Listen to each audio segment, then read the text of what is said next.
the beat. I'm a never Trump guy. I'm a never Trump guy. I'm a never Trump guy. I never liked him. I'm a never Trump guy. I'm a never Trump guy. I'm a never Trump guy. I'm a never Trump guy. I'm a never Trump guy. I'm a never Trump guy. I'm a never Trump guy. I never liked him. I never liked him. I never liked racism. I'm a never Trump guy. Xenophobia. I'm a never Trump guy. Racism. I'm a never Trump guy. Xenophobia. I'm a never Trump guy. I never liked him. I never liked him. I'm a never Trump guy. I'm a never Trump guy. I'm a never Trump guy. I'm a never Trump guy. I never liked him. I'm a never Trump guy. I'm a never Trump guy. I'm a never Trump guy. I'm a never Trump guy. I'm a never Trump guy. I'm a never Trump guy. I'm a never Trump guy. I never liked it. Good morning, ladies and gentlemen. How are you? Let me get over here. Pisco is setting up. I'm setting up. So, you know, I'll DM him and tell him I'm ready momentarily. All right. Ready when you are. Send. And then let me check out with chat. Check in with chat. Check in with chat. Check in with chat. Sen Patriarch says I never liked him. Indeed. Christian Blair says good morning. Good morning, King. Sen Patriarch says Grill Shala and good morning. Great combo with Dylan last night, and I hope we get more. Me too. Me too. So I think what we're gonna do, what I'm trying to do in the background, okay, I want to consistently deliver high quality content, and I understand that I currently, as a VOD viewer, I deliver medium quality content. What I mean by that? Give me a second. People are tagging me and stuff. Sorry. Okay, will you call in too? Sure. So I consistently deliver medium quality content. I would say I'm above average. There are obviously way worse streamers than me in the space. I even think some of the highest rated streamers who get tens of thousands of viewers are total fucking arslers who suck. But they've just been in the game for so long that they have good metrics. I seriously, like, I watch some of the content that's out there that gets high metrics, and I'm like, this sucks. This is fucking trash. But that doesn't matter. I'm just being a hating ass bitch. What I would say is my dog is looking for me, so give me a second. You can hear his little pitter-patter of his tiny hooves. And yes, I know, dogs don't have hooves. Certainly sounds like my dog does, but anyways. So I know that I consistently deliver medium quality VOD content. And what I mean by that is I listen to Nicholas Diorio, Chud Logic, sometimes Queeman, sometimes some other characters. Sometimes I'll listen to Destiny, right? And what I find in their VODs, oh shit, he's already calling. Never mind. We'll talk about this later. Aye!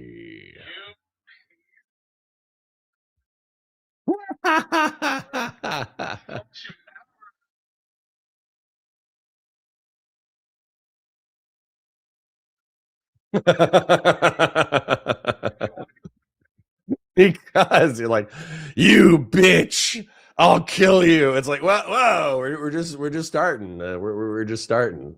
First of all, welcome. Good morning. How are you, Mr. Connor? I'm good. How are you?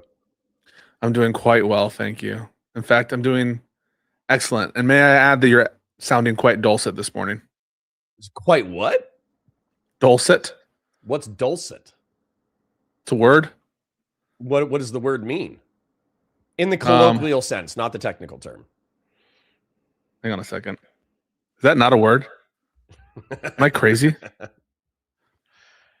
No, sweet and soothing. Sweet and soothing. Okay. No, I'm pleasing to the ear. No, I am in a very dulcet. I am in a very dulcet vibe right now. I'm okay with that. That's great. Are you a peaceful man, Connor? No, I would say I'm volcanic. So basically dormant for long periods of time and then randomly, explode. That's my nature. Why are you trying to fuck me, dude? I'm not trying to. You need to hold on. Before we even start, we can get into the memes. Yeah. You can call me a piece of shit. We can do all that kind of stuff. We can do that. Yeah. But before we do that, you need to understand something about my content creation career so far and my content creation future. Okay. Yeah. If I'm saying something out of my mouth that sounds stupid. It's a earnestly held representation of reality based off of my current perspective. It's not a Machiavellian play for clout. It's not a manipulation game. I'm not trying to hurt the digital media careers of my peers. I'm not trying to ingratiate myself into a new audience.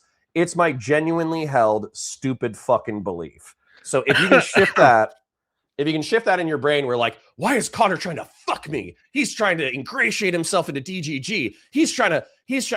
And by the way, I don't even know if you said this, I'm going a little bit over. I'm going a little bit over the top. I'm like, I don't think that you can just assume that I either don't understand or I'm stupid, and that'll solve 70% of the communication issues. Yeah, I don't think you're trying to like appeal to a new audience. I don't think that you're trying to do this stuff. No, it's my earnestly held dog shit opinion. It's not rage bait. It's my earnestly held dog shit opinion. Okay. Well, why don't we give some background to the audience? So, sure. We had, I think, one conversation about Renee Good, and I do want to continue and actually have a follow-up to that conversation in the course of this conversation. Sure. But we had a conversation about Renee Good, and then you went to describe my belief in a way that I think stated that belief and my position. Now, I'm not ascribing any negative malice to it, but I do want to, I don't know, inform you, pull it apart, and I do want to explain it. Yeah, if that's okay. Okay, can I? But before we begin, and you for those drink of you, water. No. Let's say that you're running into this blind. It's the year 2050, and you're checking out old VODs or whatever. Renee Good is a gal who got shot by an ICE agent. Based off of current law, I think that the person who shot her in the face, the ICE agent, is going to escape the situation without legal consequences or administrative punishment. There is some arguments about morality, ethics, and law that we're going through right now. And then I want to, that's for the people who are watching this video in 2050. Now for you, okay. Maybe I am presuming, maybe I presume too much. However, I do think that your reputation precedes you in a few ways. I do think that people take you more seriously because you have a JD. I do think that people take you more seriously because you have a decent reputation as a debater. You're a little bit pedantic sometimes, in my opinion, but you're still like a tenacious debater. And then I also think that people give you deference because they assume that not only did you get a JD, but you also worked in the legal realm for a while for a big firm. Don't know what it is, but I've heard people reference it as like one of the big firms in New York or something like that. So you can't be dumb. You know what I'm saying?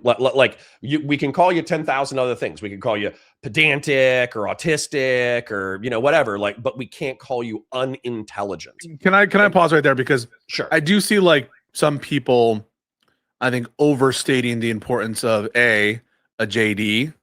Guys, there are really, really stupid lawyers and people with JDs. It's not that hard to get a JD. I promise you, it's not that hard to get a JT. It's not that hard to pass the bar. As for the other career stuff, I don't try to bring stuff up to like bolster credentials. People know it.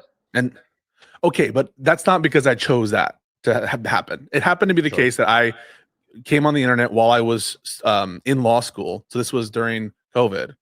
And so as a way of just like introducing who I am and what I do and my background, like I was in law school at the time. Then I graduated law school.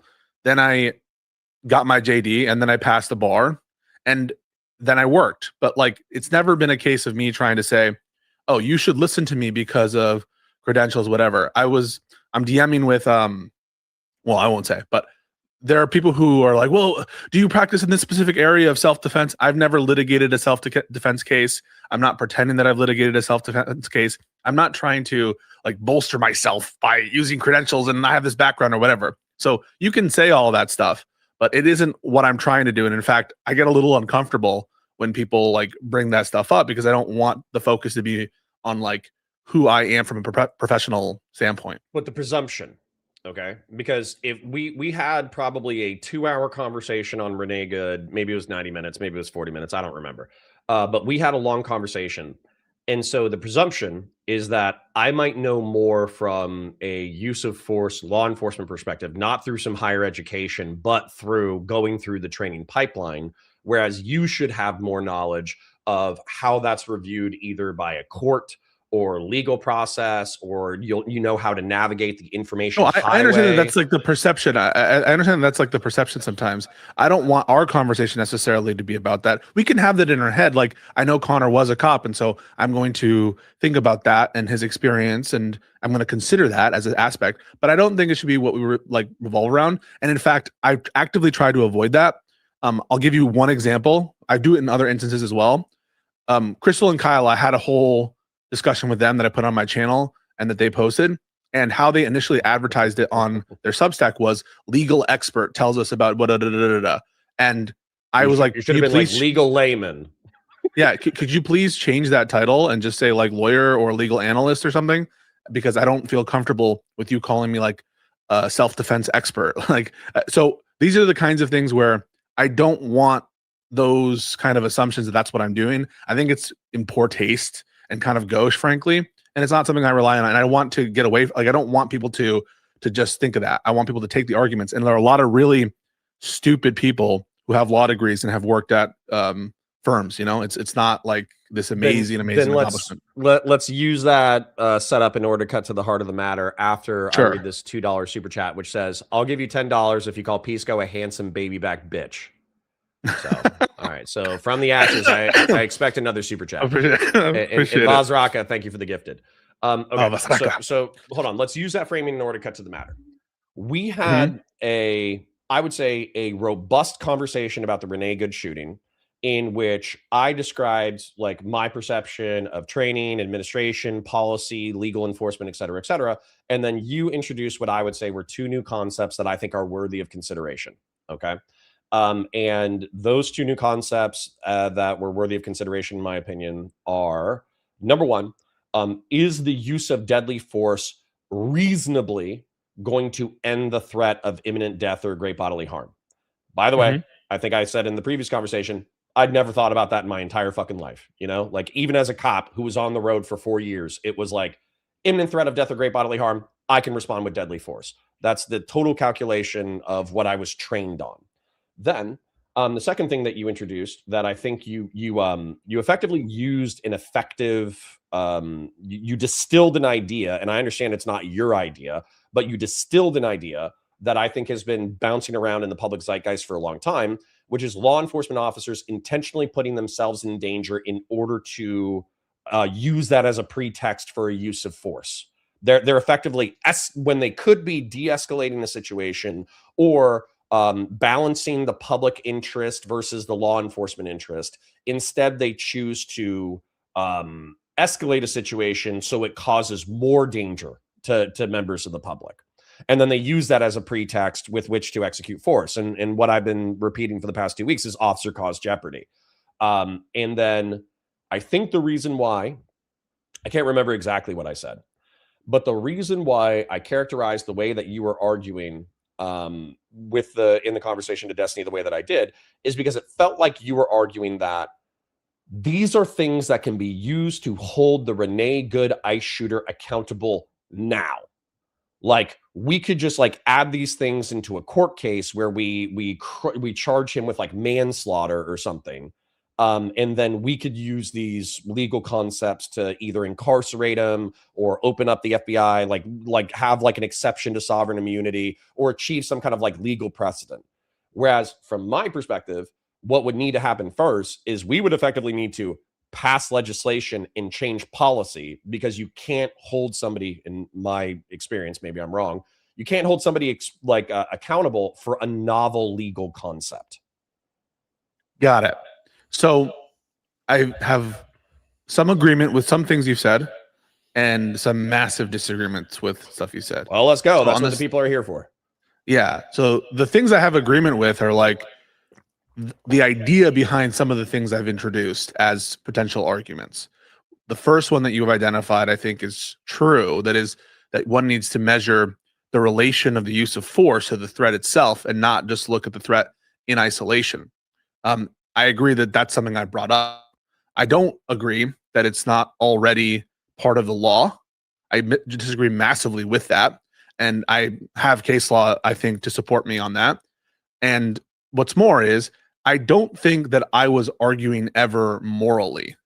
And so I'm not sure in what your encapsulation is that you just had, because it seems like you were construing me as speaking in terms of ethics, but at the same time recognizing that the whole premise of the argument, at least just now, has to do with holding him accountable now under the law. And so it seems like there's a lack of clarity on your perspective. Do you think at any part in our conversation I was arguing for what the law ought to be, or what moral is? Well, hold on. I feel like maybe I'm wrong. It felt like you were insulted that I did not believe that that was the law as is now, and that I was projecting onto you that this was either a moral argument or that this is what the law precisely ought to be. correct. Yeah, like, it isn't me arguing for a change in the law. I'm trying to encapsulate what I think the law is and apply it. And so you shouldn't construe me as trying to like change the law. Well, then you're going to have to bring up some of these examples that you say back your position, because effectively, from my perspective, hold on real quick. Like, you just said something that is interesting to me, which, like, totality of the circumstances, let's be real, is like the cop out for almost any like legal argumentation in reference to law enforcement. And totality of circumstances just means like considering everything involved in the scenario. That's what totality of circumstances means. And so effectively, they're just like, we're going to zoom out, consider everything, try to be as reasonable as possible, and take it from there. Okay. So in reference to totality of circumstances, considering maybe the training for law enforcement is lacking. I'm sure that's an extreme, that's a very normal accusation of law enforcement. But considering that for probably 3 months of training, 6 months of field training, 4 years in a career, what was said over and over and over again is imminent threat of death or great bodily harm, you can use deadly force. That just repeated over and over and over again, okay? So you're going to have to tell me case law that exists where there was an imminent threat of death or great bodily harm, but then action was not justified because it would not end the threat. I literally wouldn't need to show you an example fact pattern for that to be the case, as long as what we're looking at is the principle that the Supreme Court has enunciated. And if the principle fairly represented includes scenarios that I'm talking about, then it's fair to say that that's what the law stands for, notwithstanding the fact that there's a specific fact pattern in which the Supreme Court specifically ruled on it. You understand what I'm saying?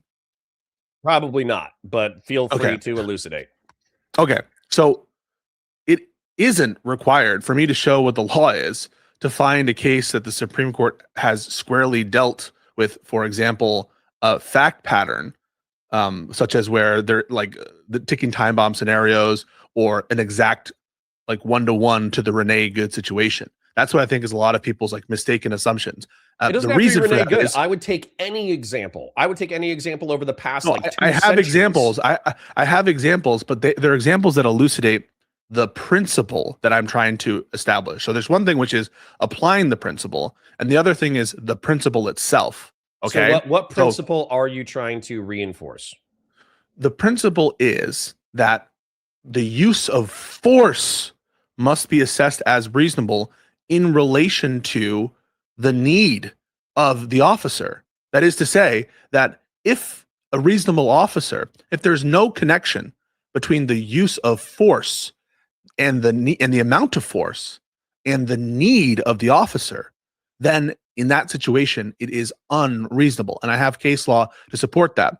Additionally, I think that you've misstated the Supreme Court's test with respect to deadly force, in that the test isn't this like check off lists. Okay. You said like, I was taught that if there's a deadly force, we are allowed to use deadly force in response or something like that. That's what you've been taught. Imminent threat of death or great bodily harm. Yeah. But the Supreme Court has specifically told us that going through the test is not a mechanical application such that you meet deadly threat checkbox, therefore it's reasonable under the Fourth Amendment. And so regardless of whether or not those policies in general are true, And I admit that in general, those policies will probably be true.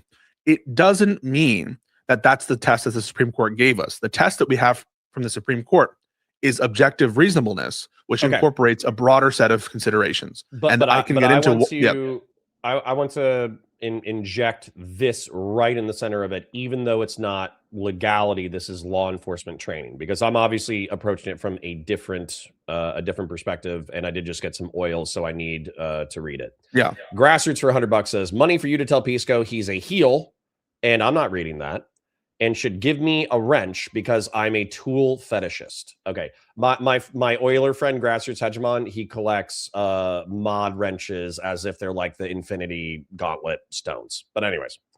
He's like wait, have you seen some of the memes of the Reddit guy? I think I talked to him about Ethan Klein. The Stale guy. He's going through something. I've seen Stale for sure in the past 72 hours, but what point do you want to make about Stale? There was a meme that I saw that someone shared, which was like him doing the grip, like the Infinity Gauntlet grip as a Reddit mod. That's what it made me think of. Sorry. Nice. All right. Okay. So hold on. In reference to training, which I understand is not legality and not morality. Okay. Training for law enforcement officers understands that not every single law enforcement officer is going to be a 140 IQ Mensa member. Not every single law enforcement officer is going to be Jackie Chan or Bruce Lee when it comes to martial arts. Not every single law enforcement officer is going to be a crack shot.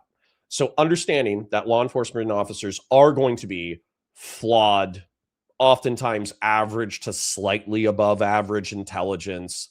Also because of the difficulties of the job, they're probably going to be under stress and adrenaline and all of that kind of stuff. There's typically a training down to what we think a quote unquote objectively reasonable person's decision making is going to make, but under all of these extreme variables, because we understand adrenaline and arresting people and complex paperwork and all that kind of stuff. So what they do is, you're saying that the Supreme Court or the courts don't use this like checklist in order to shoot a gun. But I'm telling you, in training, they almost definitely do that, where effectively it's like, if like we'll review actually, if you'll indulge me quickly. I don't doubt that. Well, no, hang on a second. I don't doubt they that do boil it down to a checklist. That's the thrust of the point I'm trying to make. I don't doubt that. But the question isn't what officers do. The question is, what is the test the Supreme Court gave us? And that test doesn't operate as a checklist and a set of factors. So please explain to me the test. The test is objective reasonableness. And it is like, that is how you can encapsulate it. However, the court has helped us in some respects, and they helped us in some respects by pointing to types of things that matter for the objective reasonability test. Okay, so the first are a set of principles that you've elaborated, that it's an objective test from the position of the officer. In other words, it has to do with what an objectively reasonable officer would do given a situation. That the test is one that we consider taking in mind the fact that officers have to, in the line of duty, make split-second decisions. Okay, these are all things that you've mentioned that the Supreme Court has told us guide our inquiry. One quick correction: they haven't yet ruled, the Supreme Court that is, on officer-created jeopardy hazard, unreasonable creation of officer-created jeopardies. Right? That's a point that I've talked about. But every time I talk about it, unlike what you represented to Destiny, I say that Barnes v. Felix has explicitly not held as a matter of law that we should incorporate that. So just to be clear, that's one of the main reasons I was frustrated, is because you represented me as having a position on officer-created hazards that I explicitly and deliberately disclaim every single time I bring that doctrine up. So that's one of the reasons for the frustration. But there are additional, real quick. You have to understand that, much like an officer in the field, I'm receiving information from 10,000 different sources, and also they become an amalgamation of the same movement. So much like Destiny has identified the anti-fans and the snarkers as this like monomaniacal Leviathan villainous element that he has accused you of being in reference to harassing him. And much like my audience is making fucked up crude sexual jokes about you. And if you read them, they would probably be upsetting. Much like people tell me that your chat doesn't like me and thinks I'm a retard and all that kind of stuff. The truth is that it becomes an amalgamation. And so you personally might have met like all of these caveats every single time, said that it's not decided, it's not incorporated, et cetera, et cetera. But what people in your audience or your political tribe are doing is they're representing it as if this is the law of the land and as if the law enforcement officer can be held accountable under this legal concept now. And that's how they're arguing it in chats. That's how they're arguing it in Discords. That's how they're arguing it on Twitter. Well, So first it might of all, not be you, but that's what your tribe is arguing. So my tribe is also arguing, if you consider my tribe, depending on what you think my tribe is, that they're not even officers, so they can't even be there in the first place. My tribe is also saying stronger and weaker arguments, right? And the so like, cause jeopardy if you just is, go by in my opinion, a stronger argument. I understand, but you can't just be like, oh, well, your tribe says it, therefore I can say Pisco says it. Sure, but I might have mixed you up with your tribe, so my apologies. Okay. It was an earnest R-slurred mistake, not an attempt to malign your public reputation. It's okay. No worries. The thing is, I don't think it's unreasonable for people to argue that it be applied, because I think it would be insane not to have that standard. And so even though it's not the law of the land, it's the law of land in some places, just not in the Supreme, with respect to the Supreme Court. They haven't ruled definitively on it. And I think it would be insane for it not to be the overall law of the land. However, just on the discrete point, I'm happy to move on from that.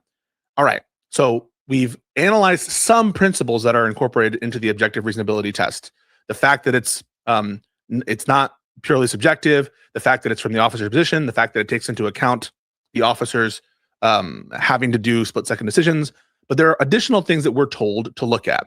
And this is from cases like Graham v. Connor and follow-on cases. So I want to point you to a case called Kingsley v. Hendrickson. Okay? If you Google right now, Kingsley v. Hendrickson, and I'll read from it. You don't have to Google it. This is a case from... I'm not going to. Read it to me, please. Yeah. This is a case from 2014 in which the Supreme Court is analyzing the use of force in a case according to the Graham v. Connor objective reasonability test. Now, unlike, if you guys remembered my conversation with Chud Logic tried to be like, it's the Graham factors, mate, the Graham factors. It's not a concrete list of factors. And Kingsley itself makes that clear, as well as Graham v. Connor. One of the reasons why you can't just look to a fact pattern that's similar is that the Supreme Court has told us that reasonability turns on, quote, the facts and circumstances of each particular case. So it's not enough just to have a similar fact pattern if there are potentially distinguishing facts in the given case. But notwithstanding, that we are given some things to look towards. And in this case, Kingsley, this is what Justice Breyer, writing for the court, says. And by the way, this was later incorporated in a follow-on case called, let me just get the name of it for you, Lombardo versus City of St. Louis. So this is what they say, quote, considerations such as the following may bear on the reasonableness or unreasonableness of the force used. The very first thing that Breyer puts in this opinion, quote, the relationship between the need for the use of force and the amount of force used. Okay? You as an officer were also trained on reasonable necessity, correct? Do you understand that concept? Reasonably necessary. Yeah. Okay. In Scott v. Harris, another Supreme Court decision dealing with whether or not the seizure in that case was objectively reasonable, the court talks about how the goal is to determine whether the use of force is reasonable for the aim of preventing the threat. In other words, the Supreme Court has stressed in Scott v. Harris, in Lombardo, in this case, Kingsley that I just cited, that there needs to be a relationship between the amount of force used and the need of the force. Well, what does reasonable necessity mean? Necessity implies necessarily a logical connection between the application of the force and the lawful aim of law enforcement, right? The lawful aim of law enforcement is the prevention of the threat. And the relationship between the prevention of the threat and the need, right, has to do with that logical connection. How is the force relating to the threat? That's what it means to analyze the use of force, right? If force has no logical connection to the lawful aim of law enforcement, that relationship is weak. That's why when I say that this is not some new thing I'm inventing, it's just an absolute entailment of what the Supreme Court has already held. I'm not just making shit up. So do you want to keep it kind of like zoomed out to explore the disagreement, or do you want to zoom in on Let's use Good examples. in the vehicles? Let's use examples or and then we'll alternative use Renee examples. Good. Yeah, I would. Yeah, alternative examples are great. So let's use examples. Okay. So these are going to be stylized examples, simplified to show the point, right? That the Supreme Court, again, I'm reading from Kingsley, that they need to analyze the relationship between the need for the use of force and the amount of force used. So take the example, you have a suspect. He is shackled, his hands are manacled, his legs are manacled, and he's lying down on the ground. He is unable to move in the moment. And in fact, all he's doing is just shaking around. And I'm just telling you right now, in this hypothetical, that this person has no chance of escaping, no reasonable chance of escaping the manacles, and that him shaking around the way he is isn't a danger to himself or to other officers. Okay. In that situation, you would agree trivially, right? Application of force to restrict, that is to say, let's do like a knee compression to the back, is not justified, correct? Well, with the contextual factors that you've given me, yes.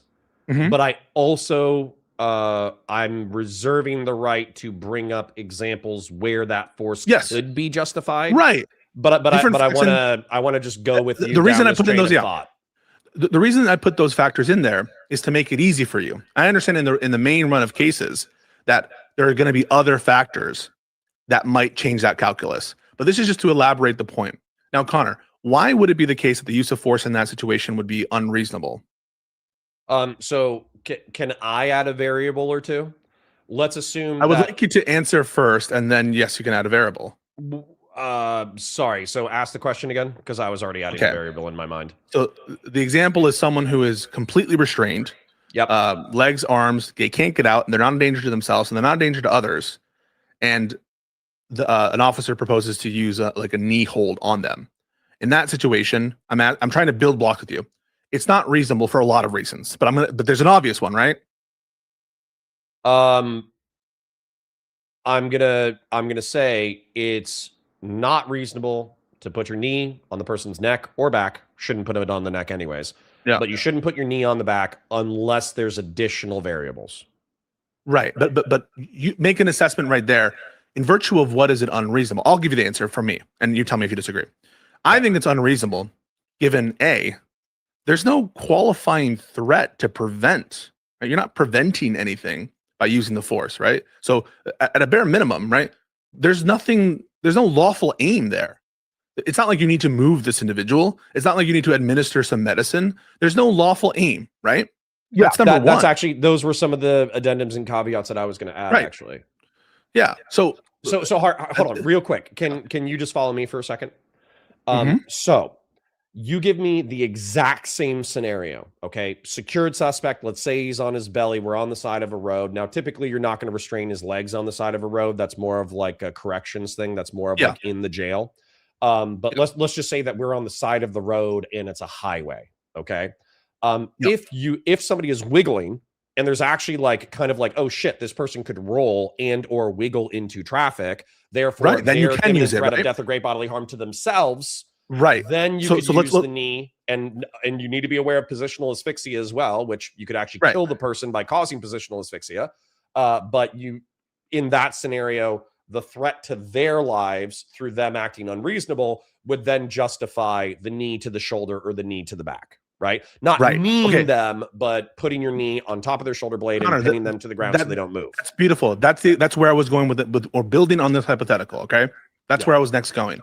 So in the first example, there is no lawful purpose that the force is achieving. Right, the force isn't achieving in a anything. corrections facility, he's sitting in a cell by himself. He can't hurt himself.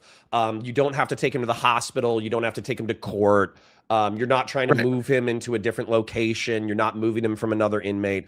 Yeah, then within that context of him being in an isolated cell, secured, and he's just wiggling around like a little worm, then you shouldn't go in there and knee strike him or sit on his neck or sit on his shoulder blade because there's no law enforcement or other purpose served. Right. So now we build onto the hypothetical, the one that you added. He's on the highway, and there's actually a plausible case in which he wriggles such that he is going to get in the highway and is a danger to himself or the other officers who have to go and rescue him in whatever they're doing, right? So now we have a lawful purpose, right?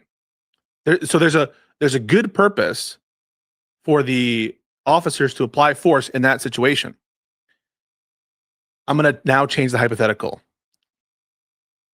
Okay. The officer applies the force actually is able to restrain the person, okay?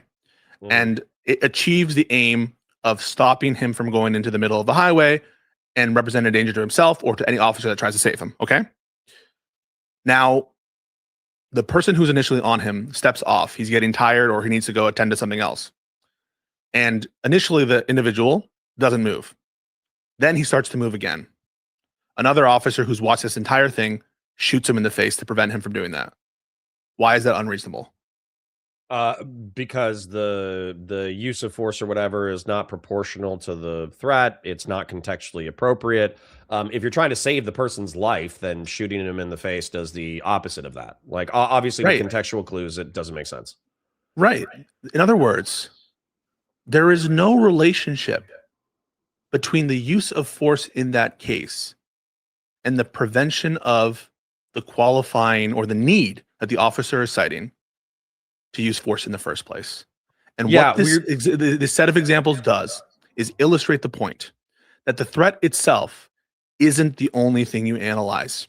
You analyze, as the Supreme Court has told us in these cases that I cited to you, the relationship between, in addition to other things, I'm not saying it's the only thing you look at, the relationship between the use of force and the officer need. That is what it means for something to be reasonably necessary. Okay. Do you want to move into vehicles or Renee Good? Let's go into Renee Good. Okay. So here's my contention. Like in the case that the stylized example I provided to you, okay? Assume that there's a qualifying threat. That is to say, the lawful purpose of the officer, that there is such a lawful purpose in preventing serious bodily injury. Can we articulate that? That way your audience doesn't think that's absurd. Go for it. So for instance, let's run down this logic chain. Feel free to poke a hole in it if you don't agree with it, okay? Despite our current hostility to ICE as a law enforcement organization, they are a law enforcement organization invested with detention powers. And if you check out the detention powers of ICE, typically what it boils down to is people have pointed out correctly that they cannot enforce local, county, state laws. They would have to call another law enforcement agency to do so. However, detaining people who are interrupting or harassing or whatever a lawful ICE operation actually does fall under their purview. So rightly or wrongly, I'm not even arguing right or wrong. You know, I'm not even going to argue whether or not honking a horn a block away is an interruption of an ICE thing. But let's just go with the logic that these law enforcement officers invested with detention power have decided that this is an interruption of a lawful ICE operation, and therefore this person is being detained. So at that point, I would argue that the officers who are on scene, regardless of tactical mistakes, regardless of policy mistakes, they believe that they have the right to lawfully detain Renee Good. And put a little gloss on what he said. I don't grant that it was illegal for them to try to detain them. Even if it were illegal, the Supreme Court has directly told us that an unconstitutional stop that is the predicate factually for another use of force doesn't necessitate that the first unlawful use of force makes the later use of force or the later seizure or search necessarily unlawful. Now, it might play into ultimately some officer created hazard situation, but all I'm trying to tell you is Connor is correct to the extent that he's saying, which I think he is, that just because it is unlawful or determined to be unlawful later on doesn't mean that it wasn't objectively reasonable to use the force in the instance. And further to that, there actually is a decent reason to believe they were entitled, at least for reasonable suspicion, to initiate the stop. And I've not contested that. People hate it when I say it, but it's true. You can beat the rap, you can't beat the ride. And what I know that I might be distracting us temporarily, but I just want to just play a little bit of tennis with you real quick. If it was an unlawful detention, let's say that a judge later determined that a parked car a block away honking a horn is not a sufficient interruption to justify a detention by ICE, that's going to be figured out by a court. That's later. Not figured out on the street. Yeah, no, I totally agree with that in general. And this is not to be an apologist for ICE. Like, none of what Connor is saying talking about how our system works.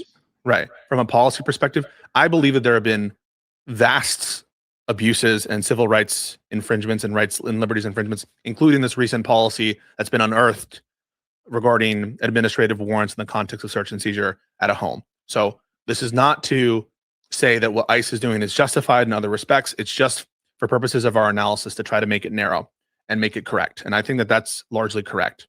So let's move on, right? So we're at Renee Good. In the Renee Good situation, let's grant that Officer or Agent Ross had a reasonable fear of serious bodily injury. And again, I don't grant that, but let's grant it for the sake of argument, because this is usually what's in the head of a lot of people who are sympathetic to Agent Ross. They are sympathetic to the danger of cars, and they're sympathetic in the sense of split decisions, okay? So they don't want to ever give ground on that there's not a qualifying threat. I believe there's not a qualifying threat, but let's just move past that. And serious bodily injury isn't like just life-threatening stuff. Broken bones can be serious bodily injuries. And so we're not talking about it here, and I've never implied a laceration, a broken finger, all these things. Like, I know that when we talk about imminent threat of death or great bodily harm, oftentimes people immediately jump to death. But imminent threat of death or great bodily harm, like first responders, the way that we're trained, and I think the way that the law has argued, is like, as a matter of course, first responders take risk of injury or death as a professional risk. Okay. But that does not mean that in the lawful execution of their duties, they have to accept the fact that members of the public can just like lacerate them or break their fingers or break their bones or break their legs or break their arms. It's a part of the job, but you don't lawfully, you don't have to accept that from a member of the public in order to better execute your duties. Yeah, they're different inquiries. Now, when I think a lot of left-wing people say, hey, you took this job, I don't think you should read that as, well, therefore you should abide all risk, but only that any analysis that just only focus on risk without some kind of more measured and scrupulous look at it, that those kinds of analyses are fucked up, because officers unfortunately are accepted to abide certain risks, and they're not allowed to use all kinds of force in response to any kind of risk, but certain kinds of risks. But I do agree with you in the main that in general, they're different inquiries. Whether cops have an oath and they've sworn and they've taken the risk, yes, they have, is different than whether or not the use of force is justified under the Constitution and other legal principles. Okay. Well, sorry, real quick, just to inject it into our specific conversation. So for instance, kind of what I'm hearing, you might not be intending this, but what I'm hearing when you're saying that it is not objectively reasonable to let, and maybe we should zoom out a little bit from Renee Good, but let's say that a vehicle is coming at you and you think there's a high probability of it hitting you. If it's at a low speed, or it's kind of turning away from you so you might not get hit, and therefore you discharging your firearm is not like statistically really gonna change the variable of your injuries or whatever, then a law enforcement officer should just accept that there's a possibility that they're going to get hit, and they can't act because their action is not likely to statistically decrease what's about to happen. And so they basically have to let themselves get run over. That might not be what you're implying, but that's kind of what I'm hearing. I'm not implying that they need to know the statistics, okay? And that they need to run like a computer, be able to like run 1,000 simulations and calculate the trajectories like the Rain Man or like Cookie from Ned's Declassified with the Zach Galifianakis and fucking The Hangover. Yeah, and The Hangover. Yes, that is not what I'm implying.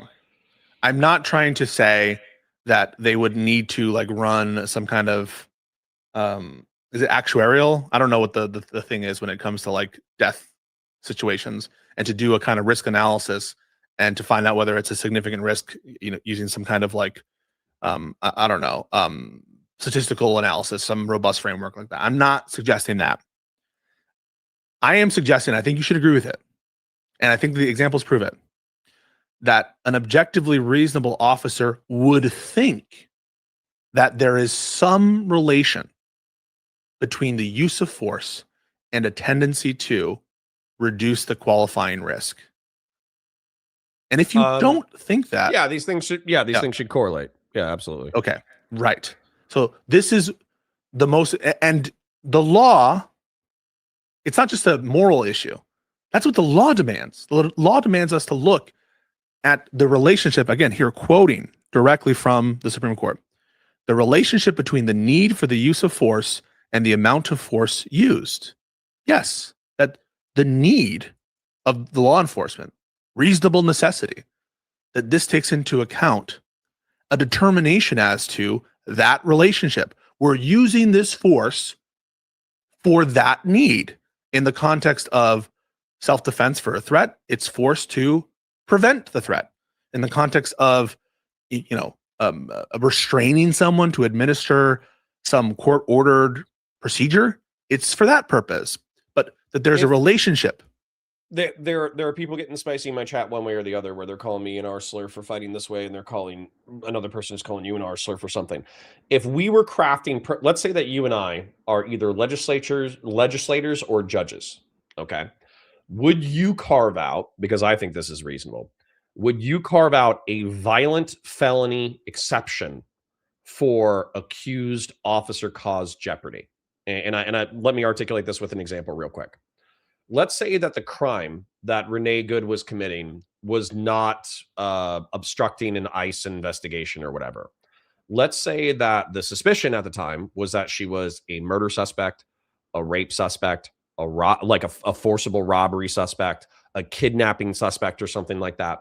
And therefore, the officer is stepping in front of the vehicle, not because he's reckless and has a wanton disregard for human life, but because he's actually trying to save said in some like forcible felony scenarios, you have like broad latitude to use force because it's reasonable that they might be a threat to the public if they escape, right? Boom. No, I just want to pause right there.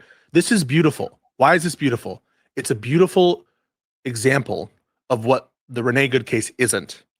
So, okay, yes, when you have, but I'm just saying, like, you as a reasonable person who's trying to legislate or improve society or whatever, I wouldn't make it per se. I wouldn't make it per se like that. I think that the test that the Supreme Court has developed, maybe you would.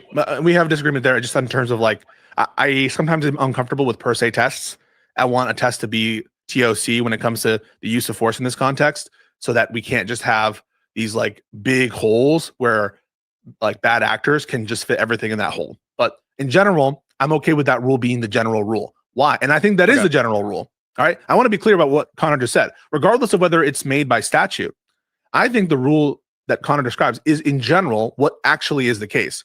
If you have a fleeing murder suspect, their flight alone is sufficient in most cases. I'm not going to say every case. In most cases, to use deadly force. their flight alone. Okay. Obviously, different situation if you're trying to apprehend him in like a situation where you know he's not going to get away, or where there's obviously that's why it's a TOC. But in the context of a fleeing murder suspect, and totality or of fleeing circumstances for those of you who are not tracking it. Yeah. Most of the time, the flight by itself represents a risk to the public. And so even if you think that the person isn't an imminent risk right now to you, you think he is to the broader public. And so the use of force in that context is justified in that flight.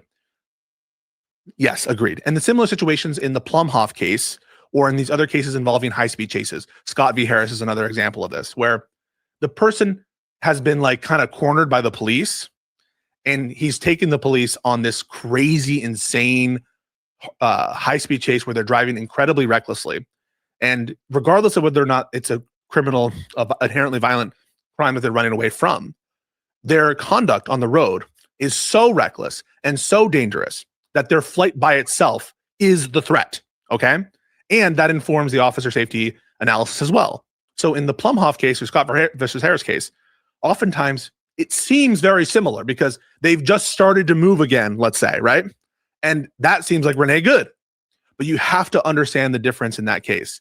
The difference in the cases like Plumhoff, et cetera, where it seems similar because they're starting to move again and they're firing the gun, that TOC is premised both on the need for public safety, also officer safety, but it's informed by this fuckered chase or an inherently dangerous felony, which isn't what we have here. They're distinguishing factors. And so that's why I think what you just said is so valuable, because yeah, I would grant if this were like Scott v. Harris, if this were like Plumhoff, I think the officer would be protected. My contention is it's not like these cases. And that's why I think that we need to analyze, well, what is the lawful purpose of the officer, number one? And I think the only possible rationale that one can offer for the use of force, for the lawful purpose of Agent Ross, is defense of self.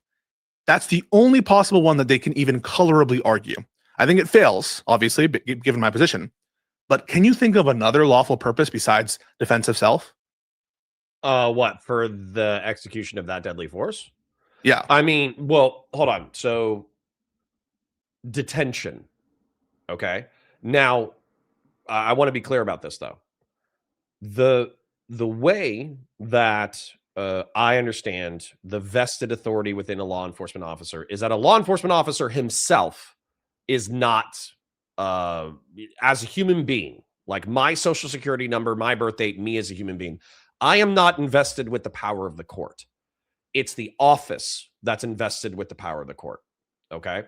And therefore, we've established a society in which if an officer of the court detains you, you as a citizen pretty much have the responsibility to surrender to that detention and then go through the process so we can avoid the violence and mayhem of fleeing and eluding and resisting without violence, resisting with violence, like all the mayhem that happens during use of force scenarios is actually supposed to be prevented by a citizen surrendering. And so you're saying, what's the lawful purpose to use your gun? This action. I don't think detention can be it. I'll tell you why. No, but I think to an effective detention, we have to ask about like reasonableness of the use of force in order to effect a detention. But we do understand that law enforcement officers effect detentions all the time. I agree. With different variations of use of force. I agree. But hold on. Just let me finish the sentence and then you can tell me where I'm wrong or where you would amend what I said. The lawful predicate is that we have a reasonably believed lawful detention. And typically, officers of the court are invested with the capacity to detain anyone as long as they are reasonable in said detention. And so at that point, standing in front of the vehicle, by the way, if a vehicle was shut off or if it was parked in a different direction or whatever, there's no law stating like a law enforcement officer can't stand in front of a vehicle. There's no law that I'm not talking about that. Law enforcement officer can't stand in front of a running vehicle. So you're fighting a ghost, Connor. I haven't said that. I'm trying to I'm not invoking shitty arguments. So let's not. But okay, but like let's not try to predict where I'm going. Okay. Okay. I'm trying to listen to you. Detention is something that allows the officer to engage in an attempt to detain. I agree with that, but that's not what we're talking about. Okay, so the question is the use of force. Let's try to differentiate because I think I am a little bit lost in your logic. All right. So so we're trying to justify the shots, the gunshots. Okay. Okay. And the gunshots aren't. Let's back up one step and then let's move to your step. Okay. Okay. There is policy stating that a law enforcement officer cannot or should not stand in front of a running vehicle because of the risk to himself. Right. I don't even know if Wick pulled up the right policy, but he pulled up a policy on one of his panel shows that was saying that it's like stated policy from DOJ or whoever that basically like whenever possible, do not stand in front of a running vehicle due to the risk to law enforcement officers. Right. That's like a stated policy. Okay. Yep. However, there's no law stating that a law enforcement officer cannot stand in front of a running vehicle. Right. Agreed. Okay. And so at that point, he could be violating policy. But if there was a running vehicle and Renee Good is in the vehicle and they're 3 feet away, and instead of shooting her in the face, he just says, "You're under arrest. Please exit the vehicle." Okay. He's violated policy, but he's still trying to effect a detention. Right. Agreed. Okay. So let's move on from that because what I would argue is up until him pulling and firing the weapon, that's the legal, maybe not the policy world, maybe not the moral world, but that's the legal world in which we exist. Oh, this is what you're trying to do. You're trying to ignore the situation that he's in front of the car, but you can't because it's TOC. Now, okay. So like, I agree with you. We're not examining whether or not he broke the law by standing in front of the car. And I agree. Right. I don't think he violated the law by staying in front of the car. Hold on. I'm going to say this. Beef Supreme, stop being a smug bitch. Okay, continue. Okay. So we're not analyzing whether he broke the law by standing in front of the car. But whether or not he broke policy by standing in front of the car may or may not be relevant to whether or not he was unlawful in shooting Miss Good. You need to analytically separate those things. Yeah. Please do. Okay. One thing is saying that the liability is for standing in front of the car. No one should argue that. Okay. That's stupid. The liability that's being proposed is for shooting Miss Good. And whether or not he's guilty of that in some capacity or liable in some capacity will certainly turn on whether the use of force was reasonable, and whether the use of force is reasonable might turn on the extent to which it was unreasonable for him to violate policy with respect to standing in front of the car. They're different analyses. You understand that? Separate. You're trying to remove the relevance entirely, but unfortunately, we don't know that we can do that yet because we don't know whether or not the TOC will include unreasonably created officer hazards. Okay. That hasn't been decided yet. So we can't remove it from the table just yet. Just like we can't knowingly put it on the table, we can't knowingly remove it yet. Which is kind of why I wish they had given us a definitive ruling on Felix versus Barnes. But I still think even if we don't have that ruling, that policy in some respect is relevant, but we're not there yet. But we are just examining whether the use of force in firing the shots was objectively reasonable. And for it to be objectively reasonable, you would need to identify a lawful purpose of the officers, right?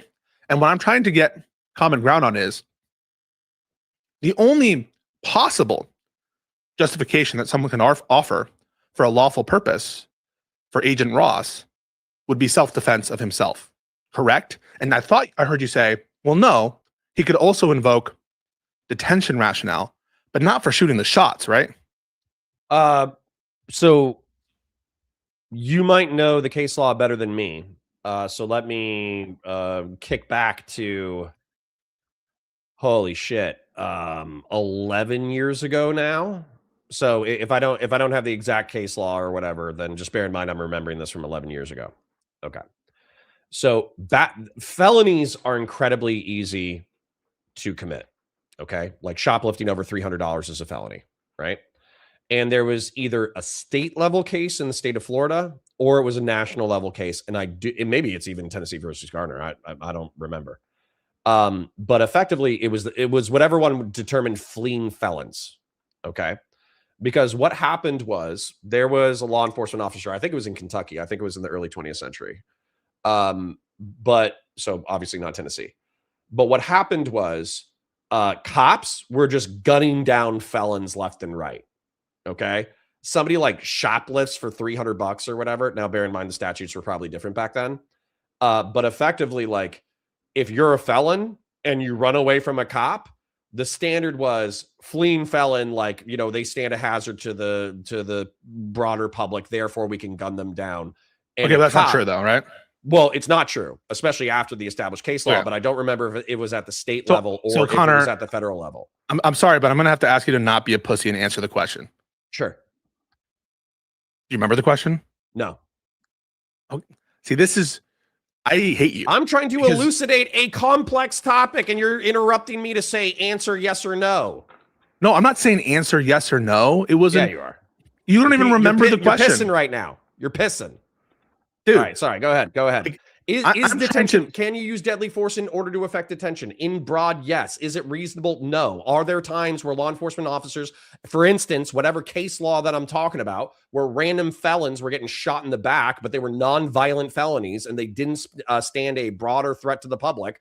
Before this case law, it was standard to shoot felons in the back. After this case law, it became no longer standard because it wasn't viewed as a reasonable. But the standard law issue, even if law enforcement officers are invested with authority in order to detain people, Connor, you're smart, so you shouldn't understand. Even if you grant that it was standard to shoot felons in the back, that the standard of shooting felons in the back, even assuming that were the standard in Florida, wherever you're talking about, isn't premised on detaining them. It's premised on a danger to the public. You understand that? No, I don't. And so let's break that down. The detention means to seize someone by the state, correct? It's to seize someone, yes. Okay. So the reason why detention, or the reason why law enforcement officers believed that detention was reasonable prior to this case law, was that a felon, through nature of being a felon, because felonies used to be more serious, considered more serious a century ago, by virtue of being a felon or somebody who had committed a felony, you are de facto a threat to the public. And therefore must be detained, and therefore any force can be used to detain you. That was the argument. On a theory of public danger. Right? It's not to effectuate. But what does that have to do with whether or not you're lawfully able to be detained? And why can't somebody argue that a woman who's willing to flee and elude from a law enforcement officer while being within feet of them from a lawful perspective, why can't they argue that that person's a potentially I'm not saying they can't argue. First of all, let's get out of this can argue, can't argue. We're talking about you. We're talking about me, what we're arguing. And so when you say can argue, can't argue, I'm going to be obnoxious as fuck. What the broader society is arguing, but that's okay. Let's continue with you and me. I don't give a fuck. It's you and me. Let's have a conversation. We're not talking to the communities or broader people. We're talking to you and me. And if you say, well, couldn't someone argue? I'm going to interpret that as obnoxiously as possible. Okay. In the ways that people get pissed off. Let me own it then. Let me own it then. Okay. I think that in a society that is based off of the rule of law, law enforcement officers are invested with detention authority and are also invested with detention authority up to and including deadly force. And it is only the context in which those detentions arise that determines whether or not use of force is warranted. The detention authority is never in question. I'm not questioning the detention authority, okay? I'm calibrating very narrowly to the use of deadly force in this case. But you just said that it wasn't a law enforcement purpose served or something. You said that the only purpose of the use of force. Okay, fine. Then re-articulate it and I'll try to update my brain. Listen very carefully. Okay. I'm trying to identify a lawful purpose to use the force in this case. And you're talking about specifically the shots fired. The shots, okay? I'm not talking about detention. You would agree that in order for the shots to be justified, there needs to be a lawful purpose, right? Yes. Okay. And that lawful purpose needs to be reasonable in relation to the force used, right? Yes. Okay. So I'm trying to identify potential, by which I mean, this is, and now I'm going to sound like a hypocrite, but I do mean this in this way. I think it's appropriate. Potential arguments that people on the other side in favor of Agent Ross would levy, such as yourself, to identify which are those lawful purposes, those lawful needs to which Agent Ross is able to marshal an argument. And I've offered one that people are, the main one that people are using is defense of himself. And I agree that needs to be analyzed. I'm just asking, is there another rationale, such as the need to apprehend him or her, or the need to protect the broader public, that you would say is reasonable in relation to the shots fired? And I'm just going to say the apprehension thing, I think, is going to fuck you over, because I'm just going to give you a bunch of hypotheticals where the mere apprehension, right, merely trying to apprehend someone isn't sufficient to use the deadly force. You need one of those other threats to public safety, threats to officers, because otherwise you're not going to say it's reasonable. This might be a moment where we're talking past each other. So I do kind of want to mind map it with my chat if they disagree with me. But I do kind of want to put I'll humor it. I want to articulate my view, and then I want to pin it, and then I want to move forward and just try to understand maximally what you're saying. Because what I'm trying to say, is that there is a relatively simple calculus, which is cops are invested with the power of the state. They have the right to detain citizens. And then once citizens resist said detention, they have the capacity to escalate force as necessary to detain said person. Okay. Now, I think that is just a blanket true statement. And so when you ask, so long as it's reasonable, well, I don't, well, hold on. This is where we're not seeing eye to eye, and I don't think we're going to be able to reconcile it. I don't think we're going to be able to reconcile it in this conversation, and I don't want to spend 40 minutes arguing with you over it. Okay. I think what do you think we can't reconcile? What I'm about to say next. Okay. So I think you're saying, as long as it's reasonable, which puts an asterisk on that statement, which means that all of the detentions have to be evaluated. Okay. All applications of force by the government that are considered seizures must be reasonable. Yes. Okay. Okay. So that's why I'm putting an asterisk there. And so we're not talking past each other on that. We agree on that. But maybe I'm inferring something that you're not implying. So let me let me state what I'm inferring, and then you can tell me whether or not you're implying it. Got it. So okay, hold on. Let me try to think about how to articulate this where it doesn't start a fight. Take your time. There is no pressure. Okay. What I'm hearing there, because I'm doing a very simple calculus, which is state, power, vested, individual, detention, people must surrender to the detention, then we evaluate force after that fact.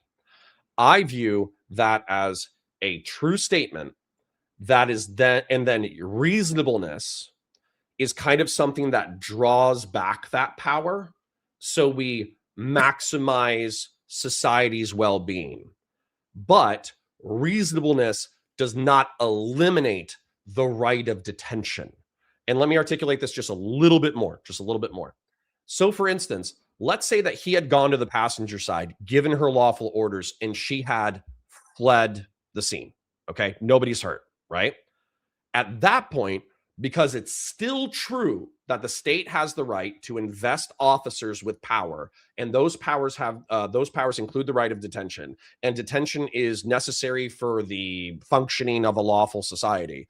At that point, said officer would have the right, maybe even the duty, to write up a warrant saying this person interrupted a lawful ICE operation. Right. This is their driver's license. This is their license plate number. This is video of them violating said law. Your intuition is correct. Fleeing and eluding. Therefore, we are going to detain them at a later time. Okay. Your intuition is given up correct. the right to do this. You've just used more reasonable force within that right. The authorities vested to the police, and oftentimes are done through statute. And in the case of DHS specifically, they are the Congress of the people of the United States chose to endow ICE with authority to detain. Okay. No Yes. doubt about that. They are given authority to detain. But everything is subject to the Constitution. Okay. So the ability, the authority of the DHS officers, insofar as it violates the Constitution, is not any actual authority. Okay. They don't have authority to violate the Constitution.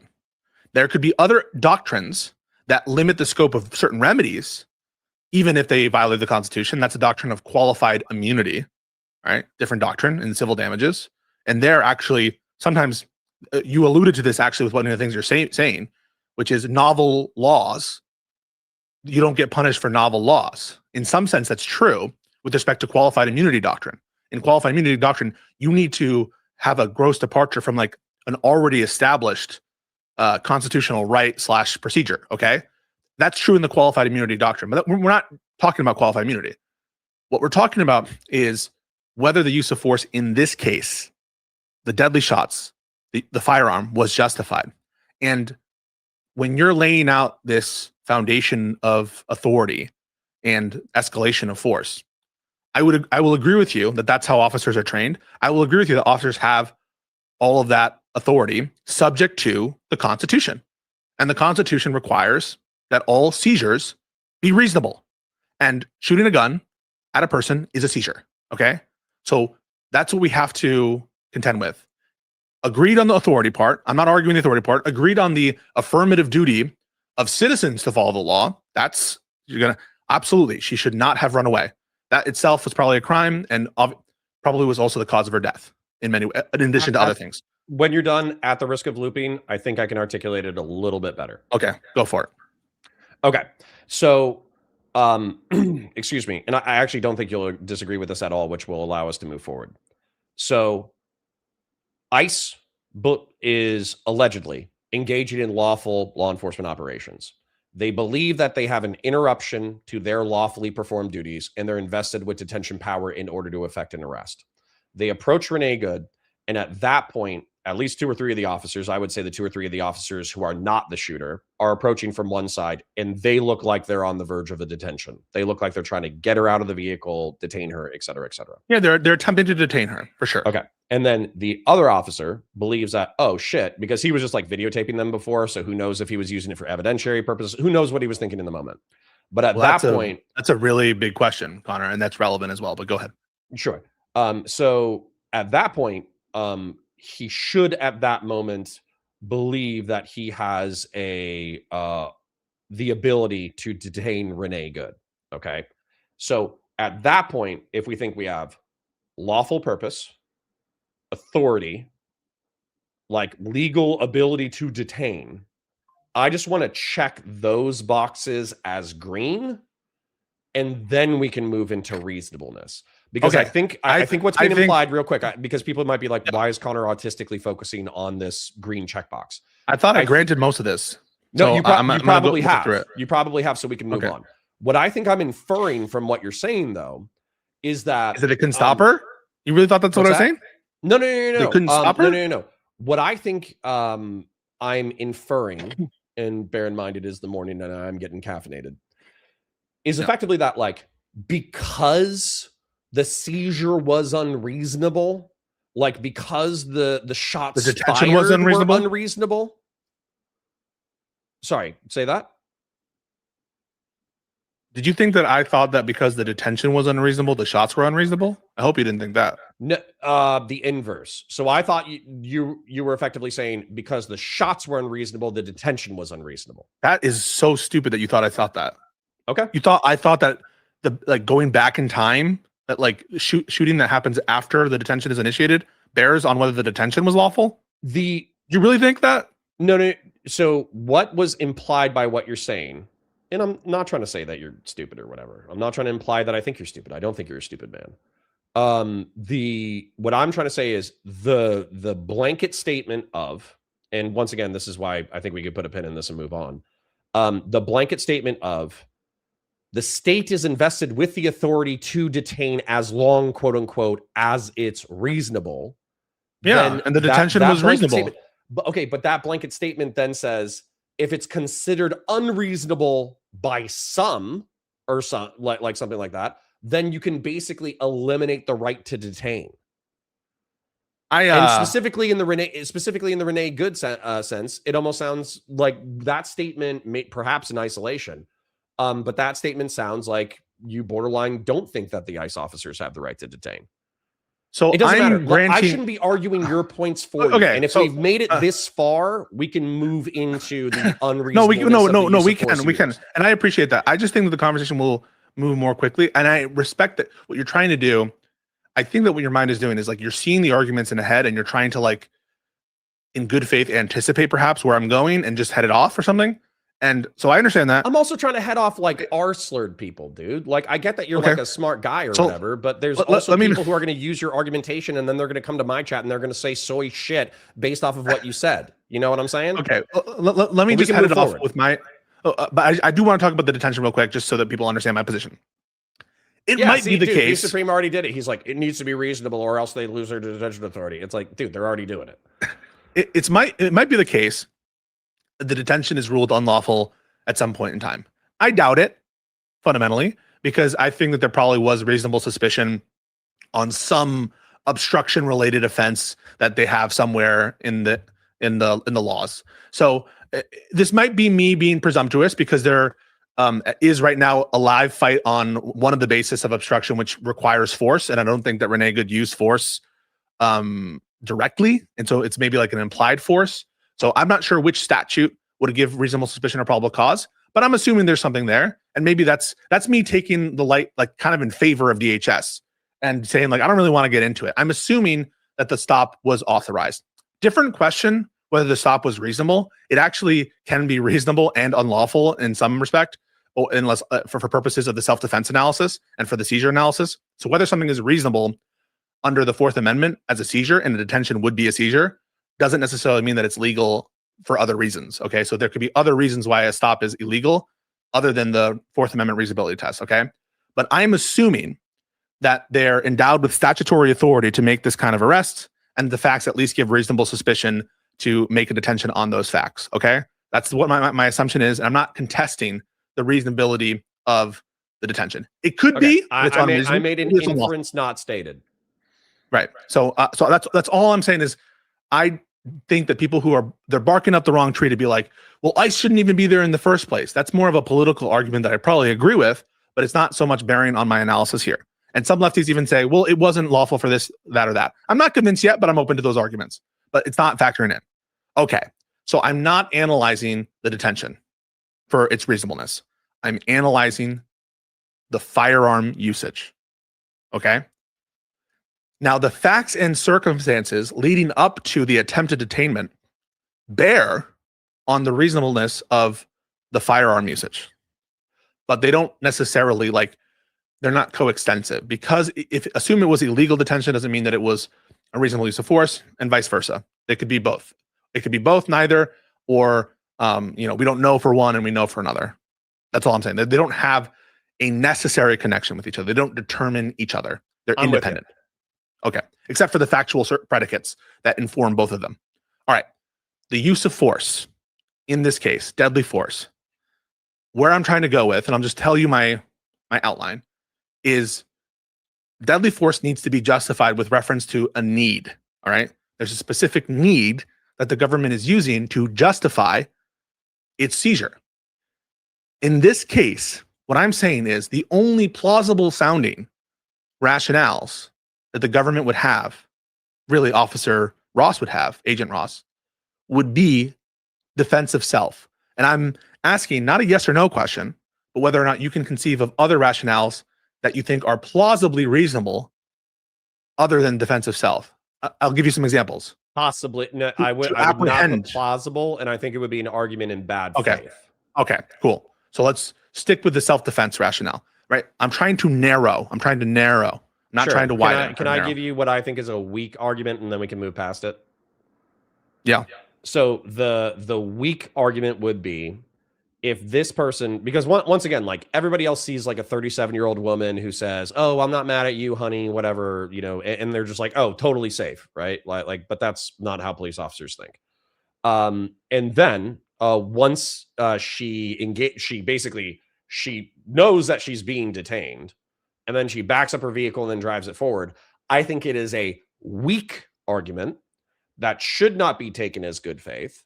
But I think in the course of a legal defense, an officer would argue, well, if she's willing to flee and elude in a reckless way that puts my life in jeopardy, then therefore she's also a risk to the public. Danger to the public.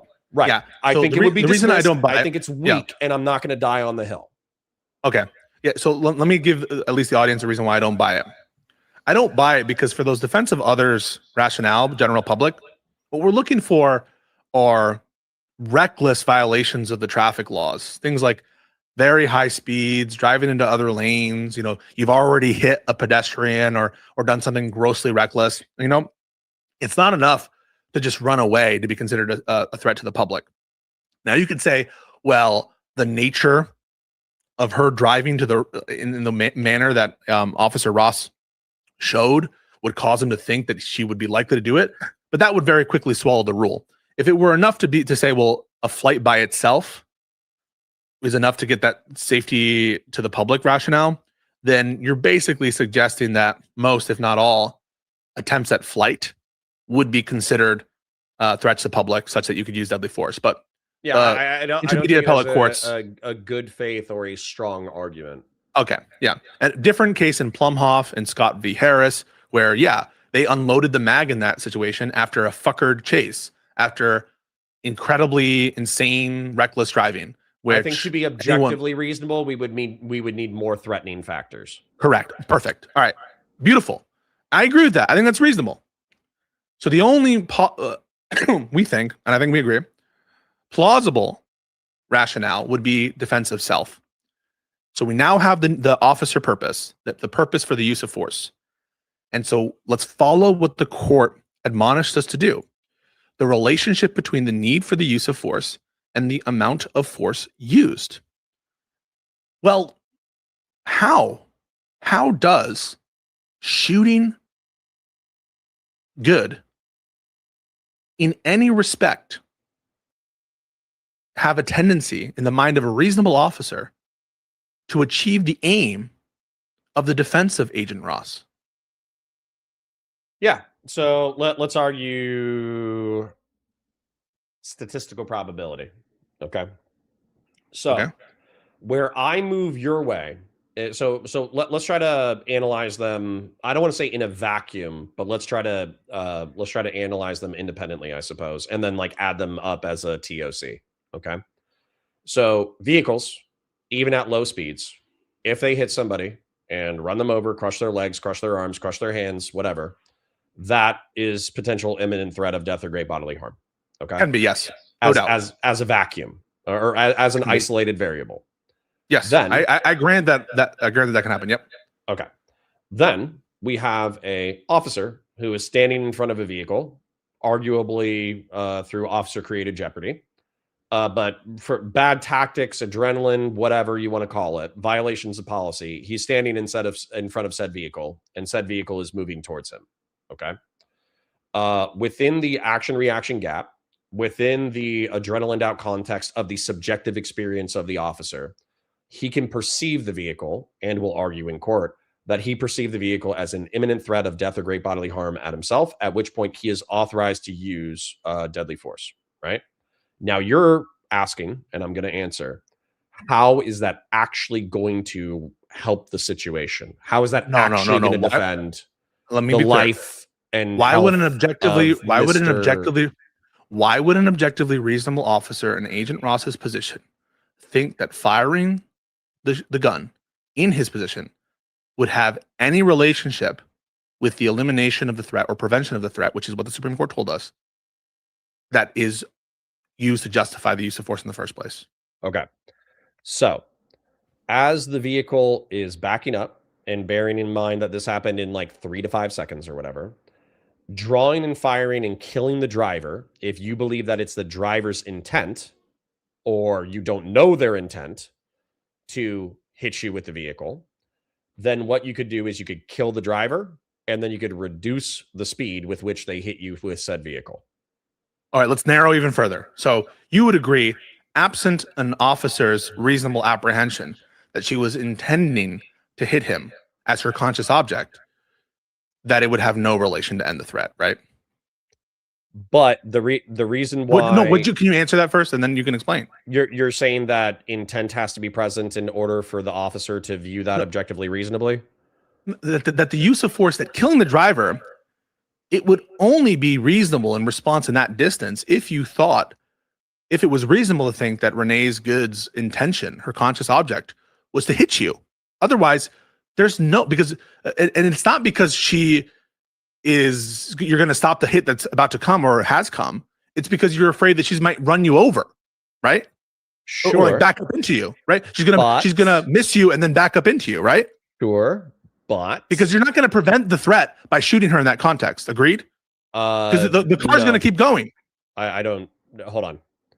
Let's deal with intent first, okay? And maybe once again I'm inferring too much, but I want to separate. So we'll deal with the situation in which you reasonably apprehend the intent to run you over. But let's take the situation in which you don't apprehend that intent. That is to say, you don't think she's trying to hit you. Assume that it would be unreasonable. We'll get into the intent part. Assume that it would be reasonable for an officer to believe that she was not trying to hit him, and it would be unreasonable to think that she was trying to hit him. Let's work with that frame, but I'm going to make the same point. Okay. Can you cause, in a vacuum, imminent threat of death or great bodily harm without the intent to do so? Yes. Okay. So, Renee Good trying to flee the scene while turning her wheels away from the officer, but then accelerating at the same time, her intent on whether or not she's trying to hit the officer actually is not listen to me. An important variable, but it's not the variable that determines whether or not a use of force is justified. How does shooting the bullet at the driver at that distance between Agent Ross and the car have any tendency in the mind of an objectively reasonable officer to prevent him being hit by it in that moment? Assuming she doesn't have that intent. Okay, assuming that she's dead or injured and then therefore doesn't slam on the accelerator, that is a decreased risk of imminent threat of death or great bodily harm compared to if she's still conscious and capable of slamming onto the accelerator. No. At that distance, it wouldn't stop it, right? It wouldn't stop it, but it might reduce the amount of injury or death. And how? Explain that. How? Okay, you stand 3 feet in front of my car and I gun it. Okay, that's one scenario. You stand 3 feet in front of my car and I hit you at 2 miles an hour. Can we agree that speed and acceleration is still going to be, it's going to be a variable that determines how injured you are? No doubt. Okay. So if the officer wants to stop, he doesn't let's say that it's a conscious thought. And by the way, I don't even think this is a conscious thought, but let's pretend for a second it's a conscious thought. Then you have a problem. You have a problem, right? Well, hold on. If it's unconscious shooting, okay. Let me run it and then you can tell me the problem. Let's pretend that it's conscious thinking real quick.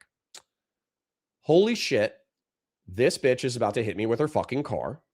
She is either trying to hit me with her car or she's fleeing and eluding and she doesn't care if she hits me with her car.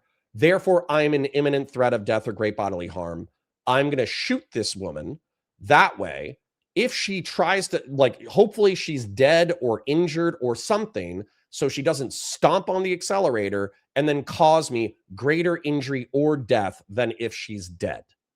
Let's pretend that was a rational line of thinking during that. No, why would we pretend that? I think that's an irrational line of thinking. Why is it an irrational line of thinking?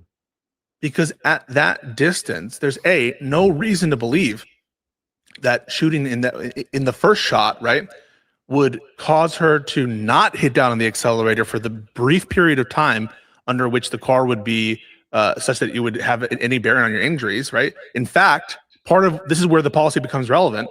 Part of what's informing the policy and to not shoot at moving vehicles is the notion that these kinds of things increase the risk of whatever's in front of the car, Connor. So just so you're aware, the reason the policies are written that way, this is how the policy is relevant even outside of the context of officer-created jeopardy, is the people who wrote the policy said, except in these like weird situations where, like, for example, you have some intentional madman trying to ram people in, then of course, right, I would grant very easily, that it would reduce the threat.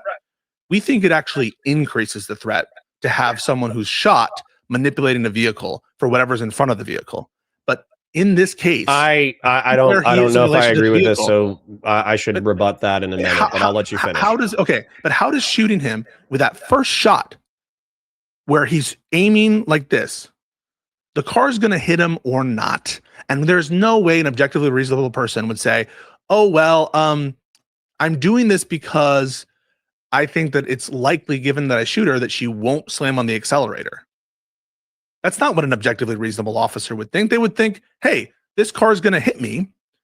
And unfortunately, right, this gun is not going to stop that.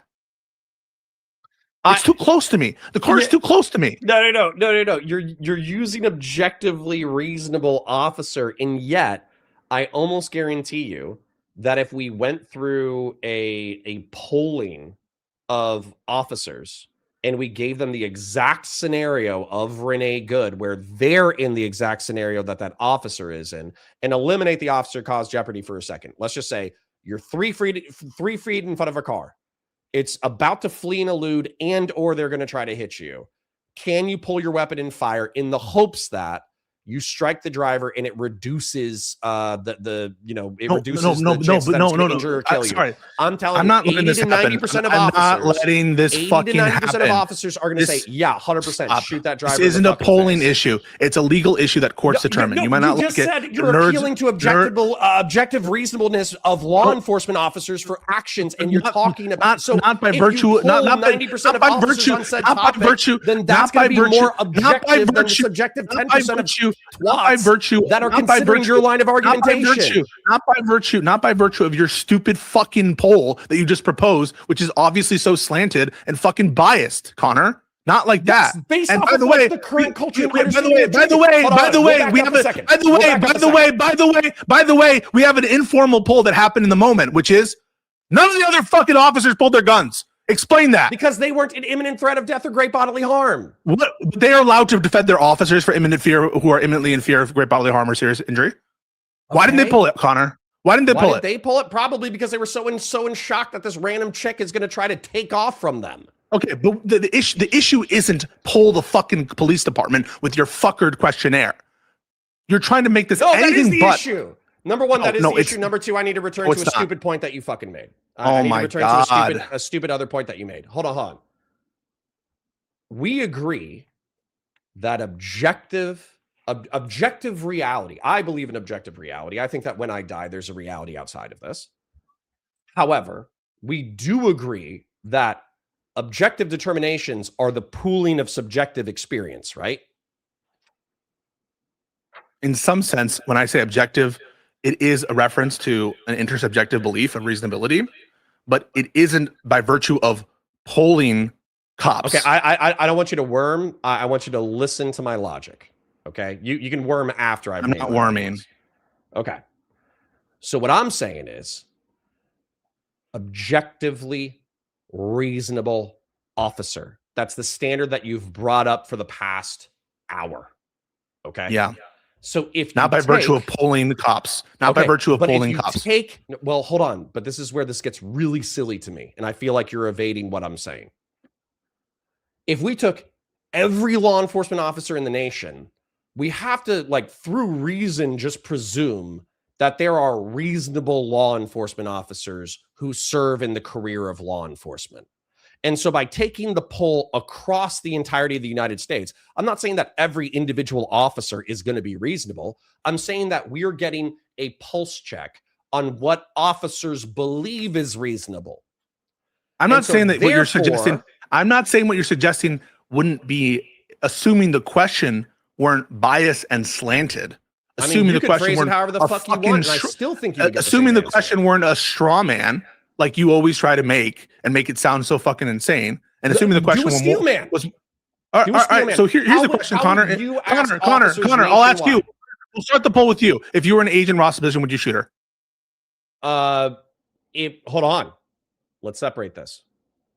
I would not have done the poor tactics in the officer created jeopardy puts me in front of a moving vehicle. But if no, it's not a cop out because I'm going to answer you directly. I'm going to answer you directly.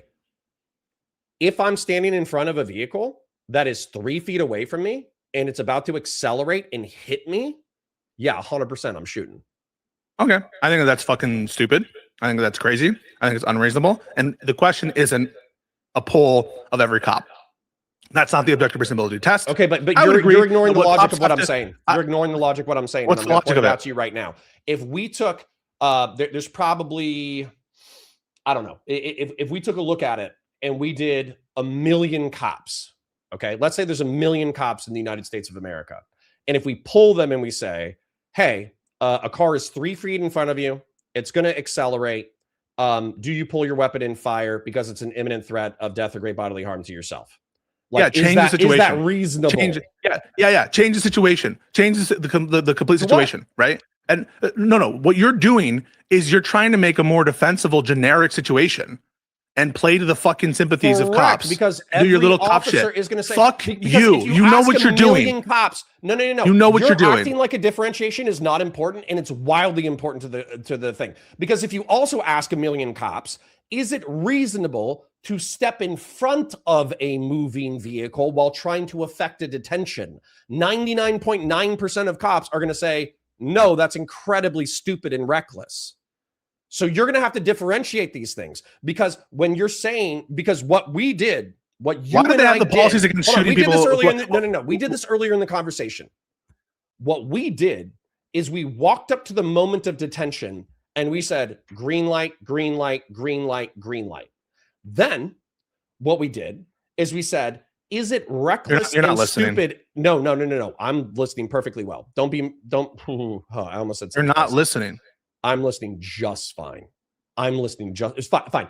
Tell me what you think I'm missing that's going to move me your way. Tell me, because I'm not listening apparently. So tell me the thing that's going to change my mind.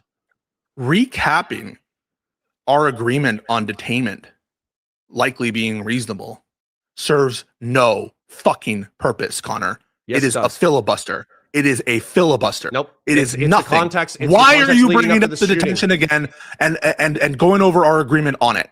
What does that have to do with anything? Because you're saying that I'm ignoring variables by creating an experiment in isolation.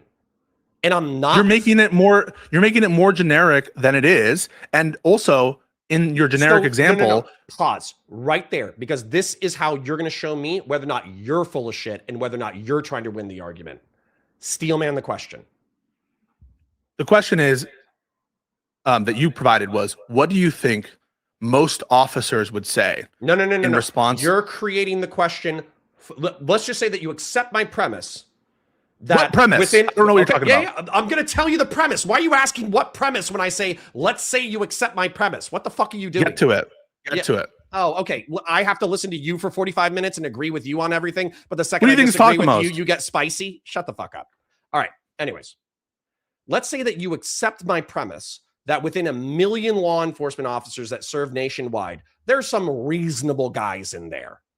And we should take a look at what they think in order to establish an objectively reasonable standard. Yeah. I asked a question, and you said that I robbed it of its original context, that it's overly vague, and that it's going to slant the responses in my argumentative direction. Yes. I'm asking you to come up with a stronger, better formulated question in order to get a better result. Was it reasonable to shoot Renee Good in that situation, according to your training experience? No, but then you're remarrying the detention and the officer caused jeopardy back to the scenario. Okay, but what your example does is remove. But the thing is, the test is TOC, Connor. The test is TOC.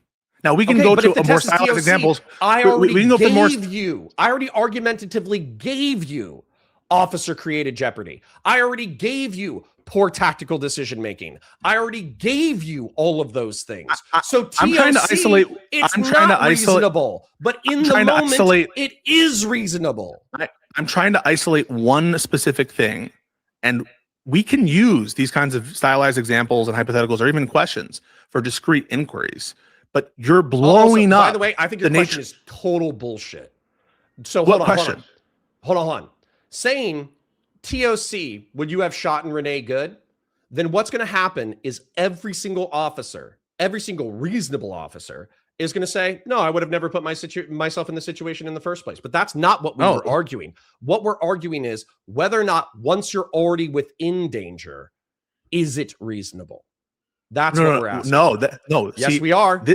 So we went one level beneath that. And this shows me you're not listening, which is as part of determining whether my wife. I'm listening to you perfectly fine.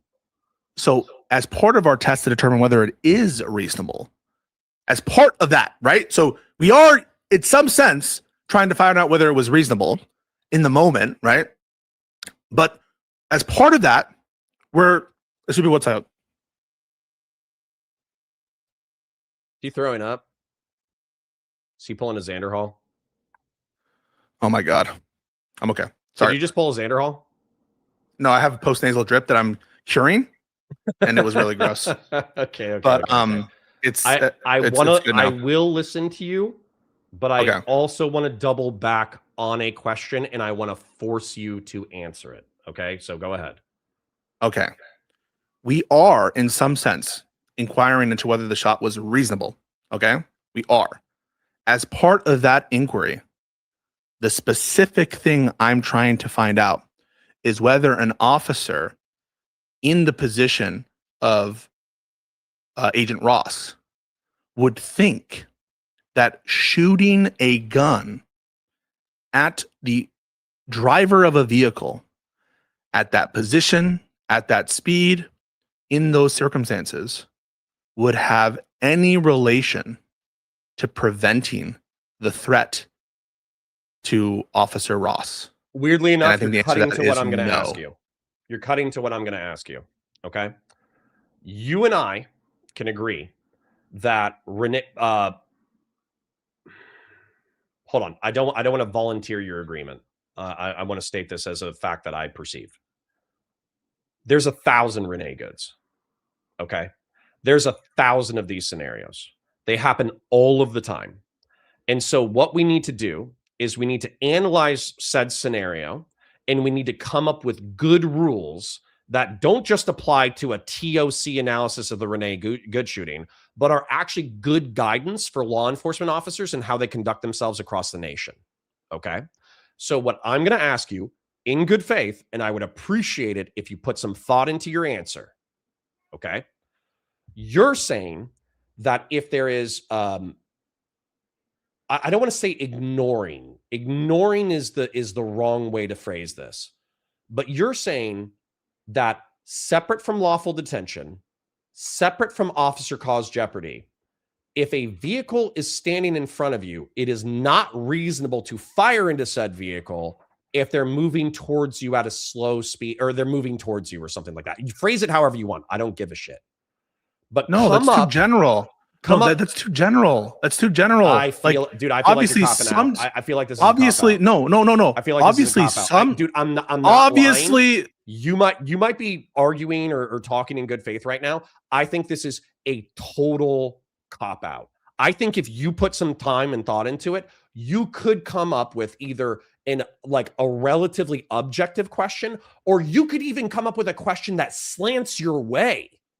Like you could even come up with a question that slants your way, but your inability or unwillingness to create said question, I think, is an evasion. No, I am not unwilling. I am not unwilling to create a question. I gave you a question. You're the one who says that question sucks. The better question is, you would ask officers. Please tell. Oh, you just said. You didn't listen. No, you didn't. You didn't fucking listen, Connor. Hey, Connor, don't look at your chat. Don't think about other shit. I'm looking right at you. They're not pissing me off. Listen to what I'm saying. Did you hear me when I said That the question I'm analyzing is whether a reasonable officer in the position of Agent Ross, would they think that shooting the gun at the driver of that vehicle in that context would have any tendency to prevent or eliminate the threat that would justify them shooting in the first place? Okay, then I'm going to isolate two arguments, and I don't want you to accuse me of evasion because I'm not evading at all. I am answering you very directly, okay? In the scenario in which you're standing in front of a running vehicle that is approaching you, I think an objectively reasonable officer will pull and fire in an attempt to reduce the death or great bodily harm for themselves. I think that is true. I also think that the poor tactics. Can we pause? Stop. You're just filibustering. No, can we I'm fucking not pause? filibustering at It's all. so I'm disgusting to watch you do this. No. No. I'm not evading at all. I'm answering your question very directly, and I feel like you're being totally evasive. You're making it You're so being generic. Totally evasive. You're being so generic. So No, we can do hypotheticals. We can do hypotheticals if you want. No, if you know that. No, if, I'm not. You know why? Here's you know the why? This is why you're losing, bro. This is why you're losing. Because the use of force for a vehicle approaching you, you are allowed to use firearms in order to stop that imminent threat of death or great bodily harm. The reason why the Renee Good shooting is bad is because of the TOC. In every case, yes or no. In every case, yes or no. Now we're going to get linearized because you can't be handled to have more room to do the conversation because you'll just filibuster and you'll monologue. So in every case is used. So okay. In every case is using deadly force in response to a vehicle approaching you justified? Yes or no? No. No. Okay. So in the case, for example, let's say 10 feet away, the car's coming right towards you, but the officer knows that the driver is suffering under sleep apnea. Okay. Or what is it? Narcolepsy. And you know the driver is actually not conscious at the moment. Would it be justified to shoot the person there in that situation? No, but there's an interesting addendum to that. Okay. What's the addendum? Quickly. The addendum is that you can use deadly force against people with schizophrenia and people with type 1 diabetes when they're having a violent episode. So it's not like I know, but obviously the difference. Obviously, the difference is that you would realize you're being a bitch. Someone with narcolepsy, shooting them doesn't stop the threat, right? No, and yeah. Yes or no? Which one is it? Shooting somebody with narcolepsy doesn't stop the threat because they're asleep at the wheel, right? Right. So shooting them has no relation to ending the threat because whether you shoot them or not, the car is going to hit you or not, right? Correct. What I'm trying to identify with your audience, because your audience is fucking retarded, is I'm trying to identify the fact that intent isn't the sole calculation in this. Okay, continue. Okay. So another situation in which it's unreasonable to use force in that context is if you know the force will not have a tendency to reduce the threat because the car is too close to you for it to at all, for a reasonable person to think that it would change either the trajectory, speed, or acceleration of the vehicle in a context in which it's unreasonable to assume that she is intending to hit you. That would also be unreasonable. I don't think you know that at all. No, I know, but that's why I'm trying to separate it, Connor, and why you're so immune to it. Put aside for now the perceived intent of Renee Good and just focus on the physics question. I don't even care about intent. The physics question. The physics question is... Let's talk about physics. I would love to talk about physics. Physics is my fucking favorite. Let's do it. In that context, shooting Renee Good, the car is already moving. It's already accelerating. And shooting her, it's going to take her time to die, and dead people can press on the acceleration. And this is why they're trained. Officers are trained in general not to shoot people in moving vehicles. That's the default presumption. That is the default presumption, among other reasons. You've made an incorrect statement twice now, and I'm going to have to correct you. No, you've made an incorrect statement twice now, and I have to correct you. This is the one that I wanted to come back to. I don't think you could find me a single fucking policy or law or anything with the assertion that you stated where you said the reason why shooting into vehicle policy was written was because of the danger to people in front of the vehicles. I don't think you could find a single fucking policy that says that. Hold on. Wait, Let me finish. Let me finish. I've been listening to you. Yeah. Why do you think the policy exists? Stop. It's a random policy. It's random. And now you're straw manning. You're being evasive and you're straw manning. Unsurprising. What's the purpose of it then, Connor? Yeah, I love how you accuse other people of being bad faith, and you're being a bad faith bitch right now. What's the purpose of if not for safety, Connor? Tell us. I'm just going to point out that I never said that it wasn't for safety. You made a more specific prescription. Okay, so allow me to articulate this. Shut up. The reason why you don't fire into moving cars is probably for a variety of factors that we've seen borne out in cases multiple times. Number one, hitting a moving object or a moving person is incredibly difficult, and law enforcement officers are not known for their accuracy. Okay, so the increases of errant projectiles hitting members of the public when you're shooting at a moving vehicle go up substantially. Not only that, but often in a moving vehicle, the person who's causing the threat is the driver, but there are unknown people in the vehicle.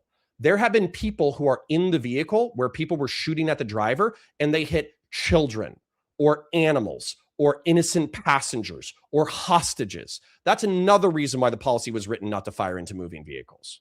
Is one of the reasons because a decision was made that actually shooting the driver of a moving vehicle in most cases makes it more unsafe on the road? Yeah, that's absolutely a consideration. Yes. However, you saying it's like, no. The confidence with which you stated that twice now is that was like the primary. And once again, I feel like you're implying the if it sounded like the sole reason. No. Sorry. In your argumentation, I'm gonna correct. I'll just correct you made it sound like that was the primary and exclusive consideration when writing that policy, and that is bullshit. I'll correct it. Connor, I'll correct it. I'll correct it and move on. Listen, this is my correction. When I said that's the reason they have the policy, if you understood that to be exclusive, that wasn't right. I didn't mean primary to make it. I didn't mean to make it seem like exclusive. I think a significant reason why they enacted the policy, in addition to what Connor described, is because of the danger on the road itself. That's what I should have said. A dead or injured driver. How do we move on and not filibuster on this point for a trillion times? I'm not filibustering on this point. You made a series of strong arguments on which the predicate is injuring a driver or killing a driver makes the scenario more dangerous and therefore should never be done in any circumstances. No, I never said in any circumstance. Who's doing the straw man now, Connor? I granted in Plumhoff. I granted. No. You just asserted without evidence twice that the primary reason why this policy was written was because an injured or dead driver is more dangerous on the road. Did I ever use the word primary? Yes or no? No, you didn't, but you 100% implied it. Well, I said the reason they did this, and I understand that some people take that as the exclusive. And I understand that some. I understand the uncharitable. That it's a multivariable. I understand. I understand. Okay. I understand that uncharitable people could say, "Oh, he meant the sole and exclusive and conclusive." I didn't mean that, and I'm sorry. I do think that someone could understand that. I'm sure. I just clarified it. I'm sure you're now all of your audience the conversation from happening because you know you're cooked. No, I'm sure all your lib, soy, grasping at straws audience understood that it was a nuanced and complex, multi-variable calculus for why this policy was written. It's bullshit. So is at least one significant reason for the policy because of the expectation that shooting someone who's driving a vehicle makes it more unsafe on the road. But then you're inferring, no. You're inferring that because an injured or dead driver is more likely to get into an accident, therefore an officer standing in front of a vehicle and shooting at them when it's a low speed is unreasonable. No, that's your argumentation. You are Don't zooming tell me that's out. not your argumentation. You are that's zooming. The argumentation you've been making for weeks. So Connor, calm the fuck down. Just You're the one who started the yelling, just bro. Calm down. You're the one who started the yelling. You're the one who started the yelling. I'll calm down when I feel like logic. Follow the chain of logic. We agreed that the use of force needs to have some relation to ending the threat to be reasonable. Okay? Mm-hmm. And the question before us isn't reasonableness at some level of generality above that. We're focusing in on the inquiry specifically as to whether an officer in Agent Ross's position would think that using the force would have any tendency to prevent the threat that to his serious bodily injury, assuming that were there. That's what we're looking into. I'm asking you to put aside the situations for now where a reasonable officer would think that she's intending to hit him, and just to focus on the situation in which she's not intending to hit him. And I'm asking, in those cases where a reasonable officer would think she isn't trying to hit him, just assume that, would it be justified to use force in that context? And the answer is no, Connor. The answer is no because of inertia. Yes. The answer. Okay, so if you knew, so here's the question for you then. Mhm. Agent Ross in the exact same position, but Agent Ross knows that Renee Good is having a narcoleptic episode, and the exact same situation happens with respect to the turn of the vehicle. Justified to shoot or not? No, she's already unconscious. But okay, why? But hang on a second. I haven't changed anything about the direction of the vehicle and the movement. Yeah, of the but rendering All her I've changed is further unconscious doesn't change the variables at all. Okay, so how does rendering her unconscious change how you view the threat in this context? Because depending on the consciousness, okay, so let's isolate this moment. Standing in front of a vehicle, 3 feet ahead of you, it's moving, it's going to hit you or clip you, okay? You have an option to pull the pistol or not pull the pistol, okay? So you say imminent threat of death or great bodily harm, you're pulling the pistol, okay? Firing into the driver, okay? There is a multitude of variables that can happen once you're firing into the driver. Of course, if you incapacitate the driver instantaneously with a headshot, then they can dead foot and accelerate, at which point you've made the situation worse. What also can happen is you could hit them and injure them, and then they freak the fuck out, and then they realize how crazy and dangerous the situation is, and they slam on the brakes, at which point they don't even hit you with the fucking car at all. It's too close for that to happen, Connor. No. It's too close for that to happen. You're acting like he has like a helicopter God's eye view of the mechanics of what's happening. No. And here's another option. Here's another too option late for the brakes. Hold on. Here's another option that happens: is you shoot at them, they panic, and then in their attempt to slam on the accelerator, because they're in a panic, they miss the accelerator. At which point they hit you with a lower amount of force than original. There's probably within a foot or two options, one of which is worse, one of which is the same, and 2 or 3 of which is better. I'm not sure that braking makes it safer if it's making contact with you at the time the shot happens. Now we're arguing about whether or not it's better to be fully run over or hit with a braking car. Well, in that context, I'm not sure. Once this, hold on, you already know this. I'm saying I'm not sure. I already know this, dude. You already know this, and I already know this. Why don't you already know this, and I already know this, and I'm going to finish this sentence. You're just once we get into this level of analysis, where the arguments about what's possible are so detailed, and not only are what's possible getting so detailed, it's unfolding in a matter of seconds. You already know that the courts defer to the judgment of the officer. You already know that. So listen. First of all, they consider the TOC, and it's not just the moment of impact analysis. That's what we learned from Barnes v. Felix. It's not just the case that we analyze those 2 seconds. Yeah, it's how you escape any given moment, an objectively any given moment, in order to arrive at the same analysis that I did. It's how you evaded the hard question of this conversation. You're trying to zoom out, and now you're making the point about deference. No, I zoomed in. You know, in a split second they're gonna, because you can't deal with the specific inquiry that I'm trying to handle right now. No, I actually gave you 4 or 5. That inquiry doesn't turn. That inquiry doesn't turn on the court's deference. It's about you and me, not about polling some other people. It's about you and me. This is where you're full of shit, even if you don't realize it. You're saying that you walked me down a specific inquiry and I was unable to answer. I gave you half a dozen answers. Let's get into You're it. so used to debating and arguing that you make up the position of the other person. We haven't gotten into it. I'm trying to get into it. Okay, fine. I gave you 5 answers. Analyze my 5 answers, please. So you gave some of your answers, said it increases the risk. Agreed? Correct. Yeah, one of them does for sure. Okay, so I'm going to put you in the position of Officer Ross or Agent Ross. In his position, would you have any reasonable basis to distinguish between, in that moment, the situations in which it increases risk and decreases risk? No. So you wouldn't have a reasonable basis to believe that it would decrease the risk. Correct. So if you don't have a reasonable basis to believe it would decrease the risk, why is it reasonable?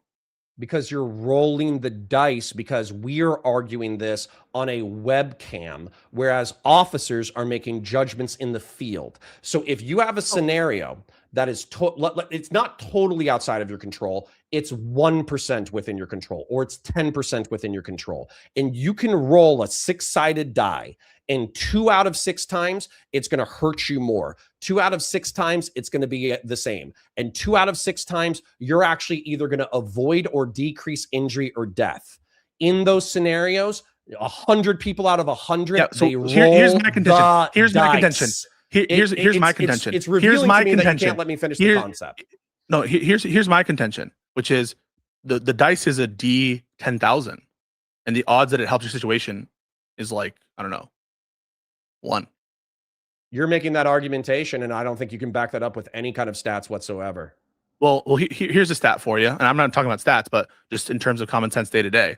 Someone who is like incredibly close to a vehicle that's moving towards them, shooting the gun doesn't stop the vehicle. Correct.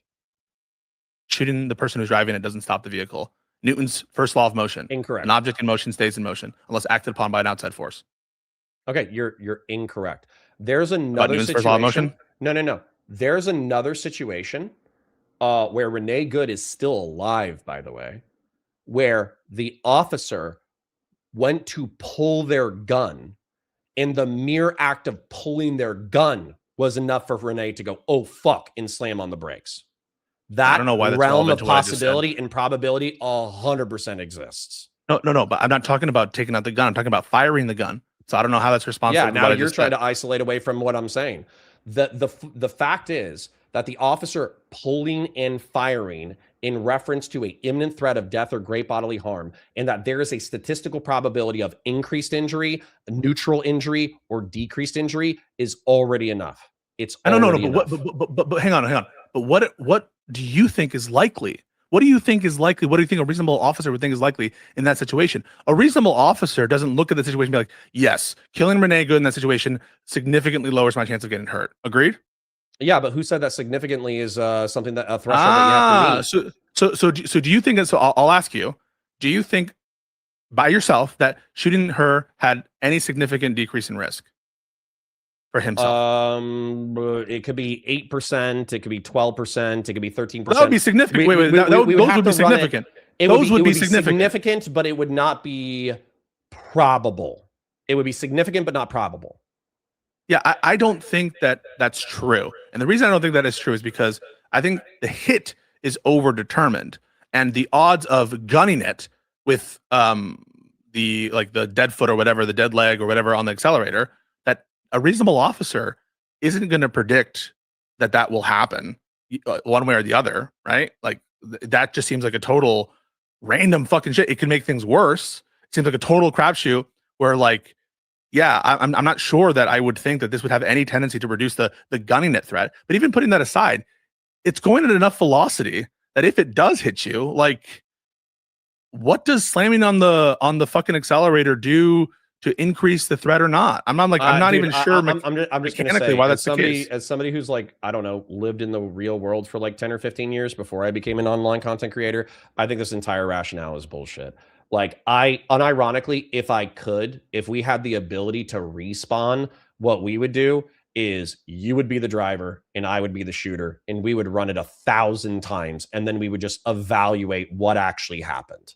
Okay, so you could hit me with the car 10,000 times. You're getting hit 1,000 times. Right? You could. Well, first of all, he didn't get hit. I could. First of all, he probably didn't get hit. We could do this, and we could get a statistical. First of all, we could line up the exact amount of feet. We could hold on. I'm not done yet. We could line up the exact amount of feet, the exact vehicle, the exact gun, you and me, and run the scenario with 10,000 different inestimable variables within the scenario. And I'm telling you, we would get a variable result. There would be there would be times where Renee Good was injured but not killed. There would be times where she accelerated and she killed the officer by crushing his head. There would be times that she caused a hip fracture. There's times that she would miss him entirely. There's times that the officer would injure her. And then she would panic and slam on the brakes, reducing the injury. There's times where she would get hit in the head, dead foot, and and hurt or kill the officer greater.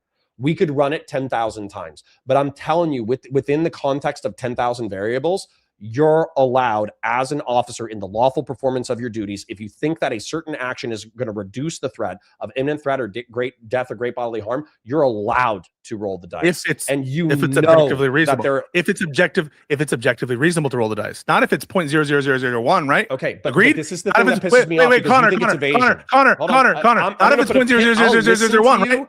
But there's a pin in here that you either need to acknowledge or your audience needs to think about, and this is what pisses me off. But go ahead. But you can't roll the dice if it's an extremely unlikely situation that it would have any tendency to reduce the risk, right? But I said it was significant.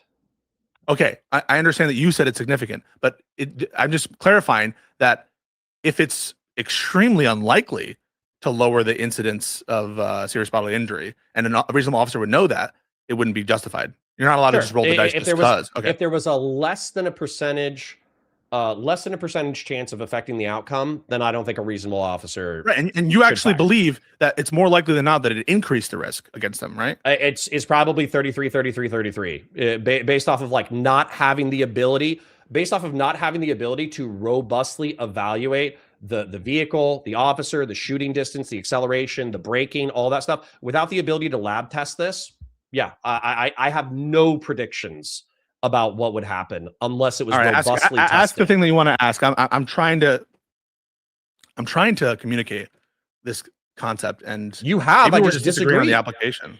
This is another annoying fucking thing. I think. Hold on. I'm going to say something first, and then I'm going to say the scenario. Okay. This is what pisses me off about fucking liberals. This is what pisses me off about progressives. Okay. You guys think that because you're smarter than the average conservative, because the average conservative is a fucking dumbass. Like the average conservative is a fucking Trump cultist who doesn't understand anything. You think you're smarter than everybody, but that's not true. Okay. And you think that disagreement, meaning that you and I, as differing people, have a comprehensive understanding of the facts, and then we're disagreeing on the facts. You think disagreement is incorrectness because you are enlightened moral savants who just understand the world better than everybody else. Okay. But this is what pisses me off, is that it's Dunning-Kruger. Okay. You think you're smart. You're a smart cookie. I would never deny your intelligence. But I think that you have overestimated your understanding of the scenario. You've overestimated your understanding of the mechanics of the scenario. And therefore, you're arriving at a different conclusion. And that you're presuming that my disagreement is incorrectness. And that pisses me the fuck off.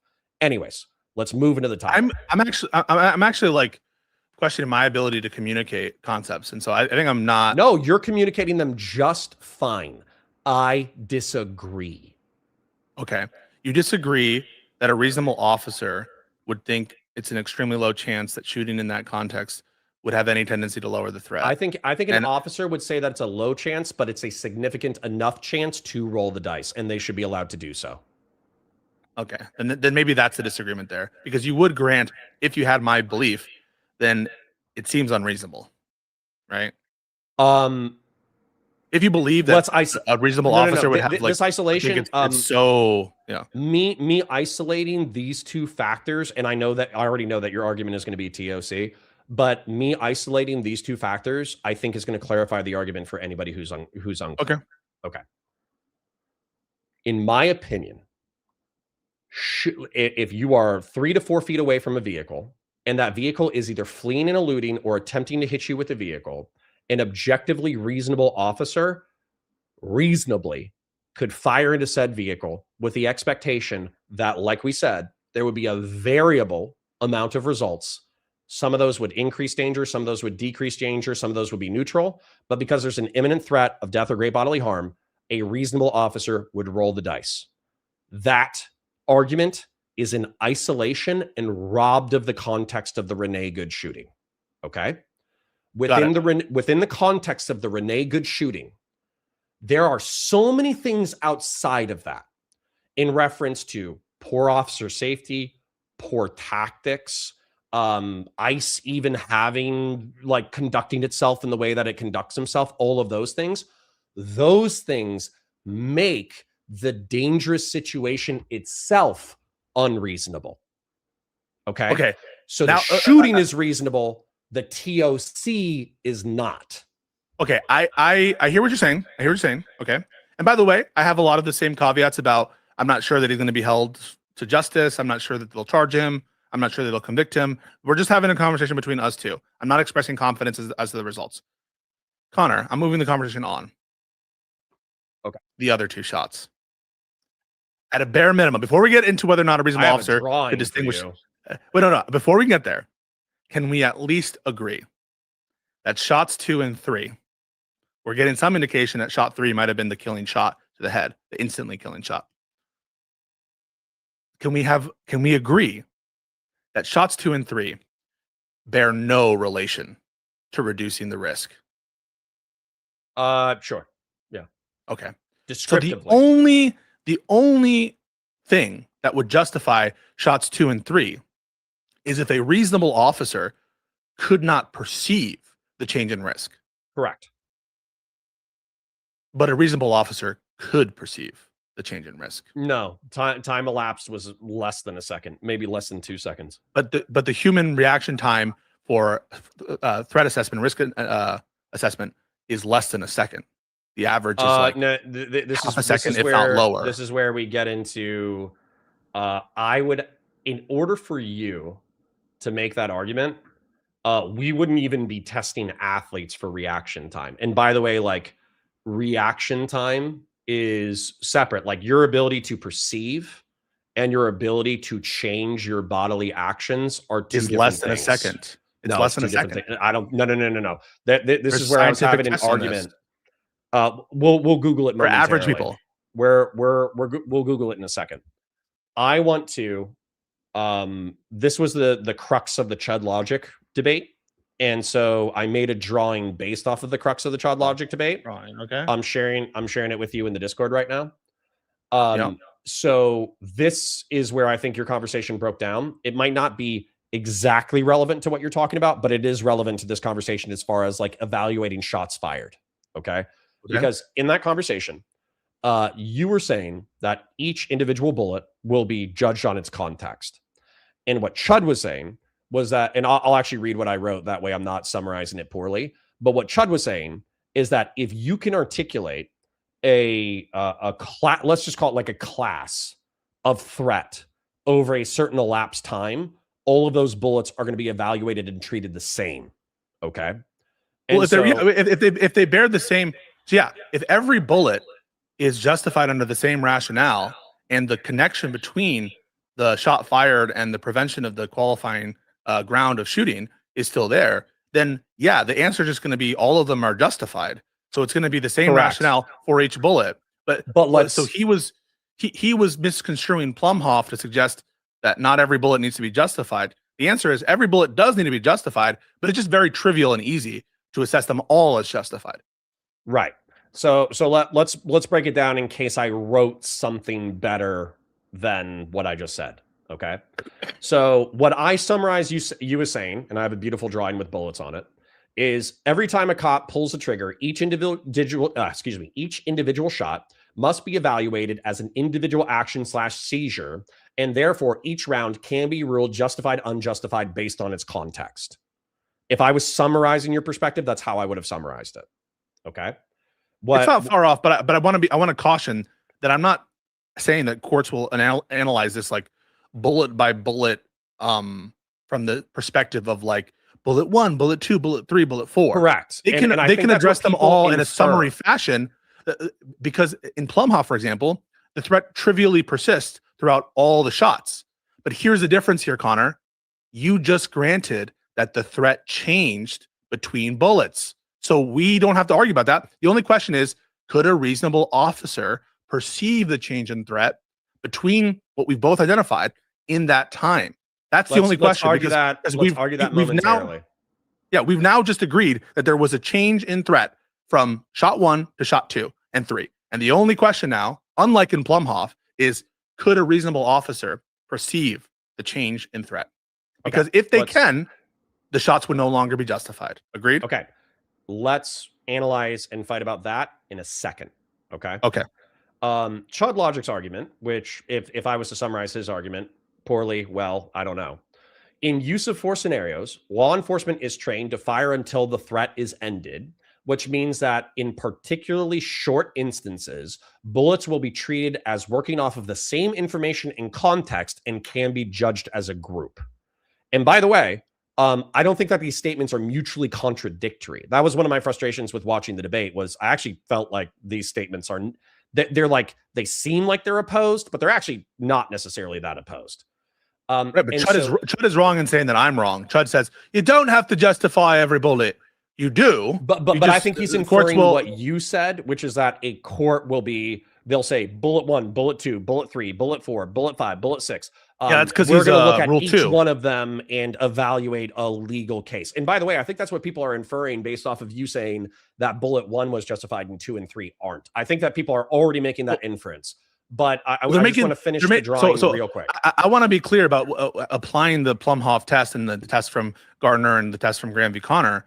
That yeah, if the threat continues to persist, trivially, you can keep using the force that was justified for the first shot for as many shots, so long as the threat continues to persist and is reasonably apprehended, right? Even past when the threat is real, it's just about the reasonable apprehension of the threat persisting.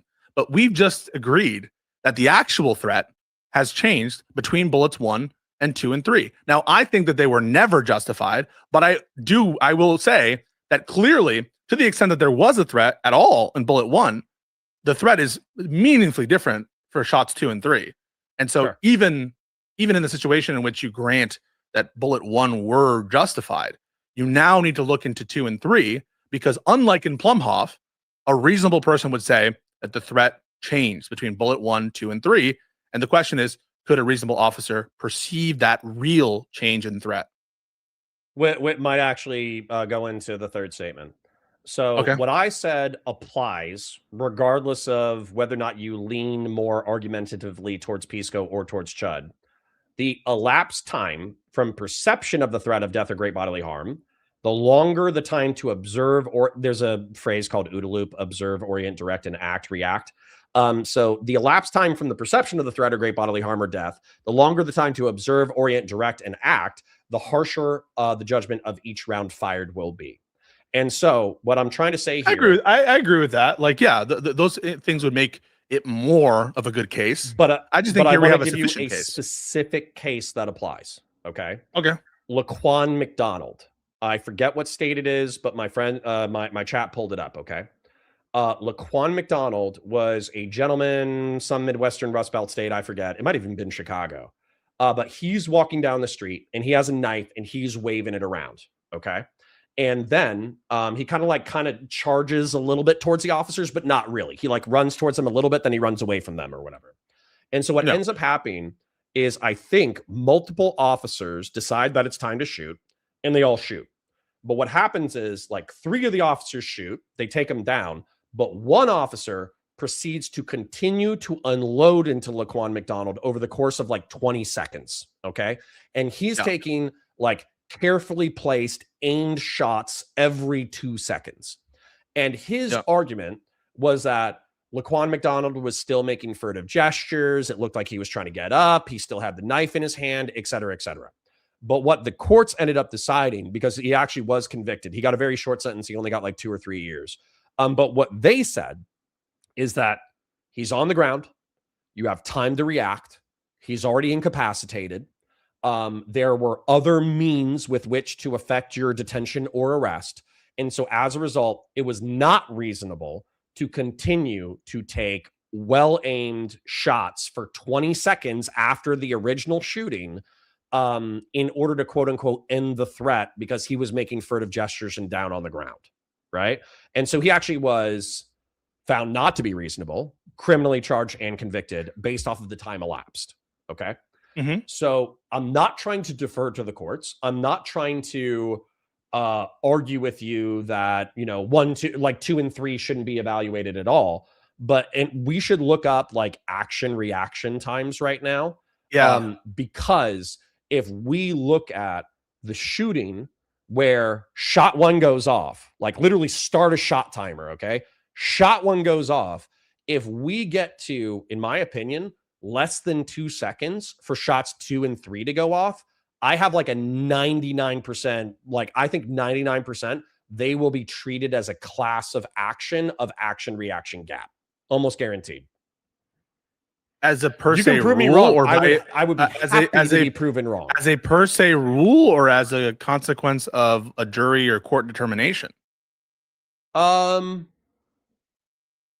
is it the I would rule say is like 2 a second jury 2 second or fun court zone? determination, but at the same time, I think everything that I'm talking about right now, action reaction gap, perceived threat, all that stuff, I think those are the reasons why they would be judged as a class of action and not individual bullets I fired. doubt that a court will rule that when there is a justification, that there's a 2 second window to do whatever you want in relation to the threat. I mean, As a per let's se go rule. ahead and look up human action reaction time. No. Because Before we'll get to that. Because I have some idea about this. Okay, And I'm going to mute myself, but I'm just going to Google it while I'm listening. okay, I prefer just Google it now, and we can tell me when you're done. I want your attention, Connor. Go ahead. Go ahead. I will not Google. You have my undivided attention. For public policy reasons, as well as the obvious fucking issues that would persist, the court, I don't think, is going to create and has been loathed to apply a mechanical test such that I think the 2 second rule, any shot within the 2 second of a justified use of force, I don't think a 2 second rule is formalized. I'm not trying to say it's formalized. Correct. And the reason for that should be legion, the reasons for why that would be the case. And so, unfortunately, I think that the question is going to be, would a reasonable officer perceive that action, reaction, time distinction, whatever you want to say, would they perceive a change in circumstance in that scenario? And that's going to rely, one, on the physiological ability of humans to react, but then also on the average perception of an officer and what they would do.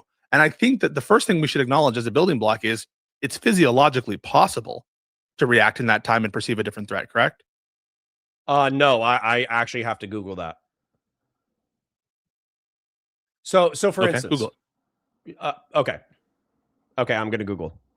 So what I didn't like that happened last week was somebody was saying like reaction times for humans are 200 milliseconds. Mm-hmm. But what they're really saying is that you can see something that's happening and fire your neuron in order to take an action. Okay, that's what they're saying with, and I don't even know if 200 milliseconds is accurate. I'm going to have to Google it. So I'm going to Google that first. But that's not what we're talking about. Any reaction time, if you're trying to be like conscious thought versus unconscious thought, whatever, anything like that is going to apply to the initial shot too. So you can't say that the timing difference weighs in favor of the risk calculation for purposes of justification in the first shot, but then just say, oh, but the same time disparity doesn't justify the realization in the second and third shot. That seems like you're applying a double standard. I'm not sure how, but let me just Google human reaction time first. I'll put average human reaction time as well. Average 1 millisecond. Neuron firing and returning to rest, 6 milliseconds. Seek time compute. HD 1.7 centiseconds to frame rate of 60 hertz. 15 centiseconds, the human reflex response to visual stimuli. 2.5 deciseconds. The what? Can you read that? Length of a single blink of an eye. Okay. Yeah. So let's keep going with that. Average human reaction time is a quarter of a second. Okay. So I think that's what they're saying. I don't know if the blink of an eye or whatever is what he was trying to say, but it looks like a 0.25 decisecond, which is 0.25 seconds or whatever. That is the average human reaction time for visual stimulus. Okay. That's what came up when I Googled average human reaction time. And it's less than the interval between the first shot and the third shot. And sorry, hold on 1 second. but this varies by stimulus type, faster for touch and sound, and individual factors like age, alertness, and training, with experts sometimes achieving 150 mil. Well, but we're not going to apply like expert shit, right? Because they're talking about like elite athletes. Okay. Yeah, average human. Average human reaction it's time. less than we got second, a quarter Connor. of a second. Okay, we got a quarter of a second. So what how long I'm going to Google it weird, but it's not because I'm trying to be shady. It's because I legitimately do not know how to I do not know how to phrase this better. So if you come up with a better phrasing, I'll happily Google it. How long does it take to stop a human action? I don't know how else to phrase it.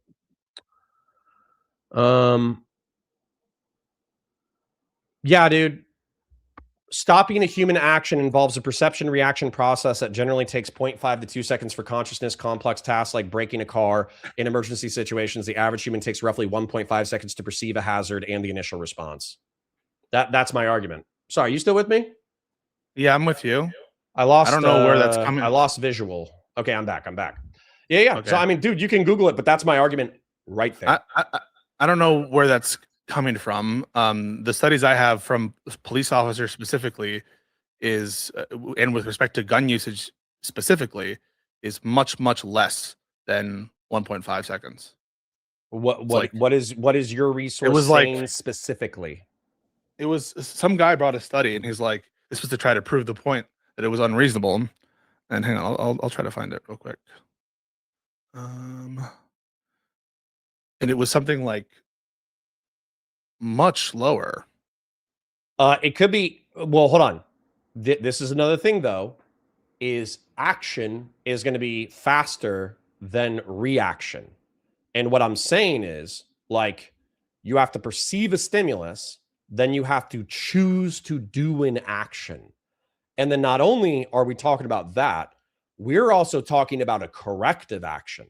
So we're talking about perceiving a stimulus, taking an action, and then correcting the action that you're already taking. That's what we're talking about. So that's where this is even more mechanically complex than simply doing an action. But for the sake of argument, we could just talk about doing an action. This was the study that the person brought to me on my attention.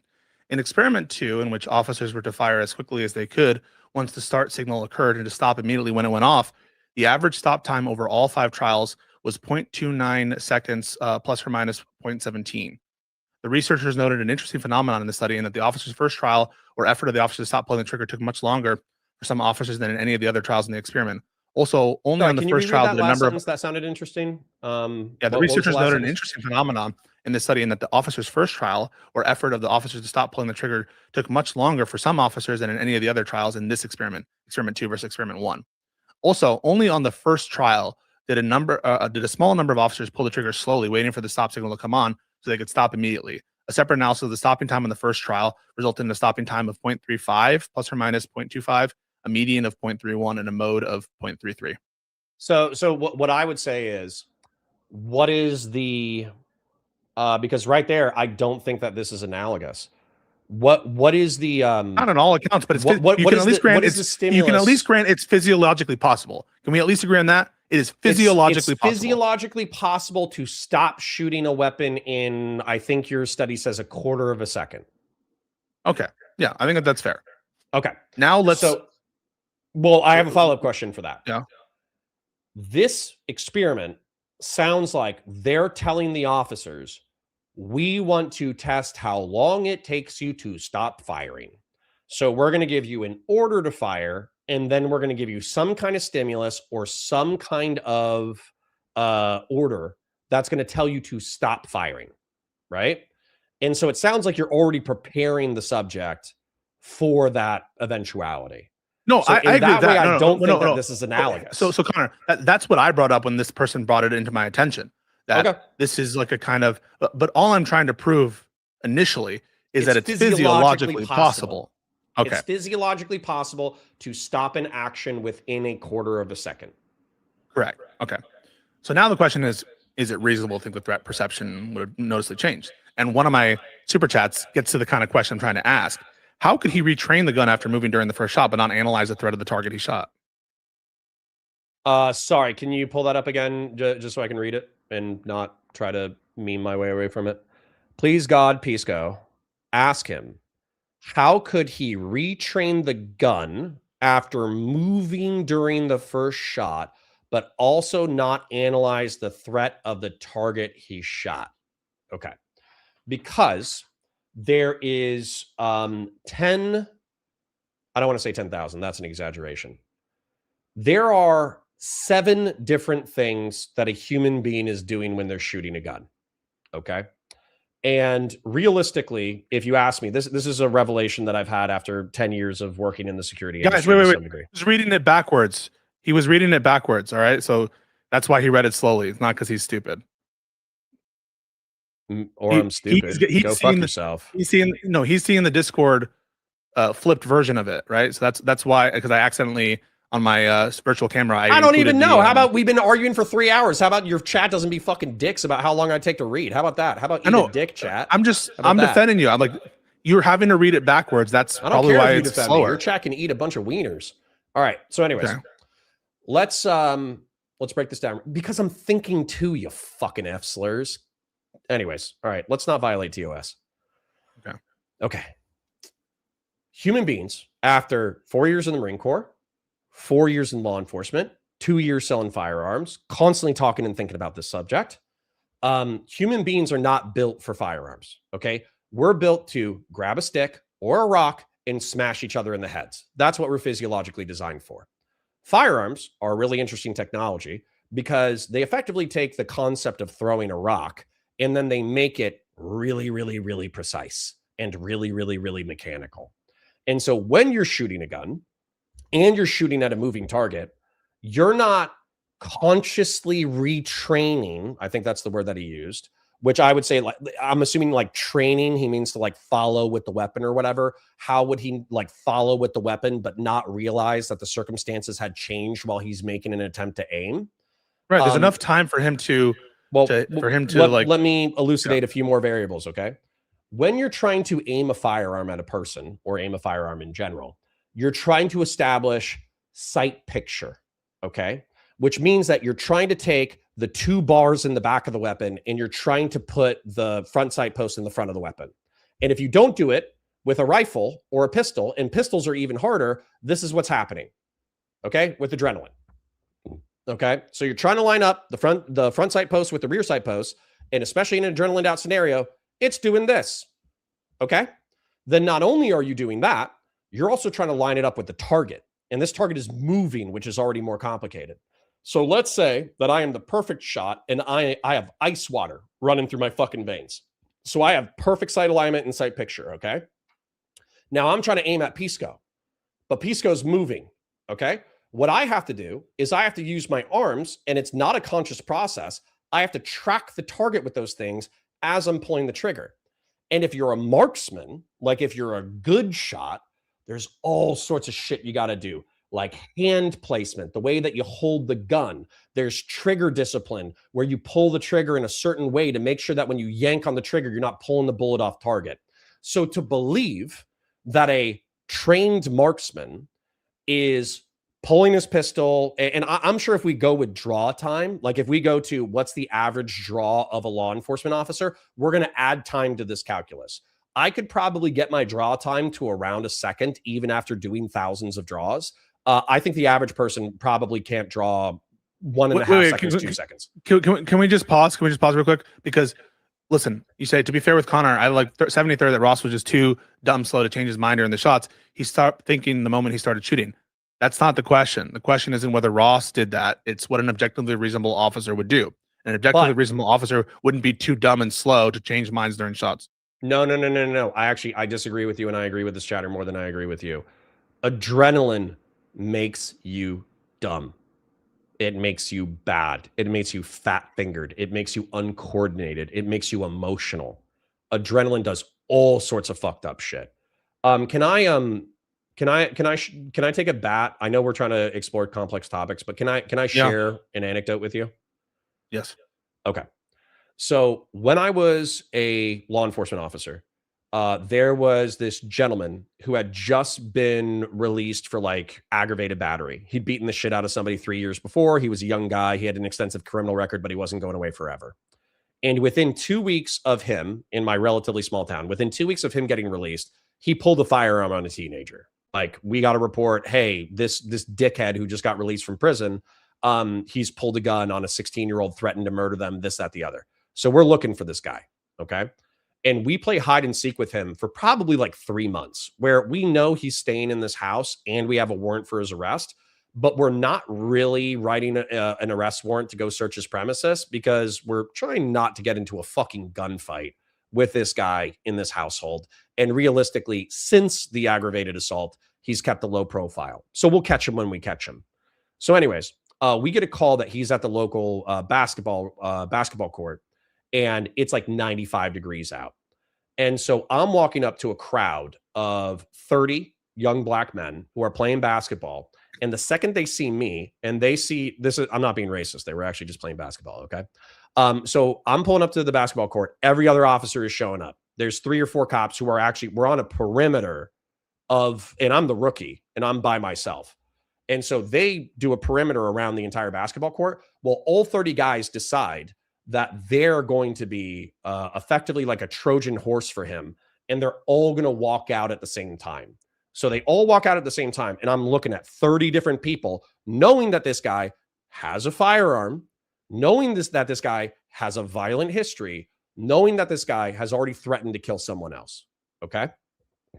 So as they're walking out of the basketball court, sorry, I'm getting a little adrenaline out just thinking about it. So as they're walking out of the basketball court, I noticed that a guy is wearing a hoodie. No one else is wearing a hoodie. Okay. It's 95 fucking degrees.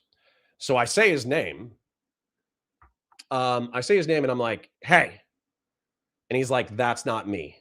And I already have, because I know that I have a 1.5 second draw time. He's got his hands in his hoodie. Sorry, I'm actually getting adrenaline out just thinking about it. Do you want to take a break? You want to pause? Are you good? No, it's okay. It's okay. I'll tell the story and then I'll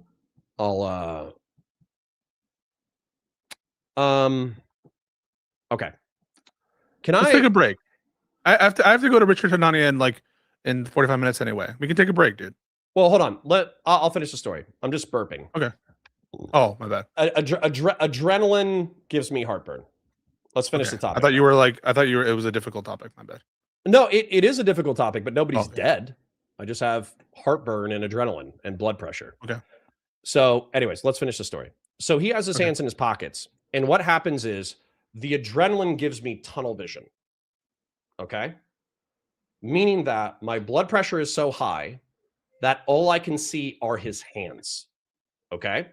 And then he does a furtive gesture, and I'm already like a quarter of the way out of the holster. He does a furtive gesture where he yanks his hands out of his pockets. I can see his hands clearly, like clear as day. Okay.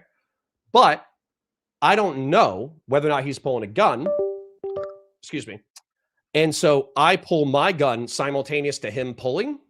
And then I go for my front sight picture and my rear side picture. And then he turns and runs. Well, what ends up happening is as I'm pulling, my blood pressure and my adrenaline are so high that not only do I have tunnel vision, but my vision is blurry to the point that I can't see the rear sight post and I can't see the front sight post. My Glock, which is a foot away from my face, is fuzzy. It's a fuzzy rectangle. Okay. And so a second later, I realize that he's running away from me. So I'm like, oh shit. Okay. He's running. He's not pulling on me. And so I put my gun away. I start chasing him. Some of the black kids make fun of me because I'm slow. They're like, you got him, you slow motherfucker. And so I chase him through basically what amounts to an alleyway between a bunch of houses.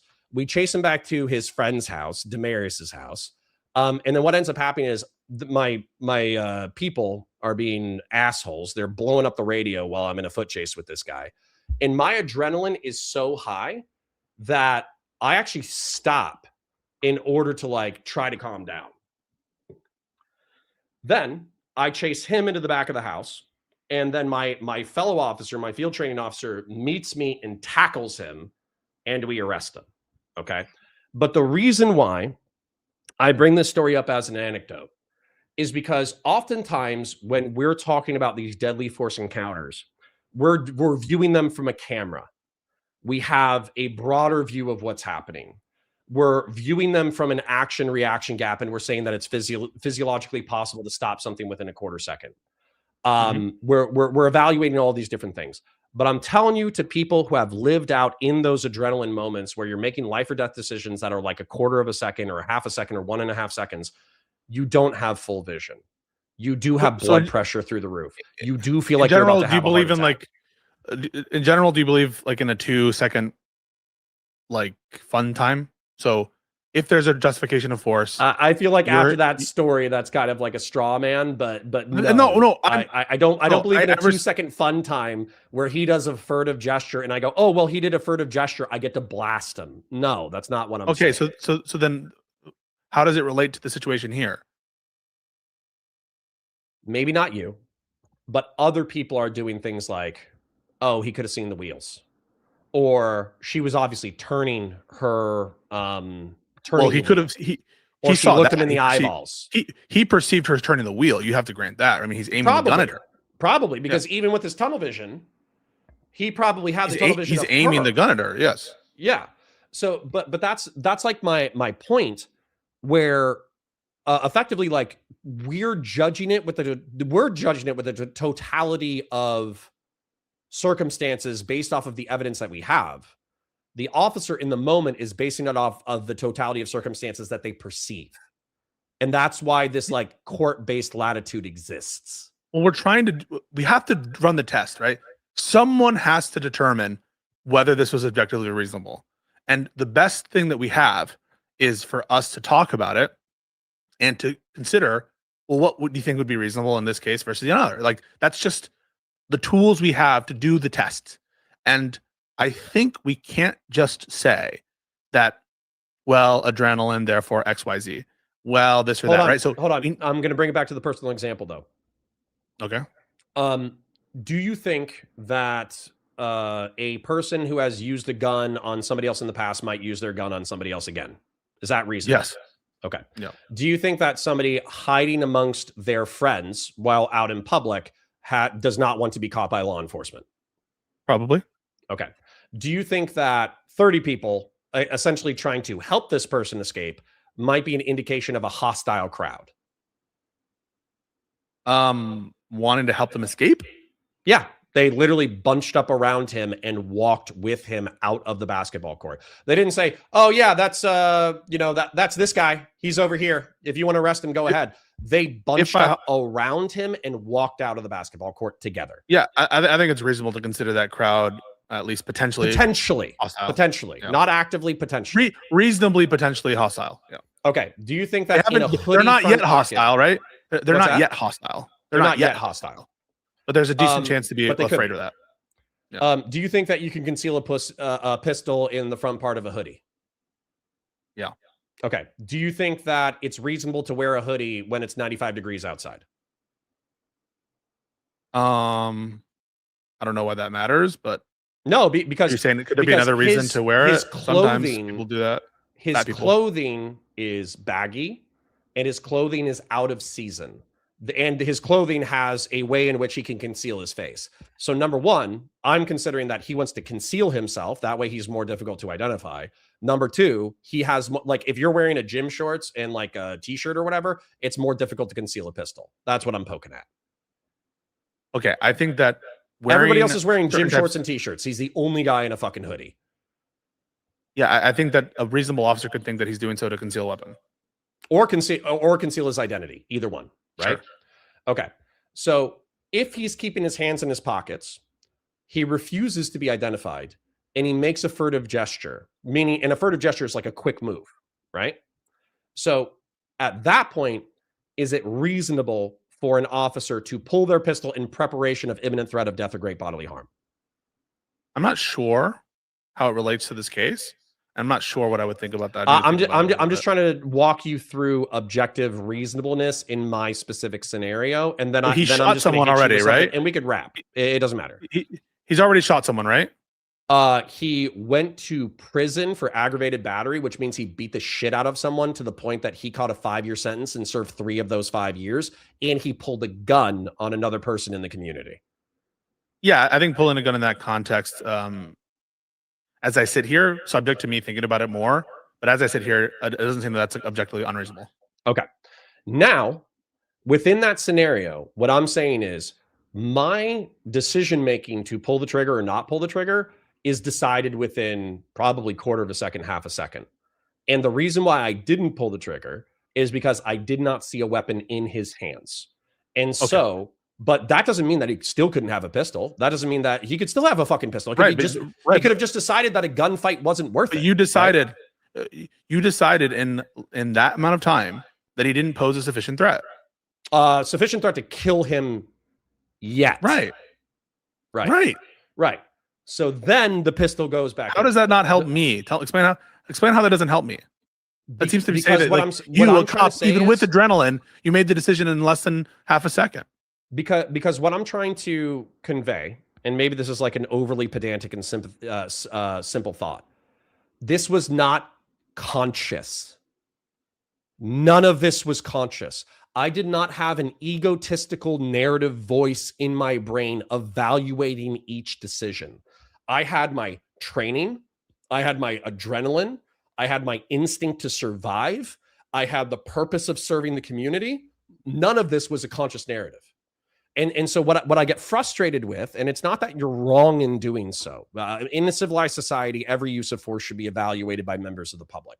But what frustrates me about these conversations, particularly with some members of my chat, and I definitely a healthy chunk of your members in your chat, is I feel like it's implied or inferred that there are conscious choices being made, and it's just not true. Well, some decisions were conscious in this situation. Okay. What I'm trying to articulate with conscious is when I'm talking to you, and 99% of the time when I'm running around in the world, I have a narrative voice that's in my head. Okay. I have a narrative voice that is active at almost all times.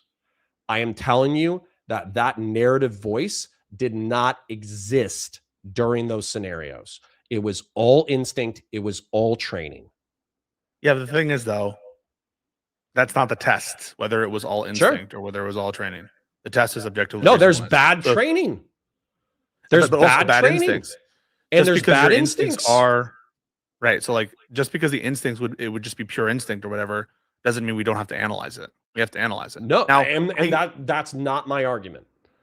But my argument to you is, and I'm reiterating an argument earlier, and whenever you want to wrap, if we're looping, we can wrap. But my argument to you is that the TOC, the totality of circumstances in reference to the Renee Good shooting, the approach, officer caused jeopardy, all that stuff, that is not reasonable. Standing in front of a vehicle and having it come at you and then using deadly force to roll the dice to decrease your death or imminent threat of injury, that is reasonable from a law enforcement officer's perspective.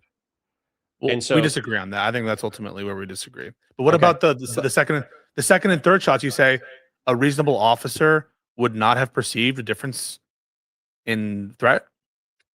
Even if they did, what I'm saying is, so one of the things that I Googled, was that in order for somebody to like perceive an event and then brake is like 1.5 to 2 seconds driving, I would apply that to the first shot.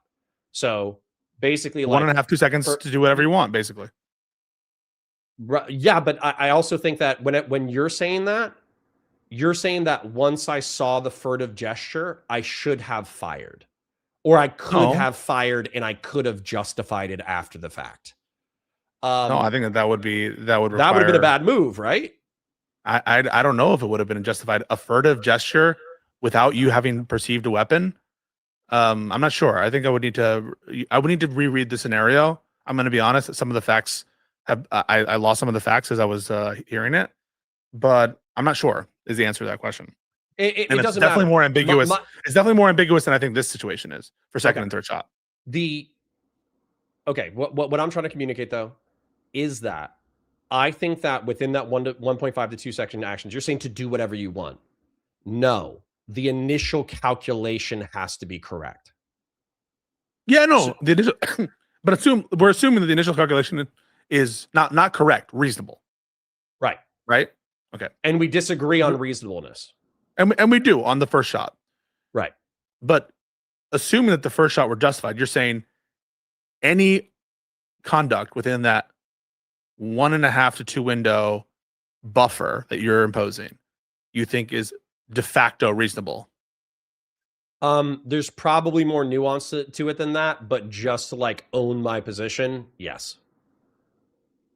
Yeah, I think that is insane, but I think it's a fundamental disagreement. I think your perspective that he could have fired the first shot into the window under adrenaline with tunnel vision, then been also doing all the meditative calculus that's necessary for marksmanship while getting hit by a car, and then instantaneously ordered it, and then like seeing the pane or whatever, the bar of the windshield go slightly to his left. And then while he's doing that, as soon as that happened, he should have been like, this is no longer a good shoot. I'm going to stop shooting. I don't think that is psychologically or physiologically reasonable. Okay, but you do agree it's possible. I agree it's possible. I agree that if he had seen the bar pass and he had said, "Oh shit, I'm no longer in danger. I don't need to shoot anymore," then I agree that he could have stopped within 0.25 seconds of that realization. I do not think that he made that realization consciously. Yeah, I think we disagree on what's reasonable in that context. And It's okay. I do think that Ben Riley just give another super chat, says, quote, conscious decision doesn't need, quote, a narrative voice or even reflection or contemplation. It's simply the ability to react, analyze, process, detect, etc., to a stimulus, internal or external, and adapt. Any response? Okay, well, I make fun of people with aphasia for shits and giggles, so take your aphasia NPC ass somewhere else, okay? All of us normal people have narratives running inside our brain. He didn't say that he has aphasia. I know. He said that. Around. Okay. Yeah, like I have a member. I have a member of my community. For those of you who don't know, like what aphasia is, it's like you can't imagine things. Like you can't hold like the visual image of something in your brain. And I think there's also, I don't even know if aphasia is the same thing as like not having a narrative voice, but there's also like a psychological phenomena. Some people just don't have a narrative voice. They just like bump around acting on instinct. And, you know, I make fun of those people. So yeah, take your NPC aphasia having ass somewhere else. Here's someone who is able to basically aphantasia. get to what I'm. My apologies. Aphantasia. Okay, is that it? My bad. Here's someone who's getting to what I was trying to get at before. Firing a gun requires no thought. Not firing it requires 2 seconds, apparently. Can you explain that? Because it seems like it is a double standard. Like on the one hand, you're like, he was able to reasonably make a risk assessment in a split second such that we were able to call that reasonable, but he's unable to make the risk assessment in the same interval of time when clearly the conditions have changed. So why aren't you applying a double standard? I simple answer is I think action reaction gap. I think that's a simple answer. But I don't understand how that is a different time. He thought it was reasonable all the way through because he wasn't. I know that. I know, but we're talking about objective reasonability. You're saying an objectively reasonable officer in the instant that the car moved would be able to come to a reasonable determination as to the justification use of force. But you wouldn't say that reasonable officer would likewise be able to come to the same determination as to the second and third shot of the threat no longer persisting. Correct. Because we're talking about, you're saying in ideal circumstances in which an officer is prepared for a order. No. In the situation that we're talking about right there, you did say, it is your position, that an objectively reasonable officer would reasonably perceive the threat and be able to fire his gun in a split second and make that determination from a conscious perspective, whatever you call conscious, right? I think conscious is giving it too much credit. I think it's like instinct and training and adrenaline and self-preservation instinct and all that kind of crap. And it sounds like that's a cop-out. It's a confluence of motivations, most of which are not conscious. And conscious, I mean like narrative. I understand that you're saying that that's not narrative. I'm talking about narrative.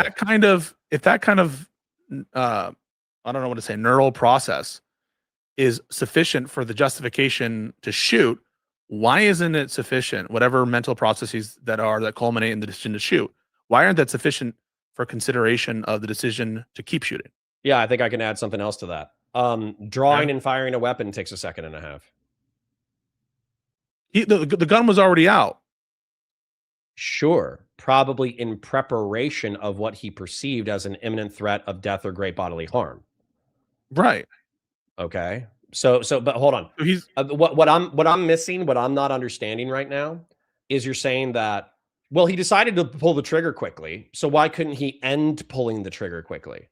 And what I'm saying is, he did not pull. Like, arguably, the same amount of time that he took to draw and fire is the same amount of time that it took him to stop firing.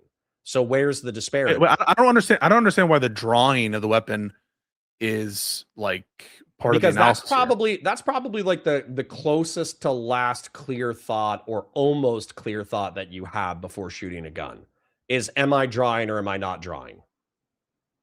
That's probably the last close to a clear thought that you could possibly have. So him deciding to draw was probably the last clear thought. So if it takes him a second and a half to pull, aim, and fire, then why would it be a decreased time to stop? But that's if that's the situation, then we're even greaterly fucked, Connor, because now it sounds like you're applying like some sort of like clear thought rule, and then the fun period is like, if he's not having clear thoughts with respect to the imminent threat when he takes the shot, it sounds like the 3 fun seconds period of fun? lasts.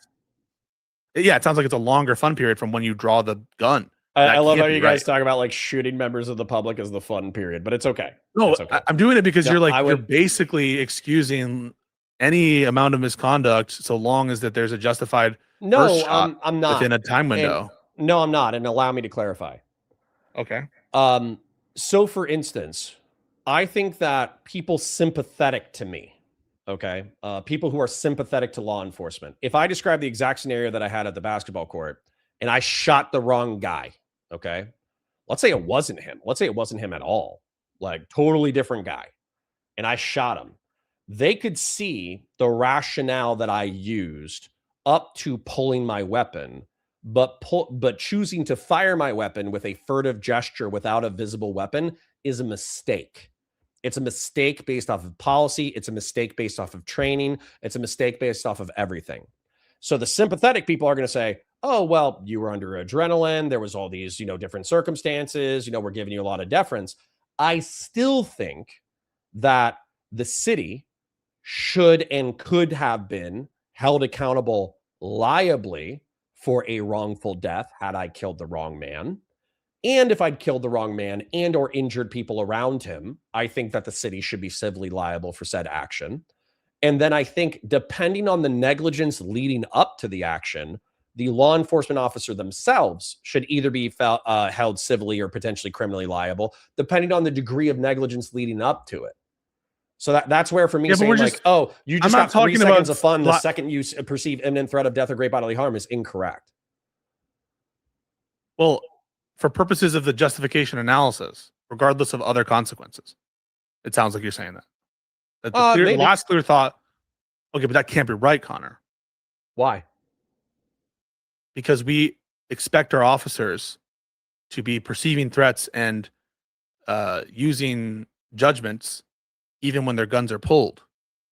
Sure, I agree. So it can't just be a rule that the justification analysis happens when you draw the gun because of the clear, correct. Like a clear thought.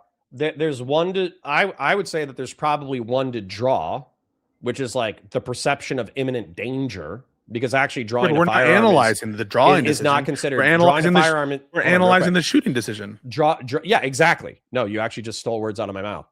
Drawing the firearm is perception of danger. We had our like weapons out when we were like clearing houses that we suspected of being burglarized, but there was no imminent threat of death or great bodily harm that was perceptible. We just knew that there was potential for danger, which is why our weapons were out. But choosing to fire the trigger should be a different calculation. But so what I'm trying to do, what I was trying to do over the past 30 minutes, probably faultingly, probably failingly. No, it's okay.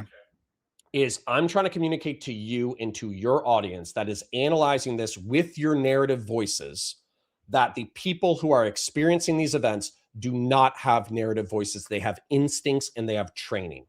They have a culmination of factors. So saying that these people are bad, because morally reprehensible because they made an incorrect decision, it for me is like insufficient analysis. Okay. But what I'm also trying to say now, which might sound contradictory, but I promise you it's not, is that training is supposed to step into the conscious narrative gap. Okay. So if we had, if we could And he was freeze, if he we was could freeze trained time, not to shoot at moving vehicles, wasn't he? sorry, what's that? In general. And he was trained not to shoot at moving vehicles in general, right? Maybe poorly. Maybe poorly, right? No, He's but been on the job 10 years. An objectively reasonable officer would be trained according to those policies, wouldn't he? Right. But what's the policy to not shoot into a vehicle? Yeah, so it's from DHS and it's contingent. How do no. But I'm saying, how do you train for not shooting into a vehicle? By training the standard on use of force and when to use it. Right. It's a conscious process. Right, but you're saying that that's the substitute for the narrative voice is the training, but the training here, he went against training. You concede that.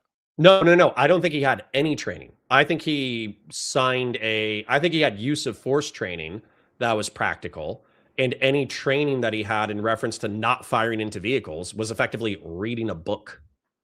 You know what I'm saying? But like there's obviously difference in qualities of training in reference to how that's going to impact an officer under adrenaline, obviously. Then he's not acting as an objectively reasonable officer would, because he's an untrained person. And an objectively reasonable officer is trained, of course. I think it's more complex than that, but what I'm trying to say is, for training, we did shoot, no shoot. Okay. So effectively what we did is we went into simulated domestic violence scenarios with effectively a fancy paintball gun. And then we had to determine at what point do we use deadly force, or if deadly force is justified at all. And so that shoot, no shoot training is what you do. We never did vehicle training. We probably signed a policy. Okay, so you never did vehicle training, but and you think the only training that counts for that instinct situation is training that is like practical, hands-on, not book learning? I think that is what people. That's what what is it? It's like you don't rise to your ideals, you fall to your training or whatever. So that's kind of like what I'm trying to communicate to you right now.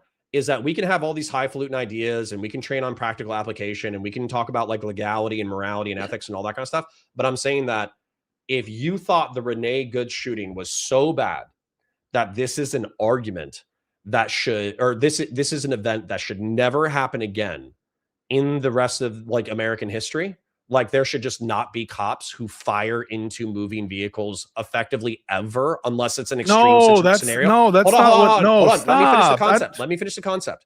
Then what I'm saying is you would need to develop as a part of nationwide curriculum, shoot, no shoot training involving vehicles. That's what you would need in order to reduce the statistical relevance of this thing happening.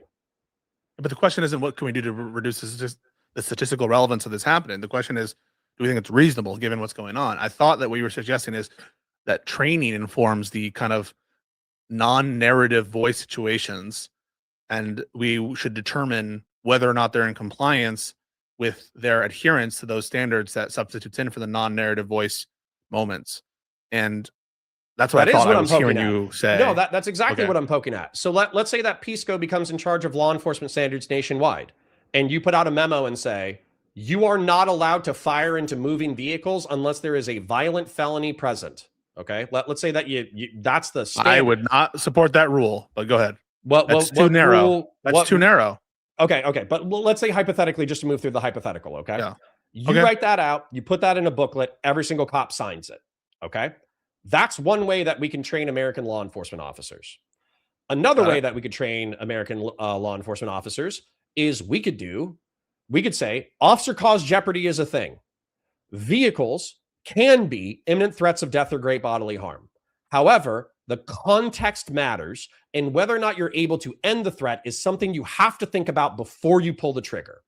As a result, we are going to put you through virtual simulations, shoot, no shoot training involving vehicles, and we're going to go over all of the nuances of the scenario, and we're going to put you into justified shoots, unjustified shoots, and questionable shoots, and we're going to run you through it so you can understand all the variables as maximally as possible. Then at that point, I think that in the exact same scenario where this officer shoots Renee Good, if that was the standard of training, I'd be like, yeah, burn his ass, right? Burn him. Why would it fucking incarcerate him? Because he's been trained on the topic and he should know better. But you think officers the are equivalent of what regardless, he's been given is the equivalent of signing a piece of paper saying, don't do this bad behavior. Do you think officers are trained generally not to create dangerous situations needlessly? Oh, wait, sorry. Ask the question again because I could probably answer this in a terrible way. Go ahead. Are agents trained not to create unreasonably dangerous situations? No. It's actually a total gap. No, it's a total gap in our training.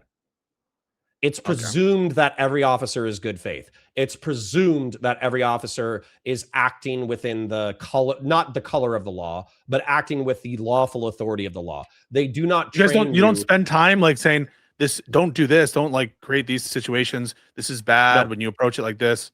No. Okay. What happens is, and I hate to say this, but it's true. What happens is you get good cops, I think good cops in the academy who say, we know all sorts of bad cops who go into tense situations and make it worse. Okay. We all know cops who go into domestic violence scenarios, and instead of trying to de-escalate and trying to get both parties to calm down and move on amicably, they actually act in such a way that aggravates the scenario and starts a fight. Okay. And so as a result, since the trainers are telling us this, they call it verbal judo. Okay. They're like, if you want to avoid getting into fistfights, if you want to avoid getting shot, if you want to avoid getting stabbed, then you need to up your verbal judo so you don't exacerbate situations that get you or other people hurt or killed. But then you hit the road and there's dickhead cops. And dickhead cops act like dicks in order to piss off members of the public. So the members of the public commit a crime in their presence that they then get to use as an excuse to arrest members of the public. Okay. So both of these law enforcement officers exist. And not only do they exist, they're both treated by the system completely differently. Indulge me a brief anecdote. I'll be super quick. Yeah. There was a cop who by all means was like tactical, proficient, good at his job. Like, look at his stats. He's the world's best cop who's ever existed. He actually got hired by the FBI. That cop and I go on to a call. And I'm Captain Save-A-Ho. I'm the hippie cop. I fucking love seeing downtrodden people and trying to help them out and all that kind of shit. There's a homeless guy who's outside of a pizza joint and he's harassing patrons. They're walking by, I mean, give me money or fuck you. Like that's what the homeless guy's being verbally abusive to patrons of this establishment. The owner of the establishment does not want him around. I walk up and I say, hey, sir, I'm sorry to say it, but you're trespassing from this location. I'm going to have to get your ID, run your information. I'll give you a piece of paperwork. We'll get you on your way. But realistically, you're not allowed back at this establishment. All I was going to do was I was going to run his information, make sure he doesn't have warrants, give him a trespass note, and see him off his way. What Officer Tactical McDoucheface did is he said, hey, man, how's it going today? Seems like you're having a little bit of a tough time. Huh? Seems I'm not trying to get aggressive with you or anything. And what he was doing was he was using the right words, and his body camera was on, by the way. He was using the right words, but he was moving closer and closer to a mentally unstable person to make said mentally unstable person more unstable. And So would the that be mentally contrary to unstable his guy would training? freak out and then he Would could that be arrest him. contrary to his training? Would that be contrary No. to his training? What's the contrary to his wouldn't training? be. He's de-escalating verbally. He's using his verbal judo. He's You guys saying aren't taught all him the like right things. body language and that kind of stuff. Like, No. be careful with That mentally ill people. That is treating law enforcement officers as if they're good faith and love every member of the public as if they were God's children. Okay. I loved every member of the public as if they were God's children. Other people viewed homeless people as vermin. They view them, like a phrase is GBPSE, go be poor somewhere else. Okay. There are cops who view drug addicted, homeless, violent, mentally unwell people as vermin to be driven away from civilized society. And that's how my position is. My position is, to the extent that there are such cops, those cops are unreasonable, objectively unreasonable. An objectively reasonable officer. I would say that's easily 10 to 30% of law enforcement. Then I'm sorry that bodes poorly for the police and law enforcement. But you can't tell me that the Constitution allows for cops to just be like deranged lunatics. Well, hold on. Is he a deranged lunatic, or is he a public servant who is trying to use verbal judo to de-escalate a mentally unstable person who is harassing tax-paying members of the public? Well, how you described his body language seems to indicate that he either A, is grossly incompetent, or B, it was intentional. Oh, that it's I talked to him about it. It was intentional. All right, so then that is by definition unreasonable. Okay. What law or the training, I could do the training all day. I get the training. I could say, don't be a fucking douchebag and use the color of law to harass poor people. Right? I could do that all day. I could probably even write the policy that it's like, we are here to serve all members of the public. Therefore, even homeless people, even poor people, even drug addicted people, even mentally unwell people are also members of the public, and you must treat them with dignity. Right? I could write that as a policy, right? But what I'm asking you is, what is the law that you would hold this law enforcement officer accountable under for his, I think, unethical, morally objectionable, horrific, and unchristian conduct? What law are you going to hold him accountable under? So, A, you're saying in this situation in which he is intentionally provoking someone for the purpose of using force against them? Yes. I mean, I would charge. He is officer cause jeopardy personified. Yeah. So I'm a person who believes that officer created jeopardy ought be the law recognized under the Supreme Court. Weirdly enough, we agreed. The Supreme Court has not decided that. Wait, if we agree that that is what the law should be, and that's what the Supreme Court should recognize, the Supreme Court, when it recognizes it, isn't going to say we're creating a new law. The Supreme Court is going to say that's what the Fourth Amendment has always required. Just so you know. Okay. How are you going to phrase it in such a way, or how is the Supreme Court going to phrase it in such a way where officers still have the capacity? So for instance, like we have that like violent felony exception or whatever that we brought up, or I brought up as the way that I would write it. How are you going to phrase it or write it so law enforcement officers still have their detention authority? They can still put themselves into danger while detaining bad guys, but they cannot negligently or intentionally cause officer cause jeopardy. This is Barnes v. Felix. The question is that the court ought consider whether an officer's creation of dangerous situations, quote, factors in the reasonable analysis, and they should determine that it does. Okay. In which case, what's an officer created? Well, it will remove potential arguments on justification and open up liability in different contexts, either because you civil or criminal. Yeah, either, right? Section 1983 suit, that would be for damages for violation of your Fourth Amendment rights, or if the state charges you, that you wouldn't be able to raise that defense. So either. Okay. The reason why we've had a 3-hour fight about this topic, though, Okay. The reason why we've had probably a 5-hour fight now about this topic is because you might even agree with me with this statement. There are times in which the Renee Good shooting could be justified. Okay. And not only that, a vehicle coming at you, regardless of the intent of the driver, can, I guess is the best way to phrase it, be judged as an imminent threat of death or great bodily harm. So that's not the part of the law that I want to fuck with. Okay.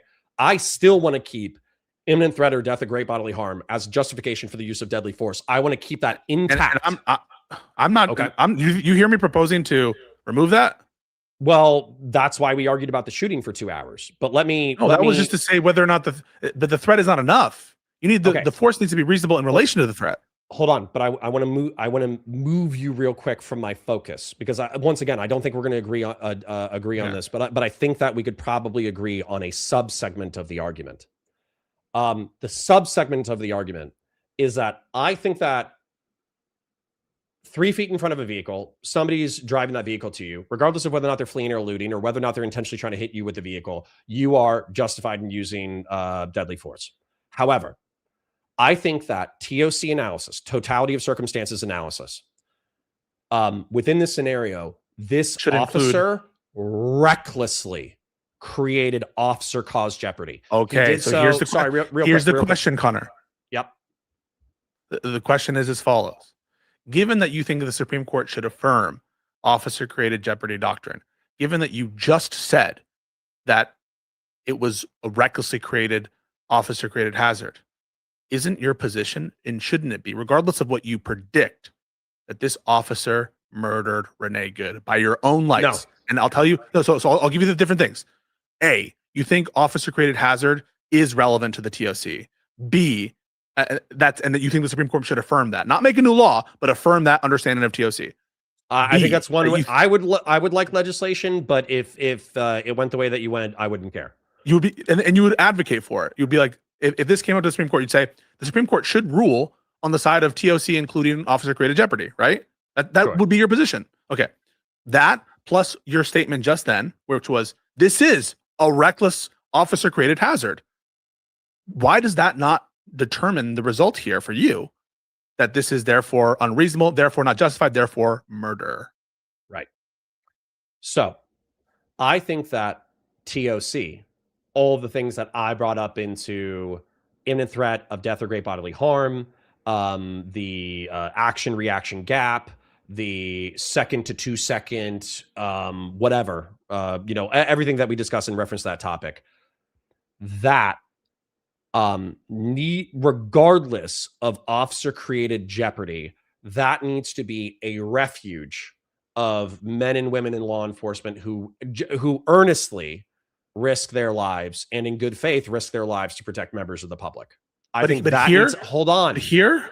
Yes. Okay. And this is why I asked you about criminal versus civil. Okay. In reference to, there are so many cops who are poorly trained, so many cops who have bad equipment, so many cops who have bad leadership, so many cops who have XYZ ABC. I would not want this cop to like, maybe you could get him on like murder 3 or reckless endangerment or manslaughter, whatever the appropriate statute is. Should he be charged with a crime of any kind, some kind? In my opinion, no. But hang on. Should open you it accepted up. No. The doctrine. It should be you accepted the doctrine to civil liability, like a wrongful death. There would only be civil liability if it was unreasonable. There's no civil liability if what he did was reasonable. But if you grant that there should be civil liability, you grant that it was unreasonable. Okay, hold on. But this is where criminal. You might say that if something. Hold on. Correct me if I'm wrong. There are things that are criminal but not civil, and civil but not criminal. Am I wrong in understanding that? Correct. The Fourth Amendment reasonability test applies in both criminal and civil, and it's the same. Okay. Now, actually, for civil, sometimes it can be harder because of qualified immunity doctrine, where you have to show a gross departure from the Constitution. Okay. And so you might have a better time trying to charge him than doing a civil damages suit. Are you? But God, that's so fucked up. It should actually be inverted. Well, I'm just telling you the doctrines. But yes, regardless, yes. you I get it. think You're being descriptive. If you're applying the doctrine that you think the Supreme Court should uphold, you think the use of force was unreasonable. But not because, hold on, I feel like I've said this 7 You times. just love cops. You love cops. And you don't want him to go to jail. No, that's the thing. No. Don't. No. We've made so much progress. Don't be a douche at the last second. Okay. What I'm saying is, once again, and I need you to hear me when I say this, I think that the imminent threat of death or great bodily harm, absent the officer created jeopardy, should stand as a legally defensible readout of law enforcement officers. However, I think officer created jeopardy should effectively be a civil exception to qualified immunity. And that's how I would resolve it. Because of your policy preferences. Correct. But there's no basis to say the Fourth Amendment would make such a distinction. Okay, I would do this through legislation. You're the one who said that this would be done through a retranslation of the Fourth Amendment.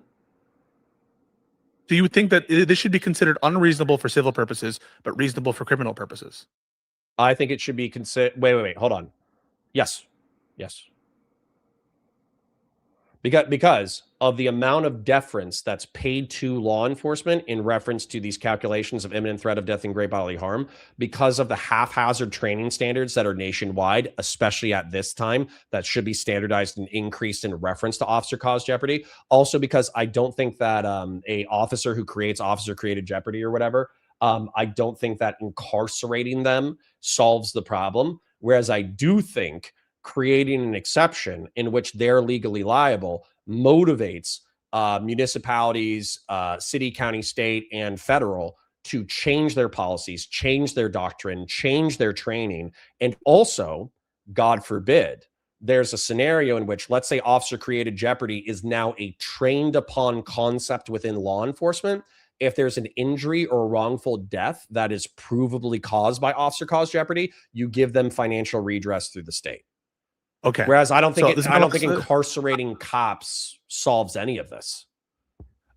So I'm out of time. I have to jump for the Hanania. This will be my last word. Then I'll give you the last word.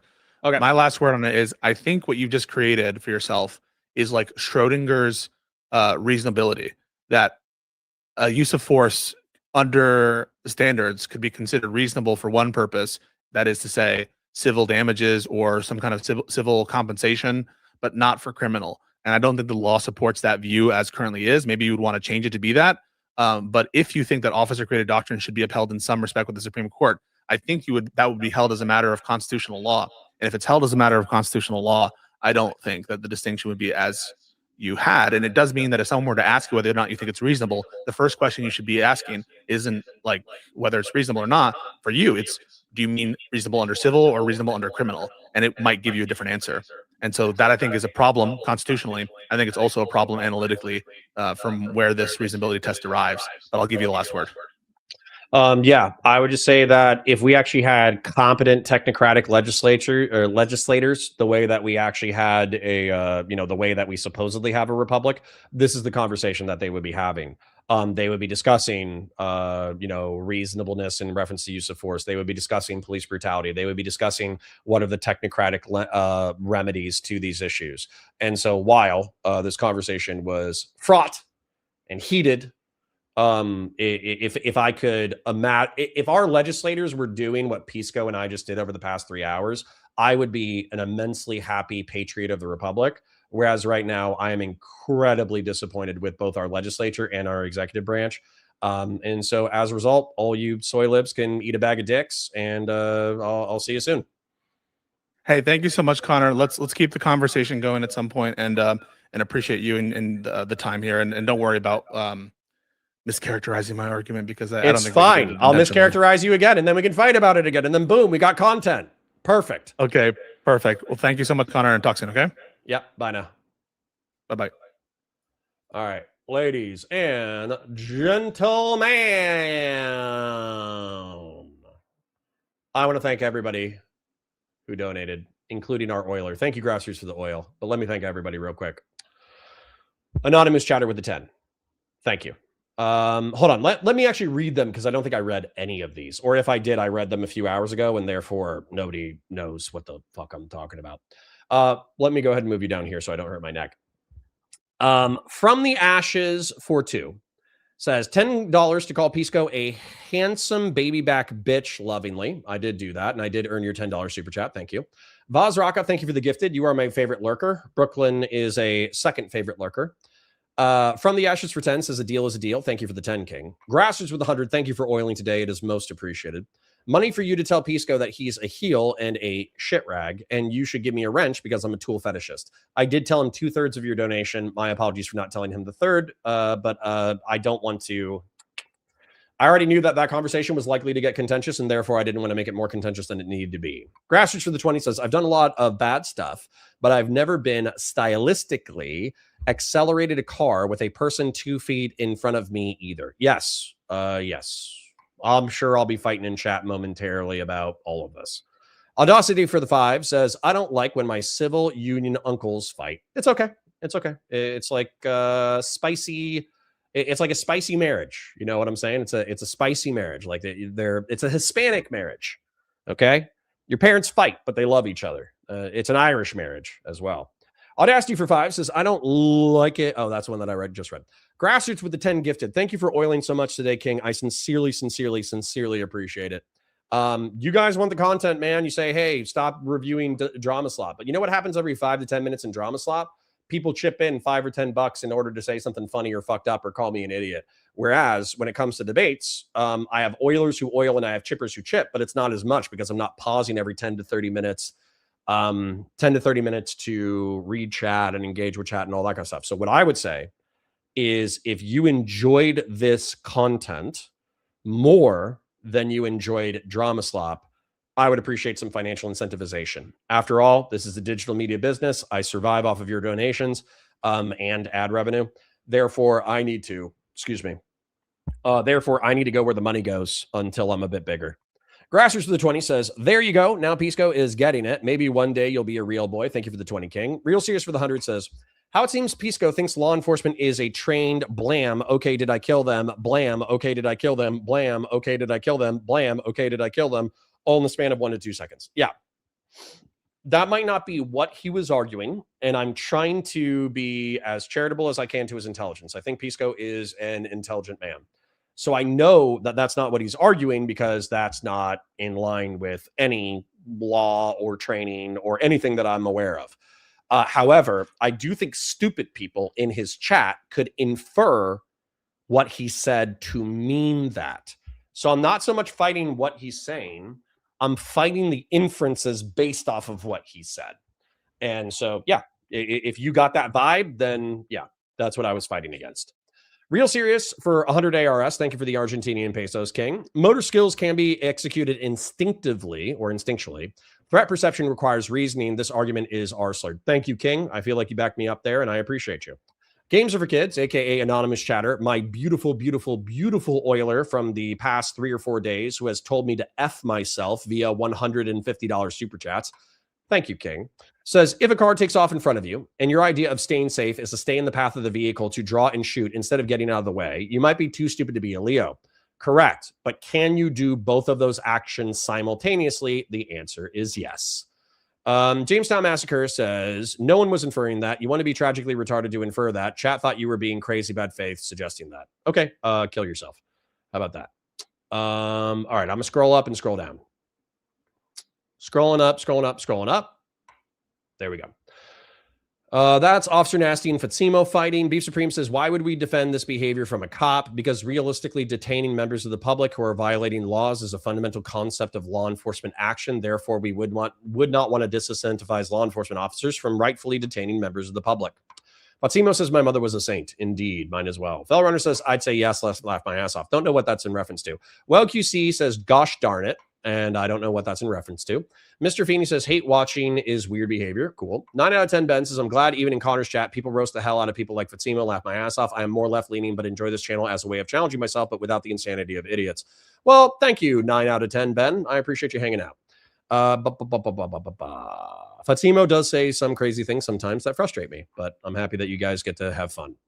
Morally neutral, aka K, says he's got QI and Connor wants the QI to stand.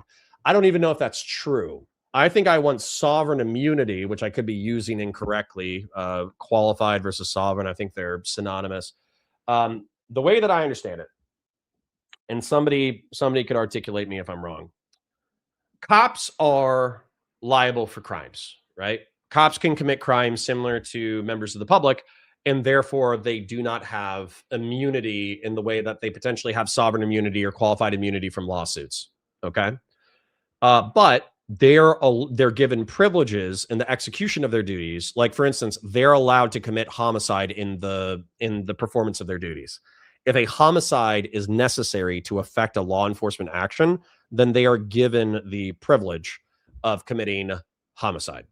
And so what I want is that, let's say that I am a cop and through stupidity, I put myself in front of a vehicle and then that vehicle starts speeding towards me and then I shoot the driver.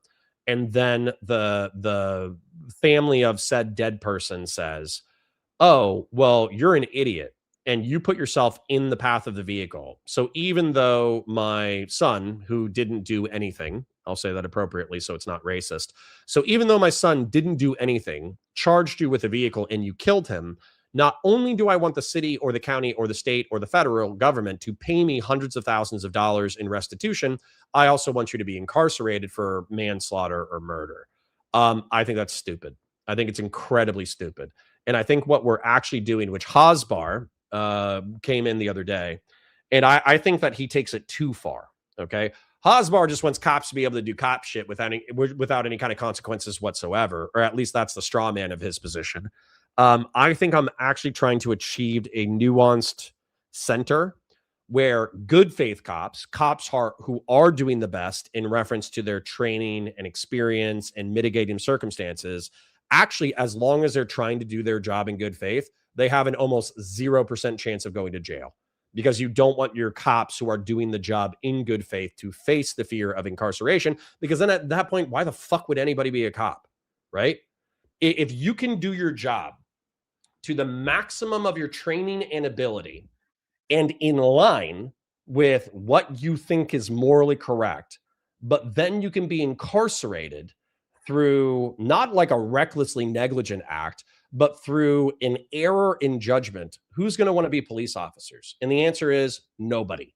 Not even the dangerous people, not even the crazy people, not even the bad cops will want to be cops. And so as a result, law enforcement will become a place where only people who cannot exist in any other institution will exist. And they'll be pieces of shit. And so the quality of law enforcement officers is partially reliant upon giving them reasonable latitude to execute their duties. And so for me, telling a cop, hey, if you put yourself in danger, but there's a complex calculation in reference to whether or not you did put yourself in danger in a stupid way, then the police department might have to pay a wrongful death suit or a wrongful injury suit because you did something stupid, but you're not going to be incarcerated. Whereas if you tell a cop, hey, every single judgment, if you walk in front of a moving car and somebody tries to hit you with said car and you shoot that guy, you're done. Not only is the police department getting sued, not only are you personally getting sued, you're getting incarcerated. Boom. You just like, half of law enforcement officers are just like, I think the cops who are in would just stop doing their jobs and they would just let cities fall to shit. And then I think you just would never recruit, like your recruitment numbers would go substantially down, right? Christian Blair says, damn, we never get into GEOPOL. True. Not only are we never getting to GEOPOL, we're at like 3 hours and 30 seconds, bro, or 3 hours and 30 minutes. And my brain is exhausted. So if I'm being cheap, I'm going to run away because I just gave you 3 hours of solid entertainment. If I'm being persistent, then I'll hang out until 2:30 and I'll watch like William Spaniel or Destiny or some shit. I don't fucking know. Moral says, but the bar is lower for civil. Okay. Don't know what that's in reference to, but I think I just articulated my ideas as clearly as I could, considering my brain is now mush. Officer Nasty says, I was just pretending to be stupid. Chill, bro. It was on purpose. Well, that's all of us. That's all of us. Patriarch says, can someone post a Discord link? Yes, I can. Yes, I can. Although I do think I turned on streamer mode. I don't know. Did I? Nope, I didn't turn on streamer mode. Here's a Discord link. Enjoy. Join the community. Patriarch says I'm a boomer. Apparently, I can't believe you're not in there already. Fellrunner says these places will agree with Connor's solution more than they would agree to criminal charges against the cops, which is why I would want to do it through legislation, not through some reaffirmation of the Fourth Amendment. Fatsimo says leftists are totally mind melted when it comes to attaching Schrodinger to everything. Sure. Christian Lair says nobody here is a leftist, i.e. communist socialist. There's one. There's like CD Sockdem or whatever. There also might be a few socialists or whatever. I forget. Randy Chang says, appreciate you, Pisco, you and your wonderful eyebrows. True. Fellrunner says, no more level 1 discussions, Connor. You are cut off. Hey, play nice. I'm tired. I am tired. Fellrunner says, at least he waited till the end of the segment to wrench Foz. Oh. Somebody wrench Fatsimo? That's kind of rude. Beef Supreme says, painful but great conversation. Yeah, he's a smart cookie. He's a smart cookie. Literally, no one is saying that. No one was inferring that. You would have to be tragically retarded to infer that. Chat thought you were being crazy and bad faith suggesting that. Bullshit. I'm going to say it, Jamestown Sassacre, because I've already think I've timed you out once before. There's plenty of r-slurred soy libs saying all sorts of stupid shit. So don't ever say, this is your one and only warning. Don't ever say, no stupid people are saying that. Almost 100% some stupid person is saying that. And they're probably saying it to me. Sacred Snow says, don't get me wrong. I love the content with Pisco. I'll take a struggle session in good faith over a struggle session in bad faith any day. However, if you guys try to make your arguments more concise and stop trying to head stuff off, these conversations will be less stressful for both of you and less prone to accidental bridge burning. I feel like you think Pisco is trying to trap you and you try to head him off and then he thinks that's bad faith and it devolves from there. I don't give a fuck. Pisco and I have been fighting like this for 5 years. You think that we're going to stop fighting like this? Bullshit. And the bridge isn't going to get burned on my side unless he actually does like a criminal action against me. Like, unless he tries to like actually like rape or murder me, then I'm not burning the bridge with Pisco. Dude, you should have seen the fights that we used to have, man. The fight that we had with Tiberius D about like abortion and some other topic, if I could have gone through the computer screen in order to choke Pisco, I would have choked Pisco. Okay. You guys don't even know. You guys don't even know the deep lore between me and Pisco. Pisco and I have been fighting like cats and dogs since like summer of 2020, bro. We've been fighting for a minute. I wouldn't worry about it.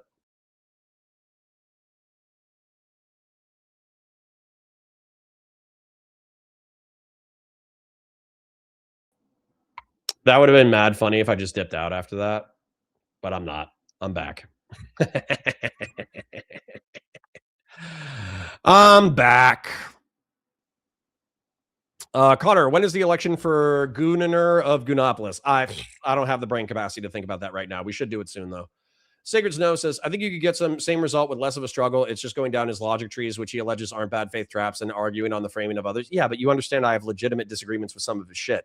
As an example, when he said that policies to not shoot into vehicles were written because if you shoot a driver, it's more likely to cause something bad, and that's why they're written. He said that without challenge the first time he said it. And I said, hey, I want to go back to that because I don't think that's a clear representation. And then he used that as ammunition later in the debate. And I was like, okay, I'm going to call you the fuck out on this one because this is a bold assertion with almost no evidence. So for you to say, well, you know, just take his argumentation in good faith. And if you guys are more concise, then you can have a more productive. We don't want a productive dialogue, bro. You understand. You understand that like the first 30 minutes to an hour was probably worse content than me freaking out and yelling at him and him freaking out and yelling at me. You understand that people like the freakouts and the yelling, right? You understand that? People like that shit. People like it when I get heated. People like it when I almost have a heart attack. You understand that? Christian Blair says, Connor would think less of this is if he would simply ignore both chats and focus specifically on Pisco. Connor thinks about the optics of his statements as a streamer and how he will be viewed by viewers given the smugness, moral superiority of left-wingers, which wasn't entirely wrong about. I think you're overthinking it, bud. I know and think about how people are inferring arguments based off of Pisco's statements. And I also think that Pisco sometimes uses argumentation to what do they call that? Do they call it obfuscate? Obfuscate.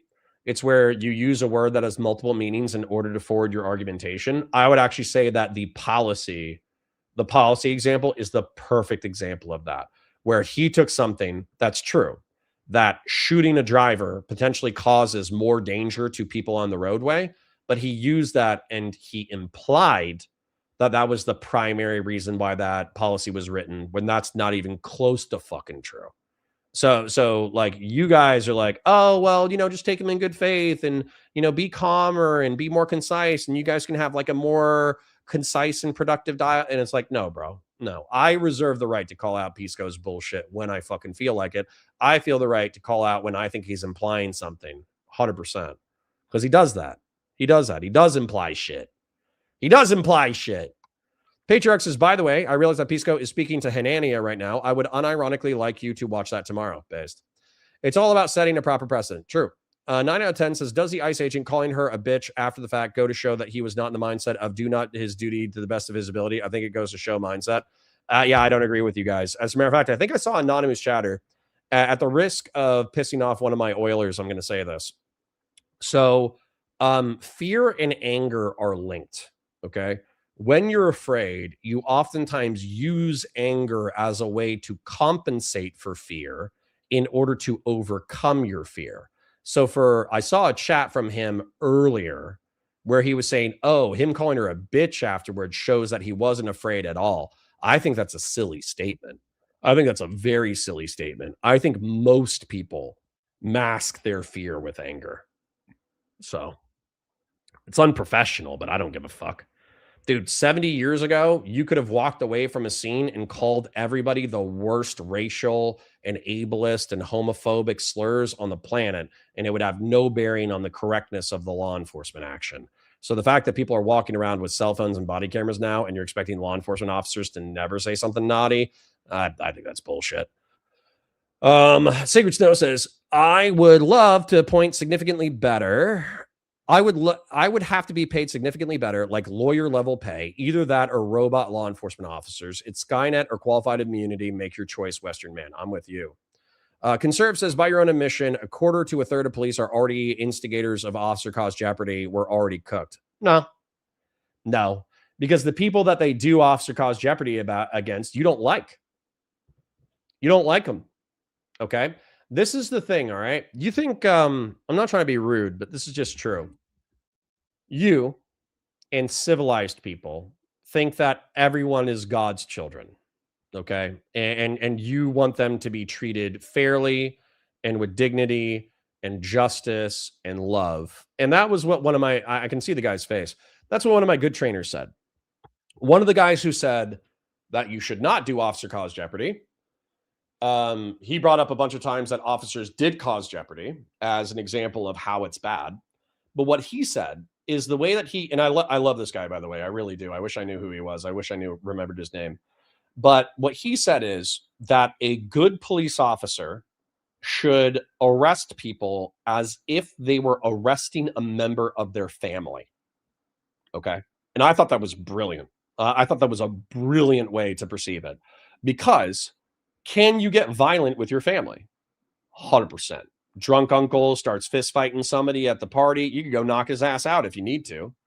But once the fight's over, and let's say that you're arresting your uncle for getting into a drunken fist fight at the Thanksgiving party or whatever, would you kick him in the face afterwards? Nope. Would you treat him shittily afterwards? Nope. Would you talk a little bit of shit? Yep. Would you talk so much shit that he would freak the fuck out again? Nope. What you would try to do is you would try to keep the peace as maximally as possible. So you would use the minimum amount of force necessary in order to end the scenario. You might talk a little bit of shit, but nothing too crazy. And you would try to keep a good relationship, not just with the person that you're arresting, but with everybody in the family. So you wouldn't mistreat the person that you're arresting, because you know that you're going to see them at next year's Thanksgiving, right? And so that mindset of treating the people you're incarcerating as dumb, drunk, mean members of your family, I think is totally correct. However, for DGG in particular, who loves the friend-enemy distinction, I think it's silly to pretend that that's how all law enforcement officers have to be all of the time.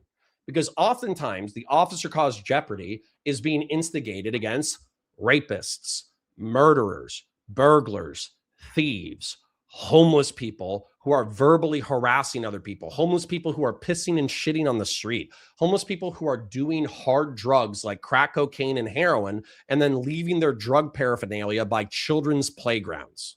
Okay? So you're conceptualizing, I think, correctly that in an ideal world, law enforcement officers would never instigate with members of the public because it's unjust.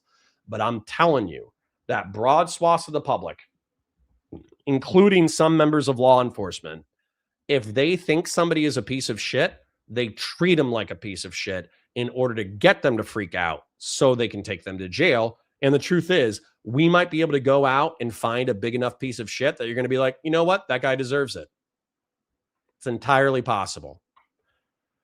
I don't do that because I love all of God's children. Rob says the phrase better, 1,000 guilty men go free than one innocent man be jailed. Do you think that the deference applies to law enforcement? Tolerating bad cops and no good cop is stiffed in their duty? I think there's a pragmatic calculation. Yeah, relatively. Connor, the phrase 1,000 men, guilty men go free than one innocent man jail. Do you think the deference applies to law enforcement? Yes. Yes, I do. I don't know if I'm answering the question the way that you're answering it, but yeah, I think you should presume that law enforcement officers are good faith. And then when they prove that they're not good faith, that's when you should punish them either administratively, firing them, suing their departments, et cetera, et cetera. Christian Blair says solid entertainment. True. Absolute cinema. Beef Supreme says, I want police reform. I want Barnes versus Felix to become law. What law, though? Because you have to understand that the lower courts are interpreting it. It's a like wrongful death law or something. It's what I want. I make no apologies for wanting that. Okay, cool. Fellrunner says, chill chat till you want to go. Sure. Honestly, that was kind of like, I know Christian Blair doesn't want me to leave early, but, you know, like I said, I'm going through a lot. That was a huge combo. I might just hang out for a minute and then I might dip out in about 15 minutes after bullshitting with chat. Rob says, ooh, need content. This is water, baby. Oh, there you go. There you go. Maybe. Officer Nasty says, Connor, that quote was to Fatimo, not to you, King. All good. Sorry if I took something and went on a random tangent. I think you know that I do that by now. Christian Lair says, especially in this community, we were only fed posts about Hassan and Trump. True. True, true, true. We will sue you before that. BDSM Pisco has entered chat, yes or no? True. True, true, true. Rip stream, he dead. Nah, I'm back. I'm back. I thought Mrs. Points tripped the breaker again. Not this time. Requires a lot of brain power to pick a fucking date, does it? What? Where's the Discord link at? I need to join too. Bruh, I already just linked it. I'll link it again. You guys are exhausting. I do parasocially love you. And thank you, Grassroots in particular. I don't know if you're still there, but Grassroots, thank you for the oil today. Thank you to all my chippers. Thank you to everybody who makes the stream happen. There's the link again, Dank Jesus. It should have popped into chat just now. Well, QC John says that was abortion and immigration. If I remembering the debate with you, Tiberius and Pisco, I think it was hippy dippy. Yep. I think we fought on the hippy dippy, and then we were so spicy on the hippy dippy that Tiberius said, hey, you guys have like crazy chemistry. Come on to my show and fight. And then Pisco and I fought on Tiberius's stream. And I'm pretty sure I was like, I either Fed posted or I got super close to Fed posting. Pisco has known for a long time how to get my goat. He's known for a long, dude, he's got little brother energy. I got middle brother energy. He knows how to piss me off. He just knows how to get under my skin. Kay says, I don't like it. Well, sorry about that, Kay. Founder says, in the event a link is not posted, you can get it from Connor's link page or his YouTube homepage. Sometimes. Equivocate. Thank you. It wasn't obfuscate. It was equivocate. Yes. Thank you, Airborne Kyle. Kite or Kyle? Kite. Thank you, Airborne Kite, and thank you, Rob Goslow. Officer Nasty says, when you called it out, he immediately said, my bad. I didn't mean to imply that. Let me correct. Shut up, Officer Nasty. Shut up. You assume I'm bad faith and I'm equivocating and I'm obfuscating and you accuse me of all that bad shit. And then the second that Pisco gets a little bit slippery, you're like, no, he's totally good faith. He's good faith all of the time. He doesn't mean to imply any. Shut your butthole. Shut your butthole. Sacred Snow says, I'm offering these suggestions for what would be genuinely more entertaining to an alleged 3,000 IQ audience. We're here to get informed on the conservative opinion. I'll drop it if we just disagree, but I feel like we have 13 to 14 days of watching people spurg. Occasionally, I wished for productive combos. Well, then go watch the Ryan Getty combo. We had a great conversation. Ryan Getty's amazing. He's fucking brilliant. Love Ryan Getty. Fashion 40 says, bruh, even if he was afraid, do you think that statement doesn't cast a bad light on him? Yeah, sure, it casts a bad light, but that's not what they're asking. They're asking whether or not his anger replaces his fear, and therefore he's a piece of shit who was looking to intentionally murder that lady, and I don't think that evidence implies that at all. Or if it does, it implies so very minimally. That's what I'm addressing. Patriarch says, nah, when I'm afraid, I pour myself a glass of gin. Being angry is lame. True. Rob says, quote, after the fact may play poorly with a jury because you'll have to explain it, but no, it doesn't logically deduce his state of mind. Thank you, Rob. I agree with you, Rob. 9 out of Biden, 9 out of Ben. 9 out of Ben says, I definitely agree he was afraid. More so, I think he was aggressive to begin with to be in that situation. Afraid when he shot, then angry after. More so, the whole situation from the beginning is what I meant. Sure. And I think I need to articulate this and maybe even do a mind map. So maybe I'll be pushing until 4 p.m. or, I'll be pushing 4 hours in order to get to this part. I cannot promise a full 5 hours, guys. My brain is mush. But effectively, with the argumentation that I'm saying is that the totality of circumstances includes both of the following: the lead up to the shooting and the shooting itself. And I view these as discrete events. So leading up to the shooting, there are things that the officer did that's correct.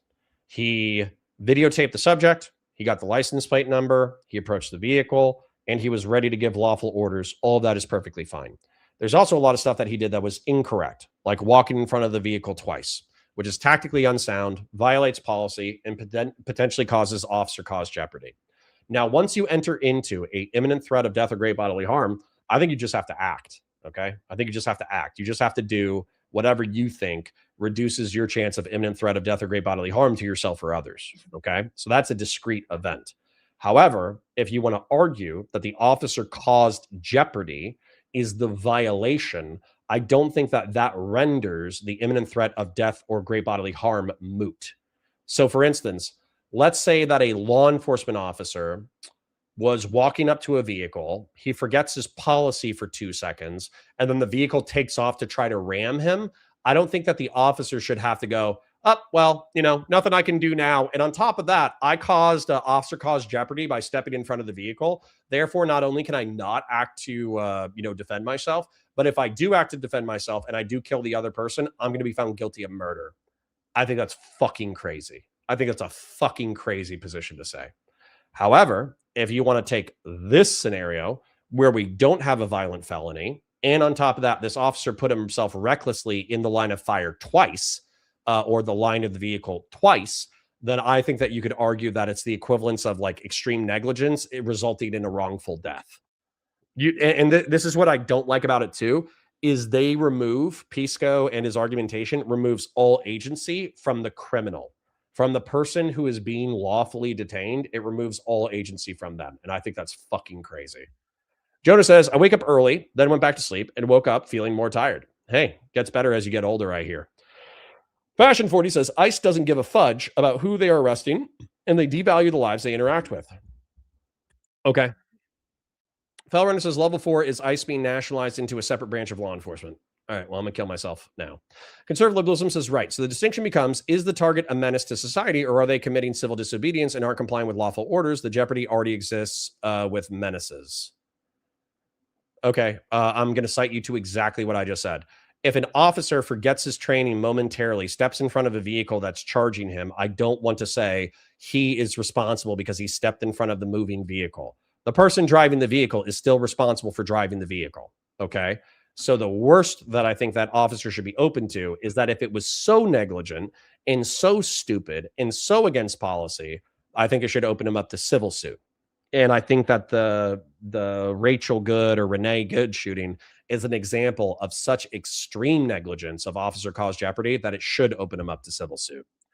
Field Runner says, Connor, what are your thoughts on ICE recruiting and training policies? Bad. They shortened their training pipeline to 47 days or some shit. I fucking forget. Christian Lair says we could cover GeoPol light topic that doesn't make you think. Nah, dude, my brain is mush, man. I'm sorry. I'm tapping. I'm hurting. Christian Lair says, fuck it. I will pick the date. I have a solid chance of winning. Oh, okay, cool. Randy Chang says, new Darth Maul trailer just dropped. I think I liked the character more when he was mute. True. I downloaded a Bonnie Blue chat bot in Discord. Oh, I'm going to kill myself now. Pisco has gone since old school. Yeah, just, dude, rewind 3 hours. You got 3 hours of Pisco and me yelling at each other. Rob says, I really watched Hassan. However, his interview with the Necessary Conversation people was ironically an amazing example of how to connect MAGA talking points to be better policy motivations. Cool. The Airborne Kite says, gosh darn, I'm the one guy who used Google Plus and I'm stuck with this name. No. That happens to everybody. Everybody is like an @ handle. That's not your fault. That's everybody. Pisco is a twat. I had to leave when he came on. Oh. Okay, I thought you were asking for more Pisco content. Christian Blair says, with all these strawmen, Connor is now known as the Scarecrow for Wizard of Oz. Are you saying that I'm strawmanning people? Because I'm getting pissy. I'm getting pissy, Christian Blair. What are you saying?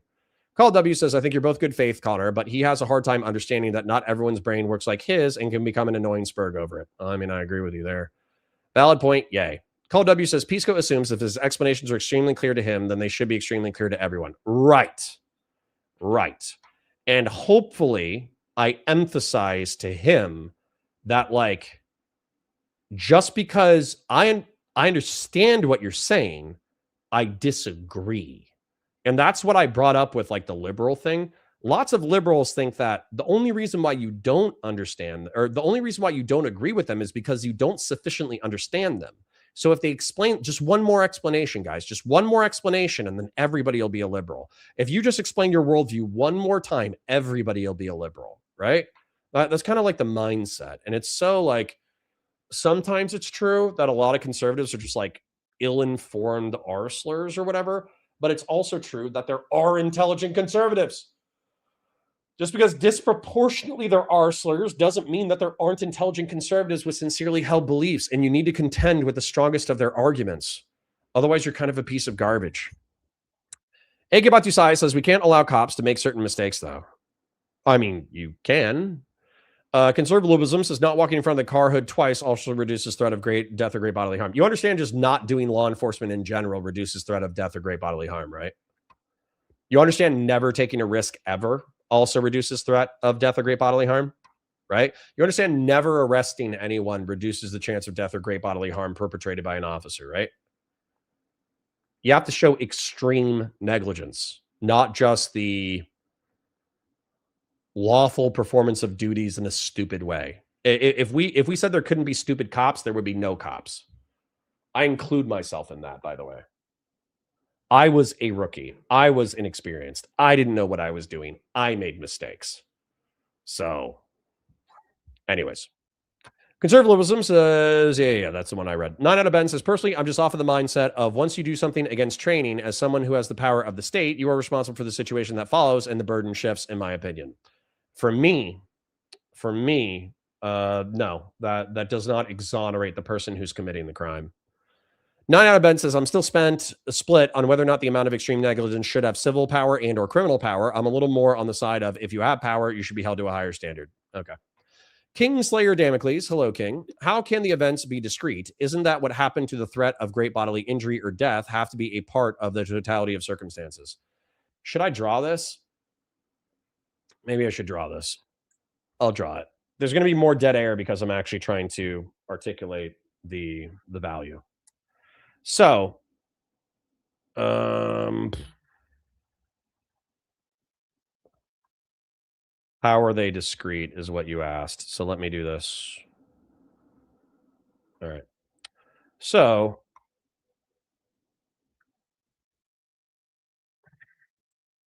imminent threat of death or great bodily harm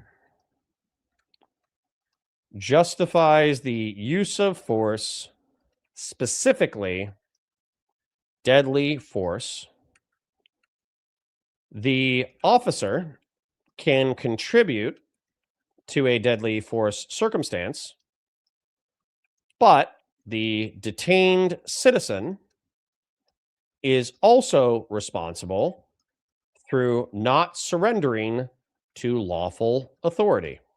Don't worry, I'll share the screen with you momentarily. Present, share screen, entire screen, audio on, share. Okay. So this is deadly force. This is officer cause jeopardy. Okay.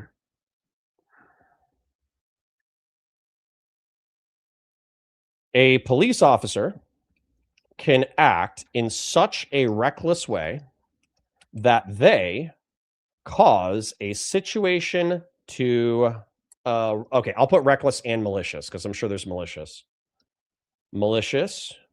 way, but they cause a situation to escalate that then requires the use of force or deadly force if the officer is recklessly negligent or malicious in escalating the scenario. They bear some responsibility for the outcome, and therefore should be open to administrative sanction and or firing, administrative sanction / termination, and civil liability. Oh my God, stop. Ability should be opened for the agency involved. Okay. And then this is what I would call officer caused jeopardy. Okay. Give me a second. Officer caused jeopardy. So, what I'm saying and what Pisco is pissing me off about, totality of circumstances.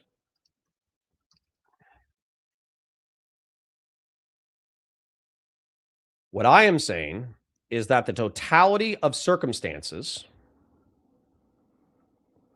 involves both of these issues. Okay? They involve the calculation of imminence of threat and death, greater bodily harm. And they also, I kind of want to make this a little bit more center. And they also include the officer contributing to the scenario through negligence and stupidity. Okay. So what I'm saying is, because I'm worried about being able to routinely employ high quality candidates into the realm of law enforcement, I think that officer caused jeopardy should be a civil concept and not a criminal concept, unless it's like particularly egregious, right? Unless it's like, I don't know how to articulate a scenario sufficiently stupid that I think an officer should be held criminally liable. That just wouldn't in and of itself be a crime. But I think it's more like, I expect there to be way more like negligence or stupidity than I expect there to be like willful maliciousness in the attempt to kill human beings under color of law. Okay. So what I'm saying is that in a deadly force scenario, even if an officer escalates the scenarios through officer caused jeopardy, it takes two to tango. Okay. It takes two to tango.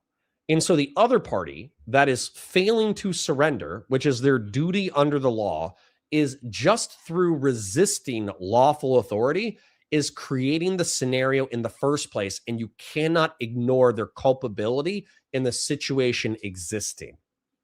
Okay? So deadly force still needs to apply. And even in a scenario where there's officer caused jeopardy, deadly force thresholds still need to be able to be acted upon. Whereas with officer caused jeopardy, I would argue that there are douchebag cops who escalate situations on purpose in order to effect an arrest. And not only should that not be the way that law enforcement conduct itself, and there should be like policy and legal upgrades to the letter of the law in order to discourage that behavior, but also law enforcement officers who recklessly or intentionally put themselves in jeopardy in order to get an arrest or in order to kill somebody else, those people should be administratively sanctioned and fired, and their agency should be open to like 6 and 7 figure lawsuits, depending on the damage done. And that'll be the way that you discourage and eliminate bad cops without scaring away good cops. All right. That's my technocratic solution. So I'm going to put officer caused jeopardy versus totality. Oh, well, hold on. Versus, what is it? Deadly force versus totality. And the totality of circumstances incorporates both of these concepts, right?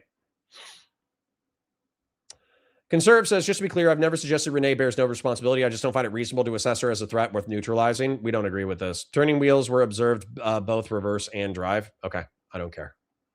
6-7 mentioned. 6-7. True. True. Oh, shit. I didn't even show you the drawing. My bad. Here's the drawing. Officer caused jeopardy. Here's the officer caused jeopardy. Here's the deadly force. I think deadly force is going to apply even in officer caused jeopardy scenarios. Totality of circumstances would incorporate the presence of or non-presence of officer caused jeopardy, and it would include deadly force. Okay. Fellrunner says, hey, everyone, stop dragging Connor back to level 1. Oh, you didn't tell me what to do, so that's fine. You can tell chat what to do. Don't tell me what to do. If you tell me what to do, I get upsetty spaghetti. Jonah says, ICE is just playing GT Online IRL. Bellrunner says, tap out, sir. We're good for content. Thank you, King and Queen. I appreciate you. King or Queen. Fashion 40 says, so if they devalue life they're interacting with, then by all points he's showing anger, contempt, or disgust at the person he's interacting with, which in return can be used in the Renee Good situation. Okay. Are cops not allowed to be contemptuous? Are cops not allowed to have emotions? I'll tell you, I had a lot of emotions as a cop. AK Batu Sai says, the officer caused jeopardy I'd support laws for is entering my house. Okay. Conserve says, only civil. You told Pisco you support reinterpreting the Constitution to hold the officer liable. No, that's what he said. That's what he said. He said that he wants, Felix versus Barnes. He wants Felix versus Barnes to go through and reinterpret the Fourth Amendment of the Constitution. I don't want that. Because he's saying that if we reinterpreted that officer caused jeopardy like negates deadly force. I know he didn't say that, but I feel like you could easily infer that from his argumentation. Because there's times where cops do stupid shit, okay? And cops don't deserve to die or to tolerate being killed because they do stupid shit, okay?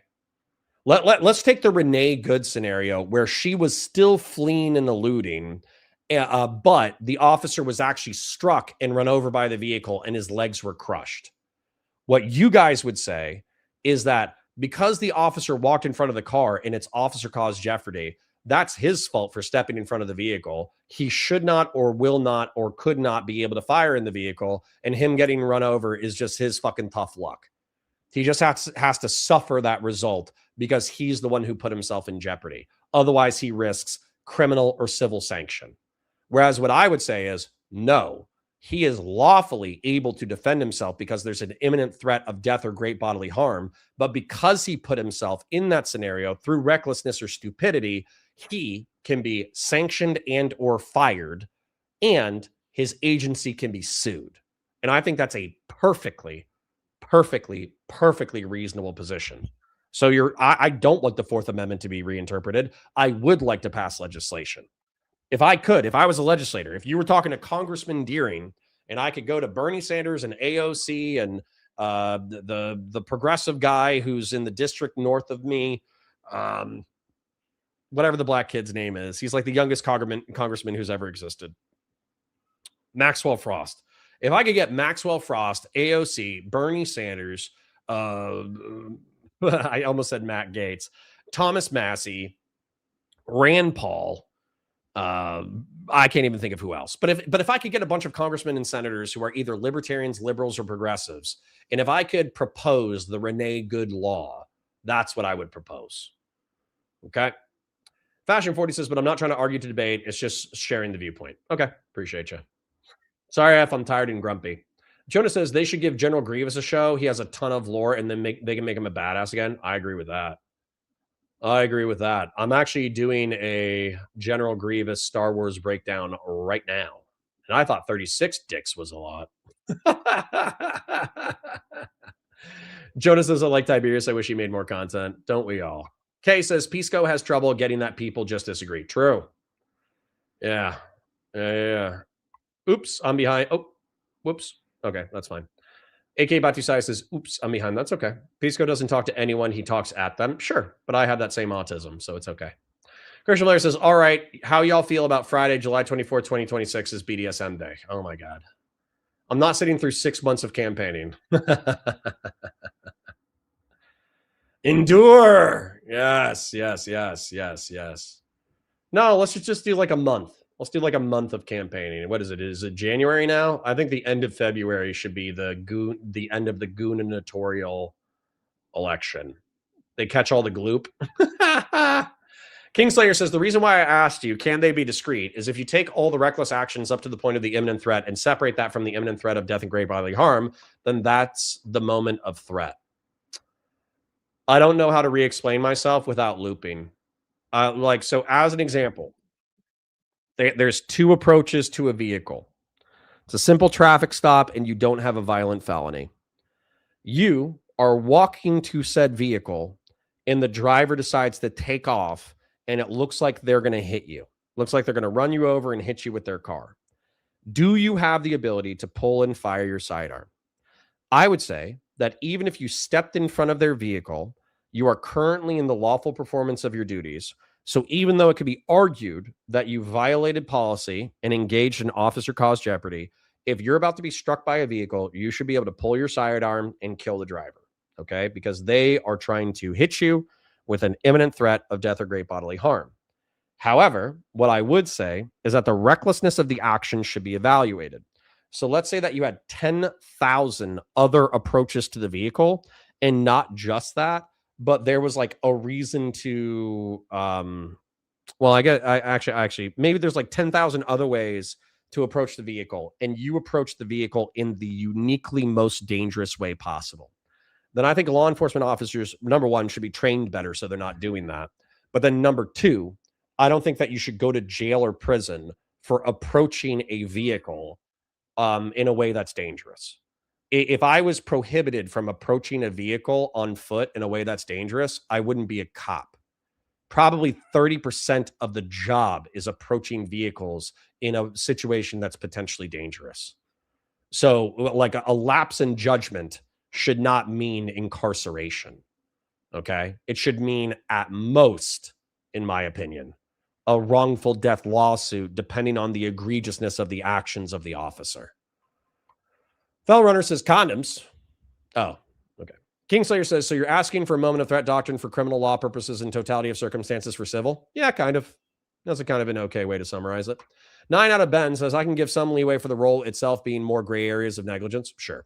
Christian Blair says, all right, fine. We're making it February 14th, gooning, love and all. True.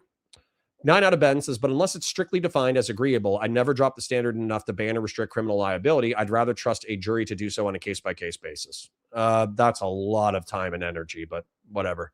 I'm getting tired. You guys are starting to win just through sheer exhaustion. Rob says, officer caused jeopardy to me seems like a question against the justification for the use of force. 2 people can simultaneously commit crimes, so I would grant she was criminal while still questioning his actions. Your chat cut off. You can question his actions. The question is whether or not he should be incarcerated. That's the question. Conservative says, just to be clear, I've never suggested Renee bears no responsibility. I just don't find it reasonable to assess her as a threat worth neutralizing. I disagree. Turning wheels were observed both reverse and drive. I think you're putting too much in intent. Intent, I've argued it before. A type 1 diabetic can be violent and has no intent to hurt or kill other people. If a type 1 diabetic had a knife and was like threatening to stab people, you could shoot the type 1 diabetic, even if they do not have the sufficient consciousness to declare intent. So saying like, oh, well, her intent was clearly to flee and elude because she cut her wheels while she was backing up and she cut her wheels while she was driving forward. That does nothing for me. It does not change my analysis in iota. Patriarch says, wait. True. General Ballsack says, how'd I show up here? No idea. Hi, General Ballsack. Good to see you. 9 out of Ben says, I feel the exact same concept Connor is worried about is handled by a reasonable jury for better than a law that removes liability altogether and can be weaponized. Okay. I'm too tired to fight you. General Ballsack says, this is America. You can't tell anyone what to do. True. True. Fashion 40 says, Connor, I guess you're missing what I'm saying. They're entering into these engagements with negativity and contempt. ICE wants smoke. That's what I'm saying. Okay. I don't think that changes me. Unless you're a cop in Minnesota or a soldier in Iraq, same concept. Yeah, it is the same concept. But what pisses me off is there's a bunch of veterans who weren't paying attention during their deadly force briefing. There was like a whole bunch of or their ROE briefing. During the ROE, they said you should use a pen flare, and then you should use a laser dazzler, and then you should use warning shots, and then you should use a smoke bomb. And then if the car keeps approaching, then you shoot for the engine block. And then if they keep approaching after that, you shoot the driver. They basically gave you like a 3-minute execution list of how you should move up the escalation of force. But the addendum at the bottom, the asterisk at the bottom of the briefing says, if there is imminent threat of death or great bodily harm to yourself or others, you are allowed to use deadly force to stop that threat. The same legal concept that applies to law enforcement in the United States applied to American service members overseas, even if they had a more exhaustive rules of engagement. And by the way, cops have a less exhaustive but similar rule of engagement, where effectively, if you have passive resistance, you can use pepper spray. If you have active resistance, you can use pepper spray and taser. If you have like active aggressive, there's like some category in there, I forget what it is. But basically, if somebody's actually trying to fist fight you, you can use pepper spray, taser, you can fight him, you can use your baton, you can bring your friend in, and if you start to lose the fight or you think you're about to be knocked out, you can kill him. Because even a simple unarmed fist fight can escalate to deadly force. But your deadly force must be justified within the caveat of you believe that there is imminent threat of death or great bodily harm to yourself or others. Okay? Military members have the same rules as cops. Cops have the same rules as military members. It's just different equipment. Rob says, why say we need only one standard mentioned officer created jeopardy and malicious officer created jeopardy? How we have a civil and criminal standard? Yeah, sure. If it's malicious, then if you wanted to make malicious criminal and negligent civil, I wouldn't care. Christian Lair says, oh shit, Connor is really tired. I am, dude. I've been like screaming for 3 hours. Rob says, effing swipe typing. That question is a mess. Good luck. Thank you. Conserve says, if the result is the same, what does it matter if SCOTUS reinterprets or legislators pass a law? Negligence and unreasonableness exist with or without the letter of the law. Conserve. Because if the Fourth Amendment is reinterpreted the way that Pisco wants it to be reinterpreted, that opens up law enforcement officers to criminal and civil liability. Whereas if SCOTUS did not make a ruling on that, but the legislators passed a law called the Renee Good Law, where it only opens up law enforcement officers to civil liability, that would become the law of the land. You know what I'm saying? 9 out of Ben says, I'm really iffy on making this law because of those particularly egregious scenarios cannot be carved out better than a jury can be reasonable. The example, Rittenhouse, I found him despicable but not guilty. I appreciate your trust of our jury system. I do not. Rob says, negligent officer created jeopardy and malicious officer created jeopardy. Yeah, you could actually do that. I would be more amenable to that, okay? So let's say there was negligent officer created jeopardy. Let's say that there was, like I said, the cop who's approaching a vehicle, but he does so in the most uniquely stupid and dangerous way possible, resulting in him almost getting killed because the person tries to flee and elude, and he shoots at the driver and injures them or kills them. But because he wasn't like reckless, he was just kind of like stupid, then you could have like reckless, or what did you call it? Negligent. You could call it negligent, and then that opens you up to civil suit. And then malicious is he ran and placed himself in front of the vehicle, even though he knew it was for like a parking violation, and then he forced the driver to drive into him, and then he shot the driver. You could make that malicious. That's not like an entirely exact example, but you know what I'm saying, right? We've been talking for 4 hours, kings and queens. We've been talking for 4 hours, and you're about to make me go to 5 hours just by engaging with chat. General grievous bodily harm. Indeed. Send in the B2s. Indeed. Grievous did do grievous bodily harm to those Jedi in the the 2D Clone Wars show. He sure did, King. Christian Blair says, Connor, we picked February 14th for voting day for Guinevere of Gunopolis. Set a pull up in Discord on that day. Excellent. Remind me, but we'll do it. Rob says, Connor is right. 6 months is probably not enough time. I don't know in reference to what? Oh, is not enough time? That's funny. Samson says, the contention is whether or not he was actually in danger, which we would debate about ad infinitum. Correct. I think anybody who's saying that he wasn't in danger is coping and seething and should die mad. Eric Dom says, did Connor do any GEOPOL today? Nope. I know there's a question mark, but I have been hopping on and off stream trying to catch the GEOPOL part, but it does not seem to happen today, does it? Nope. Sorry, Eric Dom. Sorry. Just argued with Pisco for 3 hours. General Ballsack says he already had the experience. I'm not saying that his shot was fully justified, but in that situation, you have seconds to react. Training takes over. Exactly. I'm with you. Kay says, and let's be clear, creating jeopardy on purpose to abuse the fear or threat to kill someone on purpose is illegal already. It would just be hard to prove. Correct. 9 out of Ben says, I'll drop out of the arguing so you can get out of here. Laugh my ass off. Well, 9 out of Ben. We have fun. I tell my chat all the time, oh, I'm going. I'll go after this chat. I'll start the content after this chat. I'll start the content out of this chat. Speaking of which, like the stream, share it with your friends, engage with chat, super chats if you got them, memberships if you got them. The Oilers have already oiled this week, so I cannot ask the Oils to oil. The Chippers have chipped substantially in the past 72 hours. I cannot ask you to chip. But if you chip or if you oil, it's appreciated, not required. And by the way, like Oilers, stop. Like I'm asking for like $5, not for 300. So relax. Okay, relax with. I'm like, hey guys, I need to make money, and then you guys like drop like $300 or like $100. Dude, like 5 would have been fine. Okay, good God. General Ballsack says no, he shouldn't go to prison. We'll have to wait for the jury trial, though he probably should go. He's not. I don't think he's going to make it to a jury, King. I post an AI image a week before in chill chat. Cool. 9 out of 10 says also, you sort of responded to future comments before the future comments. Sorry for the repetitiveness. It wasn't intentional. That's okay. Don't worry about it. We have fun here. We have fun with looping. Officer Nasty says, damn, phone was dead for the last 20 minutes. Am I safe still? You're still safe, King. You're still safe. You and B fucking get in my... You chafe my ass.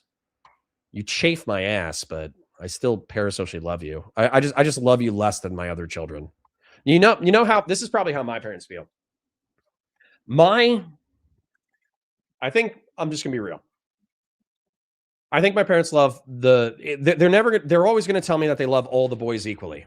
They're always gonna tell me that. There's 3 boys in my family. But I think that they love the oldest son the best. And I think it's because they love him.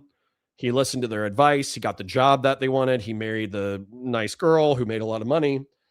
They have kids. I mean, Jesus Christ, he's a literal rocket scientist.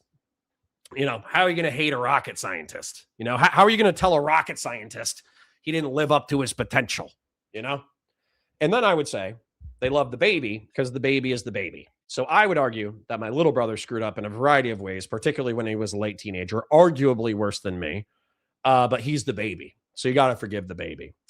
I think I am the middle child, and I have middle child syndrome. So I acted out as a late teenager, early 20-year-old, where I just did crazy shit. I did crazy shit because I wanted to, but I also did crazy shit, let's be real, out of wanting parental attention, probably on a subconscious level, not a conscious level. But I think my parents simultaneously hated that I did a bunch of crazy shit, and that I was annoying, and that I was narcissistic, and I was self-interested, and I was egotistical, and I knew how the world worked, and this, that, the other. But they also probably loved me that I had the balls to argue with them, and to fight them, and to carve my own path to some degree. And so I think there's like a special kind of love there. You know, they might love me differently or a little bit less, but there's also like a specialness to that kind of hostile love.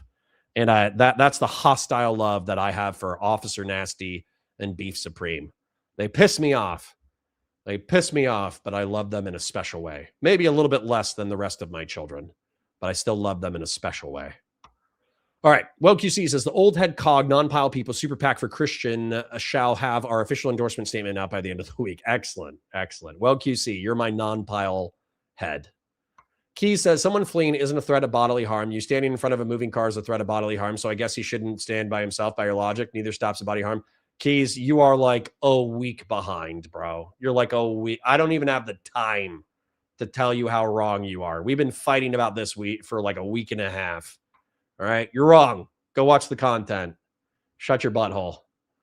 Officer Nasty says, Connor, where do you land on the ICE officer shooting where he shot her 4 times while she was driving away and all she did was pass him while honking? Yeah, that's probably not justified. Oh, my bad. I didn't know you were leaving. Just came back. Well, it's all good.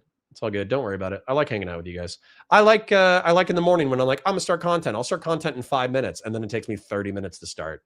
I like telling you that I'm going to leave at 3 hours and 43 minutes, and now it's 4 hours and 23 minutes. And I've been here for a full 40 minutes engaging with chat.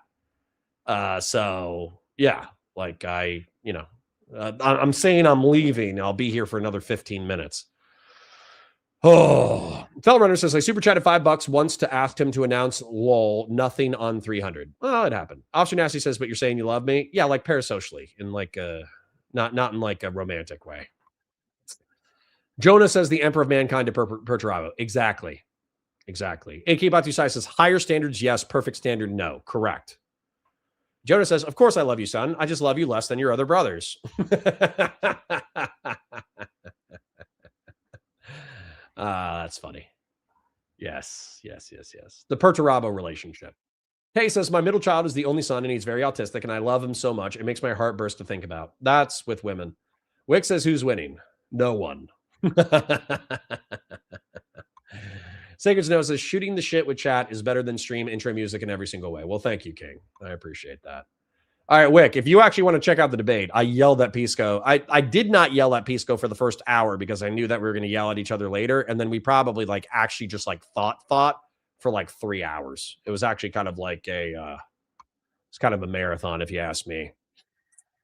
General Ballsack says, so does anybody think that the Insurrection Act should be imposed on Minnesota? No, I think Donald Trump should die of natural causes tomorrow. That's what I think.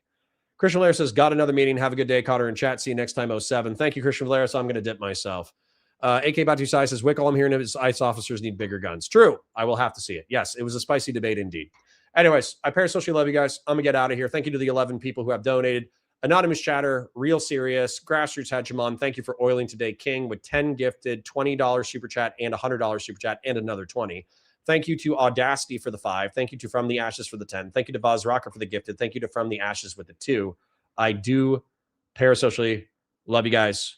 I will see you tomorrow. Conservatism says TLDR, Connor and Pisco agree on officer cause jeopardy being a thing, but Pisco wants it criminally prosecutable, whereas Connor wants it to be civil. True. Weird that it took us 3 hours to get there, but I do think that we were spicy and fun the entire time. All right. Bye, guys. See ya.